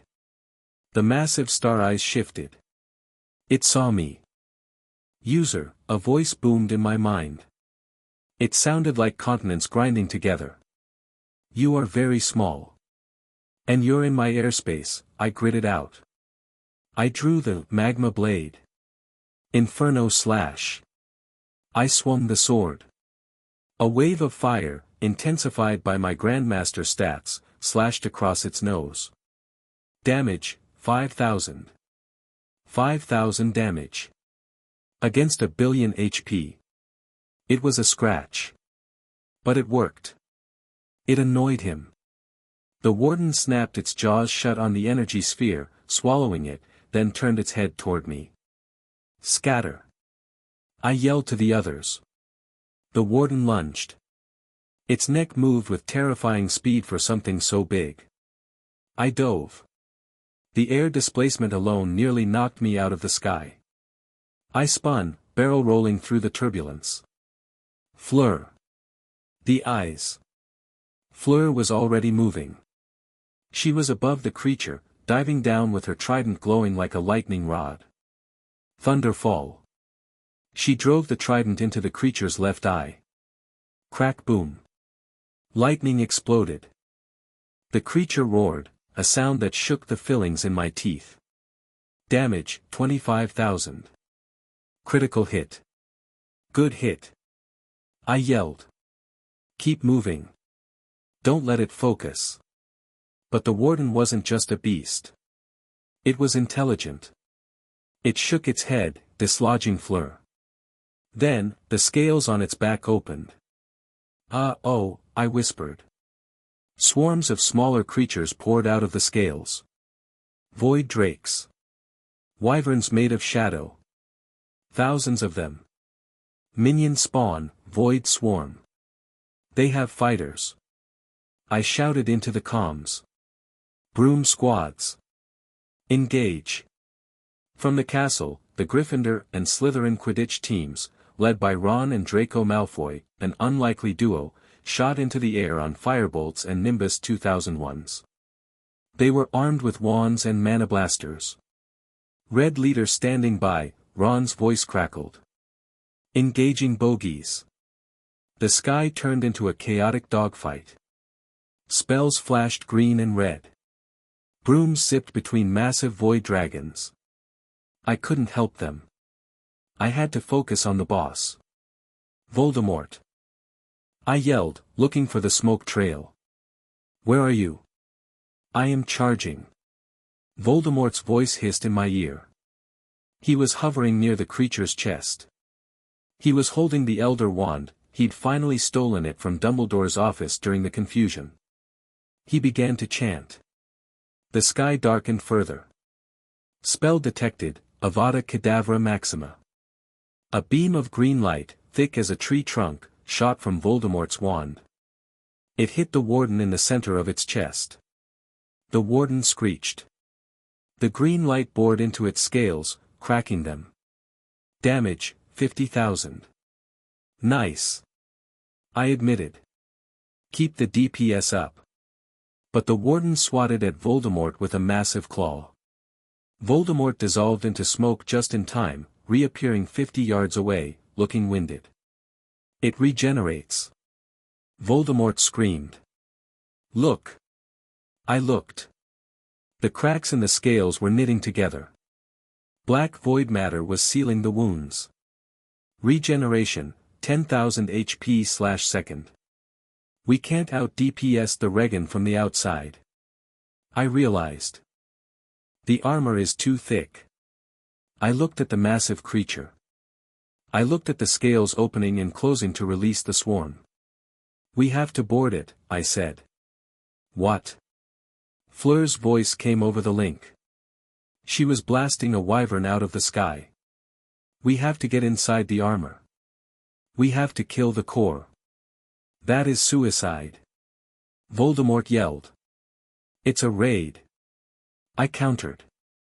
Fleur, on me. Tom, provide cover fire. We're landing on the back. Location, the Void Warden's back, the Obsidian Plains, time, 12:15 a.m., status, Phase 2, I slammed onto the creature's back. It felt like landing on a planet. The surface was hard, black rock, stretching out for miles. There were ridges, the spines, towering like mountains in the distance. Fleur landed beside me, stumbling on the uneven surface. Gravity is weird here, she gasped, steadying herself. It has its own gravitational pull, I noted. My boots felt heavy. Where is the core? Midsection, I pointed toward the massive spinal ridge. Under the main dorsal fin. We have to run. Run. She looked at the miles of black rock. Or drive. I opened my inventory. I pulled out the Thestral Chariot. I'd bought it from the system shop for 5,000 credits. It was skeletal, black, and reinforced with iron. Get in, I said. Fleur looked at me like I was insane. You bought a car. Get in. She jumped in. I took the reins of the two spectral thestrals hitched to it. Yeah. We took off across the dragon's back. But we weren't alone. The ground began to shift. The parasites living on the warden noticed us. Enemy, void lice. Level, 30. Size, large. They looked like crabs the size of tanks. They erupted from the cracks in the scales, clicking their pincers. Contact front. I yelled. I have them. Fleur stood up in the back of the chariot. She raised her trident. Aqua erupto. A geyser of water shot from the trident, blasting a crab off the edge of the dragon. It fell miles down toward Hogwarts. Keep driving. She screamed, firing bolts of lightning at another one. I whipped the reins. The chariot bounced over the ridges. System. Map. Fastest route to the core. A gold line appeared on the ground. Hard left. I yanked the reins. The chariot skidded, sparks flying. A massive pincer snapped the air where we'd been a second ago. This is madness. Fleur laughed. It was a hysterical, battle-drunk laugh. This is Mario Kart. I yelled back. We were closing in on the central ridge. A massive structure of glowing purple crystal rose from the dragon's spine. The core housing. There. I pointed. But standing in front of it was a guardian. A humanoid figure made of pure void energy. It held a sword that looked like a tear in reality. Mini-boss, the avatar of the warden. Level, 50. It has an antibody, I cursed. Fleur, take the wheel. What? I jumped out of the moving chariot. Keep going to the core. I'll hold him off. I hit the ground rolling. The avatar turned to me. It didn't speak. It just raised its sword. I drew the magma blade. Let's dance, shadow puppet. I charged. Skill, reality blink. I teleported behind it. I swung for the head.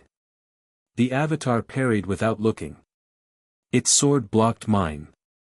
Clang. The force drove my feet into the dragon's scale. It was strong. Stronger than the doppelganger. It swung a backhand. I ducked. The void blade sliced the top of a rock formation off. Chaos strike. I unleashed a flurry of blows. Fire met void. The air distorted around us. I was chipping it down. Enemy HP, 80%. 70%. 60%, but I was losing time. The chariot was getting closer to the core, but more crabs were swarming it. Voldemort. I screamed into the comms. I need air support on the ridge. Now. I am busy. Voldemort yelled back. The tail is trying to crush me. If Fleur dies, we fail. Get up here. A moment later, a black cloud descended from the sky. Voldemort materialized on the dragon's back, right above the chariot. Fiend fire. He unleashed the cursed fire again. A massive fire snake consumed the wave of crabs chasing Fleur. Go, girl. Voldemort shouted. Did he just call her girl? Progress. Fleur reached the crystal housing. She jumped off the chariot just as a crab crushed it. She stood before the crystal wall. Harry. It is sealed, she yelled over the comms. I cannot break it. I parried a blow from the avatar and kicked it in the chest. Use the trident. Resonance frequency. It takes time. Buy her time, Tom. I ordered. Do not order me. Voldemort roared, but he landed beside Fleur and began casting shield charms. Protego Diabolica. A ring of blue fire surrounded them, burning the crabs that tried to enter. I turned back to the avatar. Okay, I panted. Just you and me. The avatar raised its sword for a killing blow. I sheathed my sword. The avatar paused. Inventory, I whispered. I pulled out the psychic sun bomb. I had crafted a second one using the spare sun stones. Catch. I tossed it. The avatar caught it reflexively. Detonate. Boom. A mini-sun exploded in its face. The avatar vaporized. Mini-boss defeated. XP gained, 100,000. I shielded my eyes from the blast. When the light faded, the path was clear. I sprinted toward the core. Location, the core chamber, inside the dragon, time, 12:30 a.m., status, Phase 3, Fleur had managed to crack the crystal housing. We squeezed through the fissure. Inside, it was like being inside a cathedral made of flesh and light. In the center, suspended by veins of energy, was the heart. It was a massive, beating star. Purple and black, pulsating with the rhythm of a dying universe. Target, the void heart. HP, 50,000/50,000, core integrity, dot. It's surprisingly squishy on the inside, I noted. It is beautiful, Fleur whispered. Voldemort walked up behind us. He was staring at the heart with hunger. The source, he murmured. Pure, unadulterated power. If we destroy this, the XP. We split it, I said, eyeing him. Party rules. Of course, Voldemort smiled thinly. Fleur, I said. Start the ritual. We need to destabilize it before we strike. Fleur began to chant in French, weaving water magic around the heart to cool it, to make it brittle. The heart sensed the threat. Defense mechanisms activated. Tentacles of light shot out from the walls. Defend her. I yelled. I slashed a tentacle. Voldemort blasted another. We fought back to back. The hero and the villain. Defending the French girl. It was absurd. It's working. Fleur yelled. The casing is freezing. The purple light turned blue. Frost spread across the star. Core vulnerability, 100%. Now. I roared. Strike together. I raised the magma blade. Voldemort raised the Elder Wand. Fleur raised the trident. 3, 2, 1. We struck. A combined beam of fire, death, and water hit the frozen heart. Crack. The heart shattered. A shockwave of energy blasted us back against the walls. Core destroyed. Boss HP, 0, critical failure imminent. The dragon screamed. The entire room shook violently. Gravity began to fail. We started floating. It's dying. Fleur cheered, floating in midair. We did it. Yes, Voldemort said softly. He was floating near the center, where the shards of the heart were dissolving into massive orbs of golden light. The XP. The loot. Voldemort looked at the orbs. Then he looked at me. Thank you, Harry, he said. You were a useful tool. He pointed the Elder Wand at me. Avada Kedavra. I didn't blink. I didn't dodge. I just smiled. Skill, position swap. Target, Lord Voldemort. Cost, 1000 MP. Zap. The world jerked. Suddenly, I was where Voldemort had been. And Voldemort was where I had been. The green light of the killing curse, which was already in flight, didn't turn. It kept going. Straight into Voldemort's chest. He looked down. He looked at the green light hitting him. He looked at me, standing in his spot, safe.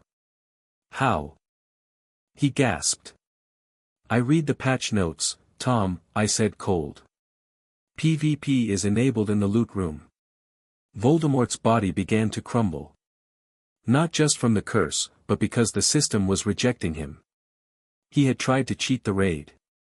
I am eternal. He whispered. You're deleted, I said. He exploded into ash. Party member deceased, Lord Voldemort. XP share disabled. Solo XP bonus applied. I turned to Fleur. She was staring at me, wide-eyed. He tried to kill you, she said. I counted on it. The room began to collapse. We have to go. Jump. I grabbed her hand. We activated our flight abilities. We shot out of the fissure just as the dragon's body began to implode. Location, midair, above Hogwarts, time, 12:45 a.m., status, victory, we flew away from the Titan. Behind us, the Void Warden collapsed in on itself. It turned into a singularity, then exploded into a shower of golden particles that rained down over the entire country. It was like snow. Golden, warm snow. Where the particles touched the ground, the grass turned green. The broken walls of Hogwarts repaired themselves. The injured students on the ground felt their wounds close. The mana drain reversed. The world took a deep breath.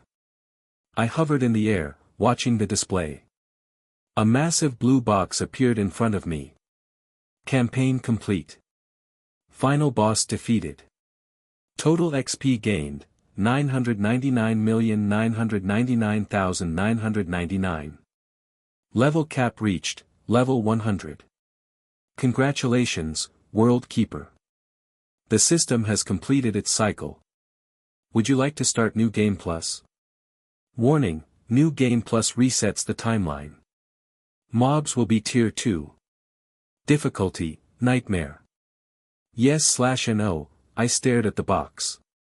Reset the timeline. Save Cedric. Save my parents. But lose everything else. Lose Fleur.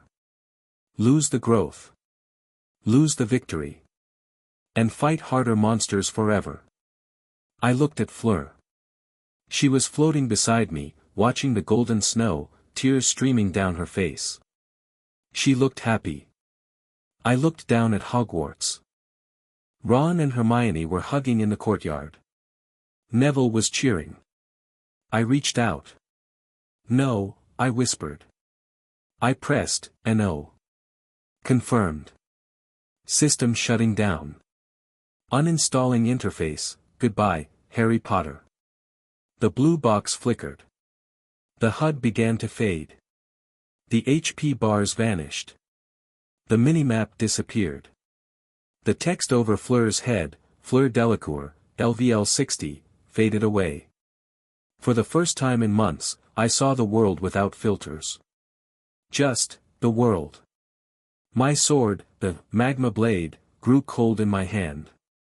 It turned into a regular piece of obsidian. The magic left it. I felt the system power leave my body. The super strength, the infinite stamina. It drained away, leaving me feeling normal. Just a wizard. Gravity took hold. We started to fall. Whoops, I laughed. Flight skill is gone. Accio brooms. Fleur yelled, pulling out her wand. 2 firebolts zoomed up from the ground, catching us mid-air. We mounted them. We drifted down toward the cheering crowd. I looked at my hand. No interface. No timer.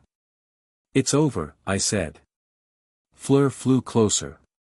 She leaned over and kissed me. A real kiss this time. Not a victory peck. It is over, she agreed.